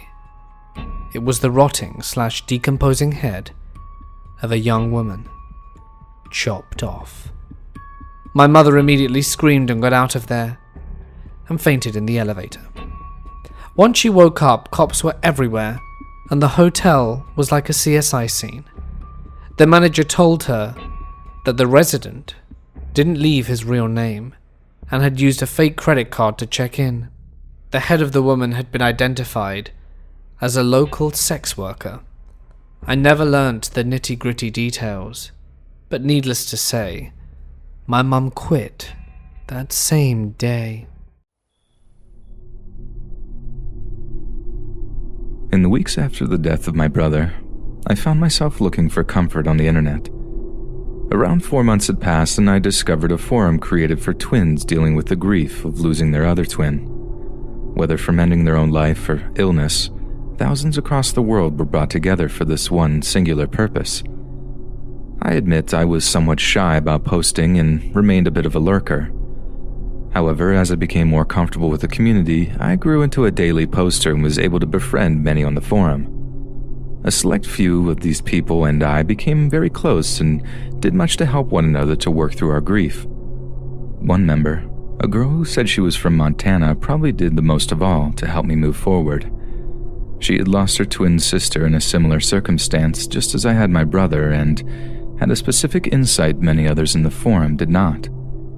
It was not long until her and I were confessing our deepest secrets to each other, and it was very nearly as if I hadn't lost my twin at all. You may ask why I would tell a complete stranger all my deepest and darkest secrets. I suppose the anonymity was the reason. Even if the person knows or thinks they know all about you, they still don't know your true identity and location. That aspect of the internet gives you carte blanche to bare your soul to a person you're confident doesn't know the true you.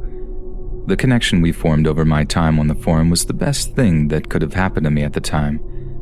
However, my confidence in my anonymity and comfort with this person would ultimately come back to bite me and make my life on the internet and outside of it complete torture.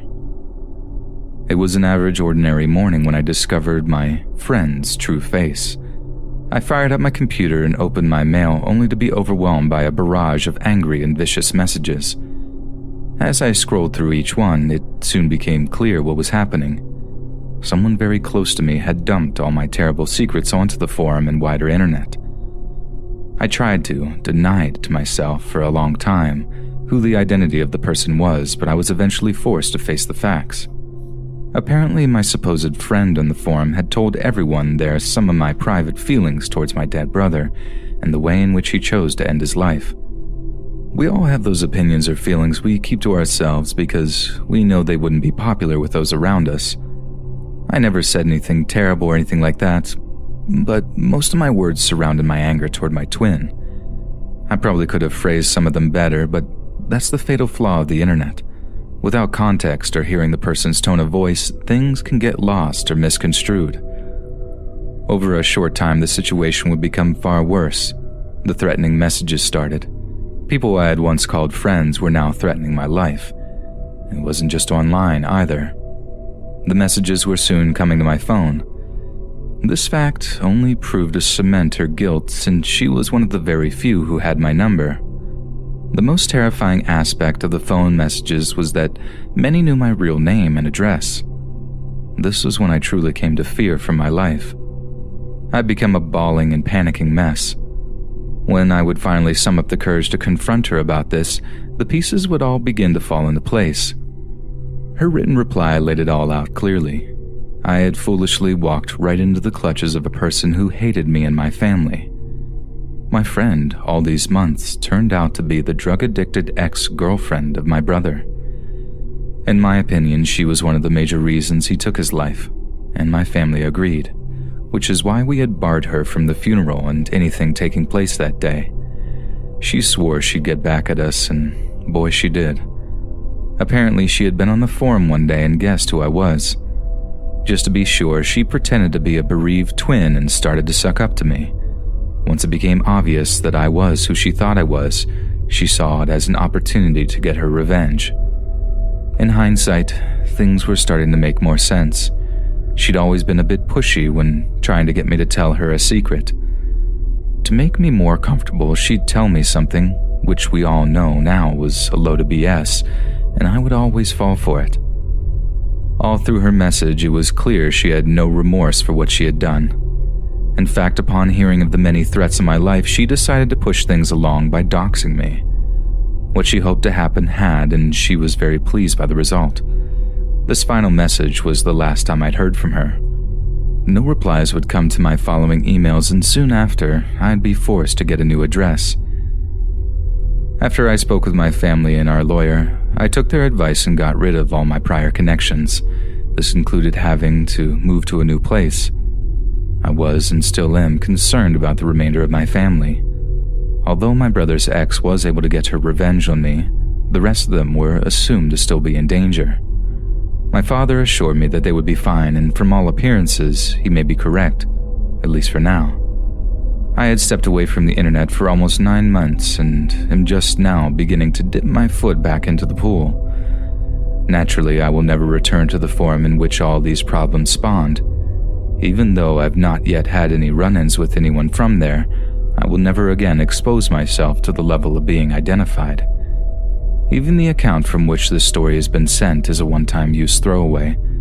So if any of those coming across this story may have any questions, I'm sorry. None will be forthcoming anytime soon, and certainly not from this account.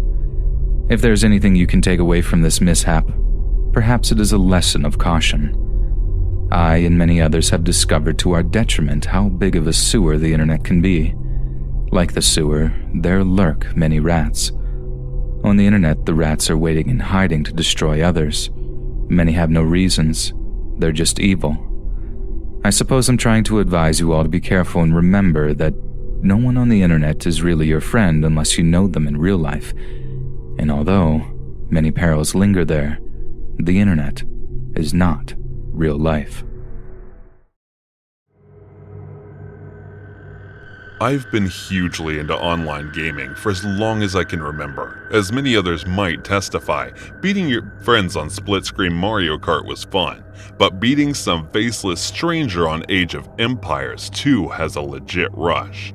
Like, I always imagined it was some super smart older kid and getting their butt handed to them by me, the 10-year-old tactical genius.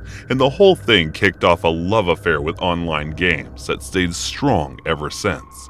But the past 8 years or so, my game of choice has been Counter-Strike Global Offense. Being a sweaty FPS veteran, I played the first game a whole bunch and was super excited to get to grips with its successor. When I got my hands on it, I was hooked, and over the years, I moved from clan to clan, playing with an ever-shifting international group of people until I settled on the clan. And now it's run by his husband and a wife pair in their 40s, and they generally keep the whole operation running smoothly and drama-free, hence why it's been my steady clan for the past couple of years. I say generally because there was one quite significant incident involving another clan member that had a significantly negative impact on my life.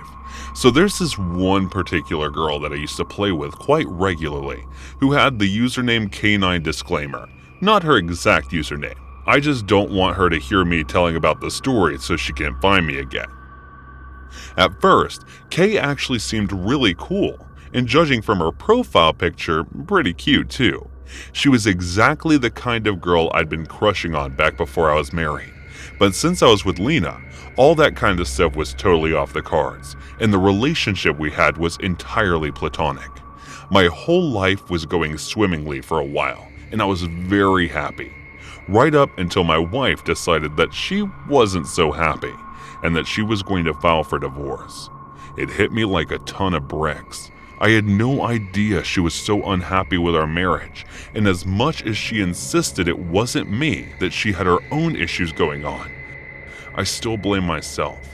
Add on to that the fact that she would be seeking full custody of our 3-year-old daughter. I was broken. I sank into the pit of drinking and stayed up super late, losing myself in single-player stuff because I just couldn't face interacting with people. I did make an effort to keep the clan updated, like I didn't want them thinking that I died or ghosted or whatever. So I told them about the divorce and how I wasn't feeling so hot. They were super supportive, and I'll always remember that. And they had the presence of mind give me the time and space that I needed to get myself together again. All but one canine, like I said, K, was just my type, and I know that there was a slight chemistry between us. But in the aftermath of getting such horrible news, I was in no mood to contemplate dating again, and I knew I wouldn't be getting back on that horse anytime soon. But K didn't see it that way. Apparently, and over the following weeks, showed herself to be anything but the friend that I needed right now, as she once put it. It started off all innocent, getting my real name off a mutual friend so she could wish me well on Facebook. It was an unexpected intrusion, but not entirely unwelcome one. She was worried. I got that. So I let her know I was in a bad place, but then I was dealing with it. The conversation was amicable. She sent me a friend request that I had no problem accepting. Then, that was that. Or so I thought anyway. What started as a few gentle inquiries quickly turned into something totally overwhelming. After a week or so of getting messages from K9, the tone had gone from kind and understanding to weirdly accusatory. A perfect example of this is when she messaged me something like, "I want to hear more from you," or "hear from you is only making me feel worse. Need to understand that your actions have an effect on those around you." Now, this is like one of the lowest points of my life, and she's sending me messages like that. It didn't just make a depressing situation all the more draining. It actually turned a switch in me, and I started to feel anxious and angry towards her. This is about the time I just started ducking her messages entirely. I didn't need that kind of drama in my life. I had enough on my plate as it was. The next escalation came when my soon-to-be ex-wife called one morning, presumably to talk about some depressingly tedious aspect of her upcoming divorce. Only, it wasn't the divorce that had prompted her call. It was something else entirely. She started off the call by asking who in God's name is insert K9's real name, and she sounded livid. I remember just sitting there in shocked silence for a moment, neurons firing my brain as I pieced all together in a matter of seconds. Except, in K9's friend request meant that she had access to every one of my Facebook contacts, a type of privacy I never really thought of previously, which obviously included all of my close friends and family along with my soon-to-be ex-wife. I tried to explain that Kay was someone I played CSGO with and some innocent explanation, but I knew what was happening. Kay had obviously been in touch with my wife, and whatever message she'd sent, had definitely not been friendly.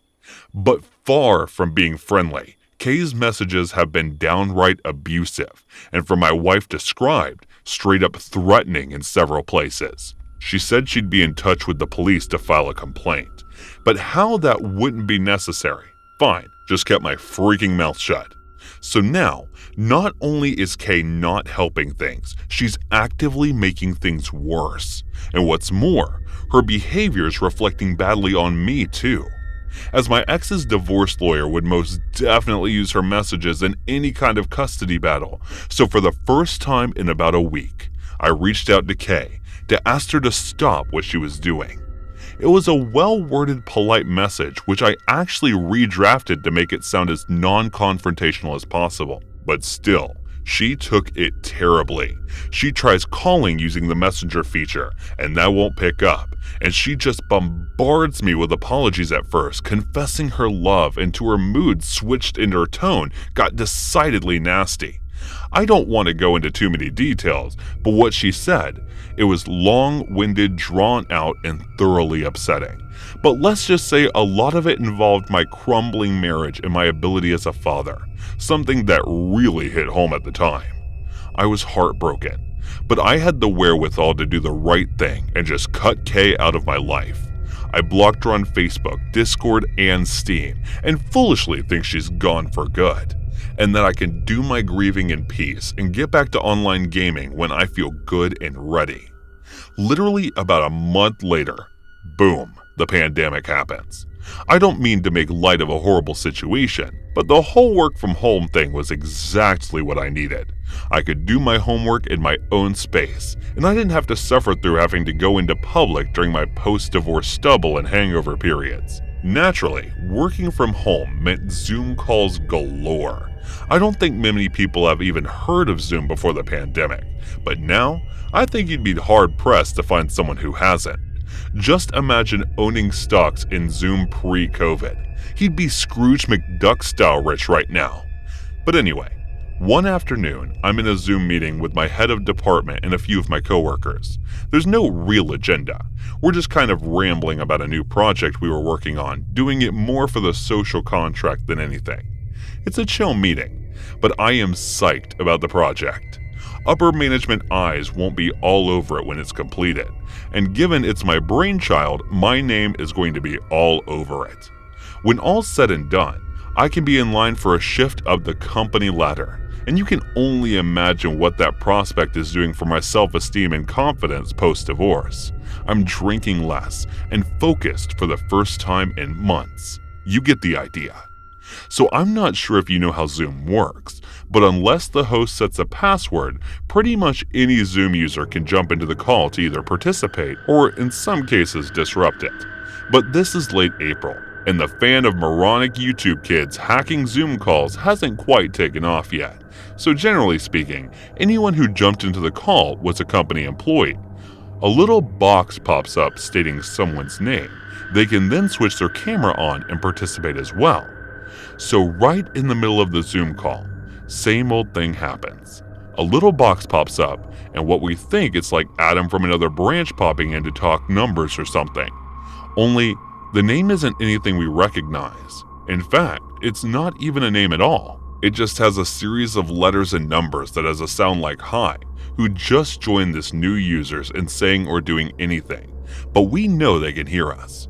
I just assume we're waiting for them to load in or switch their webcam on or something, but we're left waiting in an uncomfortable silence for the longest time.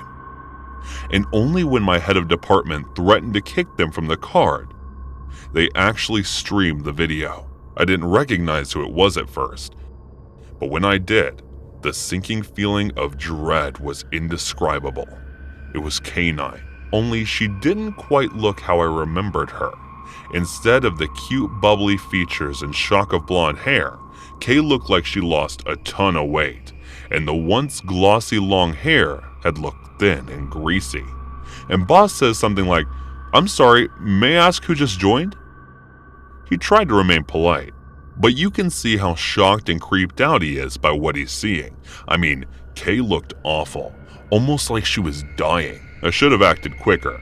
I know that I should have just manned up and told my boss to kick her, that she was going to cause trouble. But on some level, I still cared about Kay. And seeing her in such a bad way was as upsetting as it was morbidly curious and horrifying. "Where you been?" she asked, using my real name. There was no denying it now. "I missed you so much. I haven't eaten. I haven't slept. I just need to know you're okay." "You know this girl?" one of my coworkers asked. But it was barely a question. It was more like an indictment. Like it was saying something must be wrong with me that I know a girl like that, and that somehow it was my fault. She was in such a state in the first place, I don't think I have long left, Kay. Then went on to say, following up with, "I just wanted to say goodbye. But I wanted to show you something before I go." She backs off from the camera a little.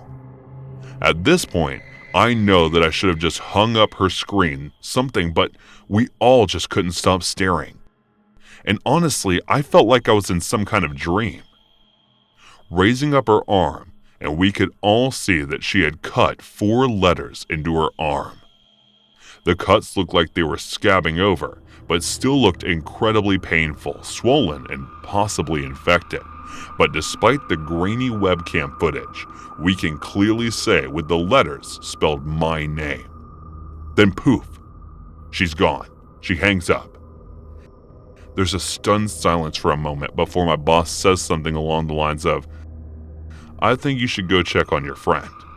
Next thing you know, I'm kicked from the call.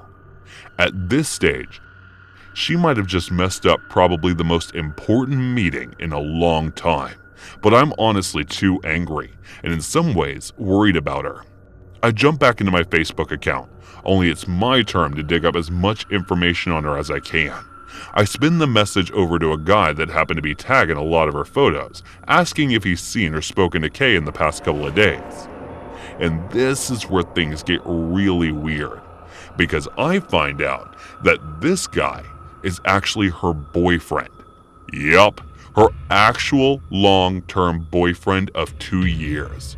Well, it tells me that Kay is fine, and that she looked terrible because she's shooting a short horror movie for a community college course she's taking, one in which he's playing some kind of victim.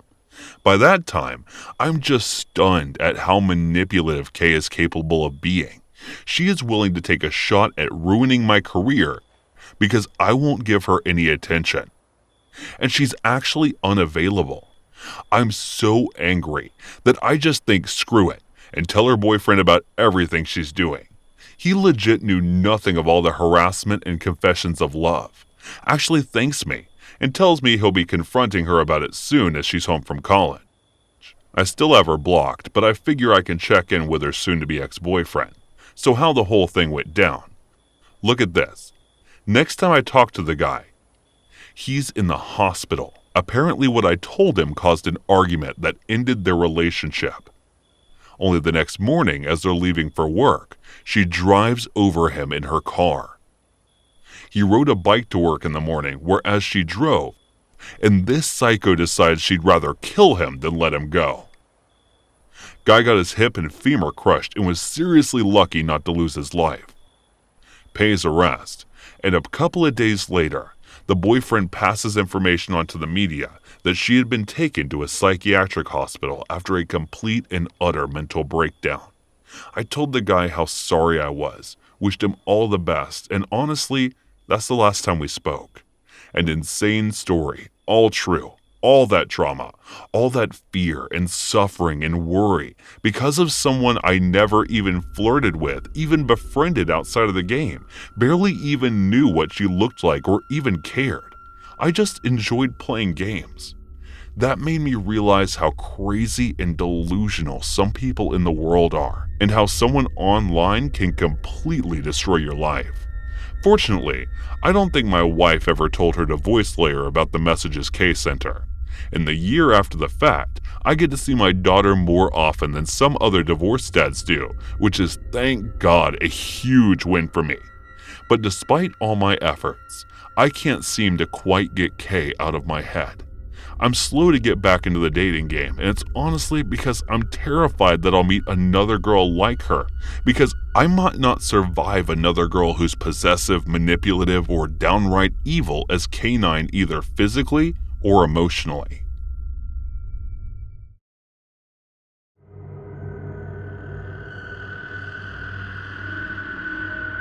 Reading and listening to these stories has brought up an old memory that I thought might be interesting to share. Was happening when I was 15 years old. I would like to say I'm a female, and definitely did not look older than my age. In fact, most people thought I was younger. I had just moved about 4 hours away from another state, and one of my friends from my old school was visiting for the week. We decided to start this trip by shopping in a large mall close to my new house. Thanks to me being an avid Pinterest user at the time and us being teenagers that wanted to look cute, we decided to dress nice just for fun. I was wearing a somewhat short skirt and knee-high socks. Yes, I know, that sounds somewhat like a stripper, but it was all the rage on the fashion side of Pinterest at the time. My friends, who are referred to as Haley, was also wearing a skirt.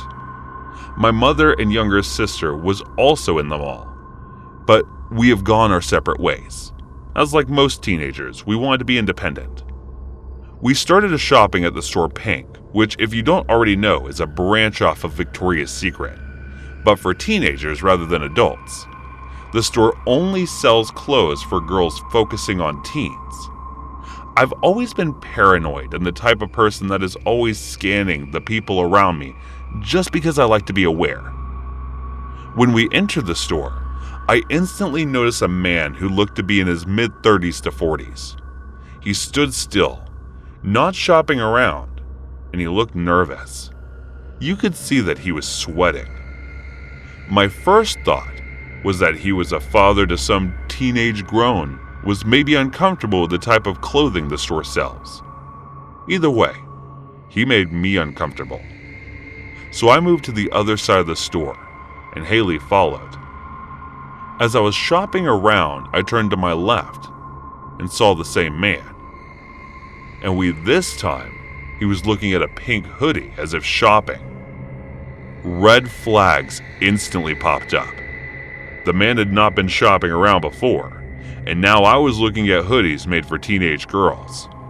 I couldn't say for sure if he had followed us, but something that my God said he did, and that I needed to get away without saying anything to Haley. I simply walked out the store and right into the store next door. Haley was obviously confused and asked me what was up. I told her I thought a man had followed us around the store and I wanted to get out. She told me I was being dramatic and it was probably just a coincidence. Almost as if on cue, right then, the same man in the store we were in started to look at female shoes. I pointed them out and told her that was the man, and as soon as he noticed that we had seen him, he left the store. Haley took me more seriously now, but still didn't really believe he was following us. I, on the other hand, was already freaking out. Abercrombie was right across the mall, maybe 40 feet from the store we were currently in.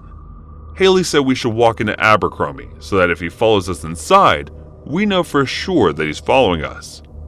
Scared out of my mind to leave our little store, we quickly fast walked into Abercrombie. Once inside, we walked a little into the store so it wasn't so obvious and waited.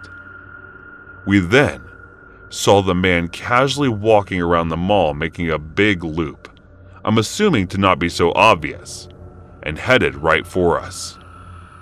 At that point, even Haley started to panic. We started to walk further into the store while discussing our options. It's crazy how alone you can feel during situations like this, even when you're surrounded by people. Haley wanted to go somewhere like a dressing room to hide from him, but I didn't want to be anywhere out of the public eye. When we decided to go to the back of the store where the checkout area was, and so one of the employees, if you ever been inside of Abercrombie, it's split into two sides, the male side and female side with the registers in the back.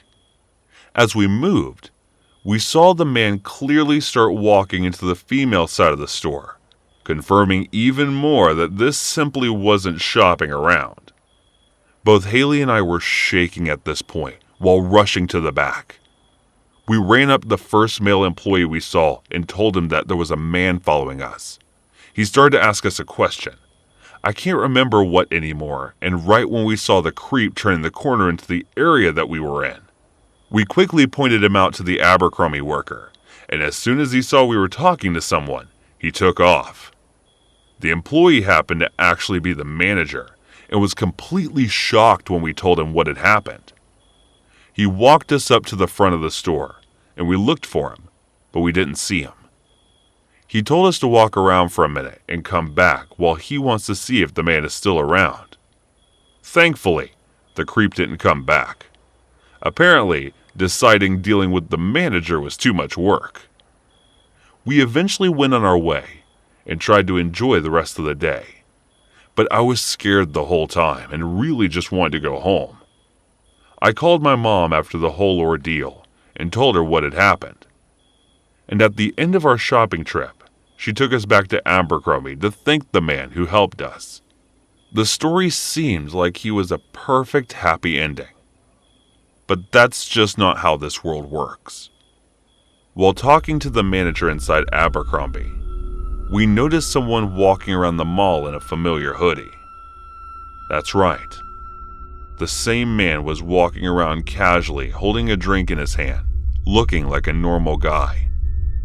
We all watched in horror from the store window as the man turned to walk back into the store pink again. I don't know what happened after this.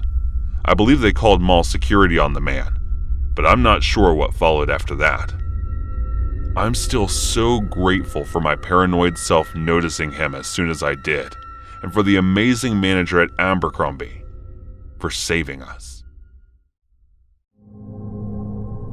Last night, my boyfriend and I were driving home from Universal Studios in Orlando. We were rerouted a way home we've never went before, and we're traveling in basically the middle of nowhere. My boyfriend's speedometer is broken in his car, and he has to press the button to reset the miles after he gets gas, and this will be very important soon. We were driving on a deserted road in the middle of absolute nowhere with not one car in sight. My boyfriend realized we hit the 130-mile mark on his odometer. We needed gas, but there was literally not one gas station in sight.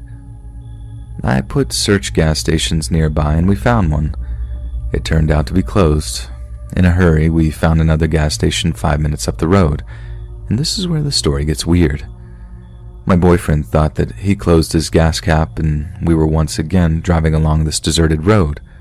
We heard a loud bang, and he realized he forgot to put the gas cap back on, so we were driving around this dark road looking for the gas cap. He finally pulls over and realizes somehow the gas cap is still attached to the car. We get back on track to the other gas station. Out of nowhere, I had this horrible thought about something going wrong at that gas station. I pushed it aside because I knew we needed gas, and AAA is not an option where we were at the moment.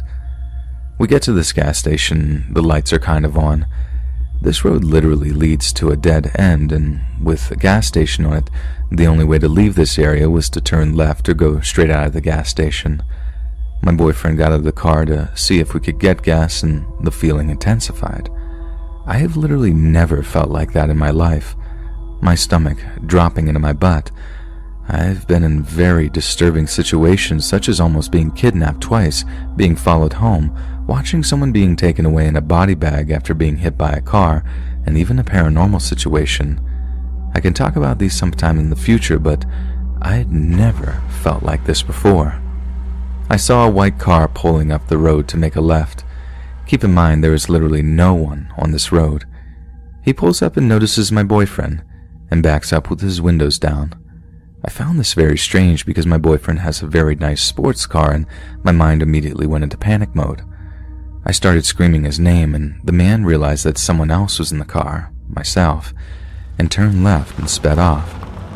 Sadly, I didn't get his license plate because of how dark it was. This situation frightened me more than you can even imagine. It may not seem too scary, but it was easily one of the most terrifying things to watch because I didn't know if I was going to witness my boyfriend being robbed at gunpoint or something like that. The feeling and thought I had just 10 minutes earlier is what also made the situation even worse. I found a gas station with actual human life around and we made it home safe and sound. Once I got home, my dad told me that the road we were driving on was famous for the many bodies being found on it. I hope no one ever gets put into the situation, and to the man who was planning to do something to my boyfriend, let's hope you never get away with it. This story happened when I was 15. It's been almost an entire decade now, but I still think about it quite a lot. This is our situation. My brothers and I live with my mom.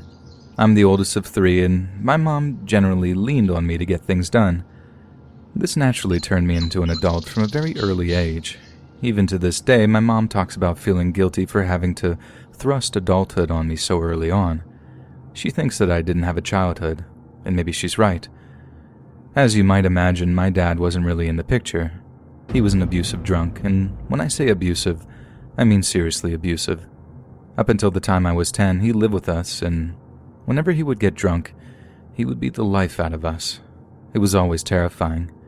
The only saving grace was the fact that he wasn't always drunk or had alcohol in the house. In fact, there were sometimes, months at a time, when he would go without drinking, and he was an otherwise pretty decent person. For all that was wrong with my dad, he would have probably been close to an ideal human being if he had not been for his rampant alcoholism and the demon inside of him that came out when he got drunk. The incident that got my mom to finally divorce him was horrendous. I had been in my room playing video games or something and he was in the living room. My mom just got home from getting the groceries. He accused her of having an affair at the time, and of course, this wasn't true, but he didn't believe it. He kept screaming at her that she was lying. It escalated to the point that he pinned her down on the floor and said that he saw her nose growing, and then grabbed a screwdriver and cut into my mom's nose with it. There's still a scar from that day. Well, that all went down when I was about 10, so this is about 5 years later. My mom was bringing my 2 younger brothers on some kind of Boy Scout trip. They were both in the Boy Scouts and always felt left out because all the other kids had a dad. My mom's guilt drove her to volunteer and help out whenever she could, so she went with my 2 brothers for this weekend camping trip with the Boy Scouts. She really wanted me to go with them because she felt uncomfortable having me alone in the house. I insisted that I was mature enough to do it, and honestly, I didn't even have friends that I could party with if I wanted to. She eventually gave in and let me have my way. I remember being in my bedroom playing with my PlayStation. It was a pretty typical Saturday afternoon, but then I heard a car pull up. I didn't know who it was at first, and I immediately got really panicked that I was going to have to call the cops. My bedroom window doesn't have a really good view at the driveway, so it took me a second, but after studying the part of the car that I could see, I recognized that it was my father's car. I was immediately mortified. I was on bad terms with him, and my mom had a really serious restraining order put on him after they had separated.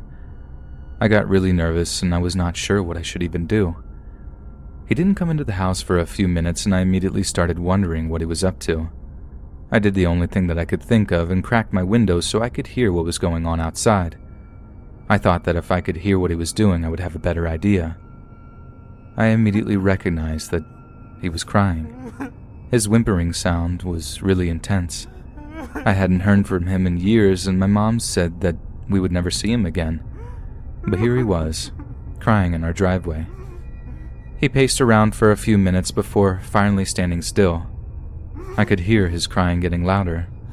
Then he screamed. All I heard was a gunshot. The second I heard the gunshot, I immediately knew what had happened. I ran outside. I looked down at my father's lifeless body on the driveway cement. Blood everywhere. As traumatic as it may have been, I didn't cry. I didn't act emotional or anything. I just called the police. They got there a few minutes later and took me into custody. They wanted to keep me safe and secure until they could contact my mom. The rest of the story played out exactly as you would imagine. My mom apologized profusely. I had to answer some questions to the police. Nothing out of the ordinary. I don't really know what to make of the situation. I don't have much sympathy for the guy, and part of me is kind of happy that he did it. But looking back, I just kind of wish that he had done it where I wouldn't have had to have witnessed it. The entire experience made me never want to go stay home by myself ever again. It's been a long time since this whole thing had gone down, and even now, if I have to stay home by myself, I will make an effort to leave the house or to invite a friend over. I won't stay there alone. A couple of years have passed since this entire situation, and I can't help but to think that it was all for the better. My dad was a seriously destructive human being, and I know this might sound terrible, but I just wish that he had done it sooner.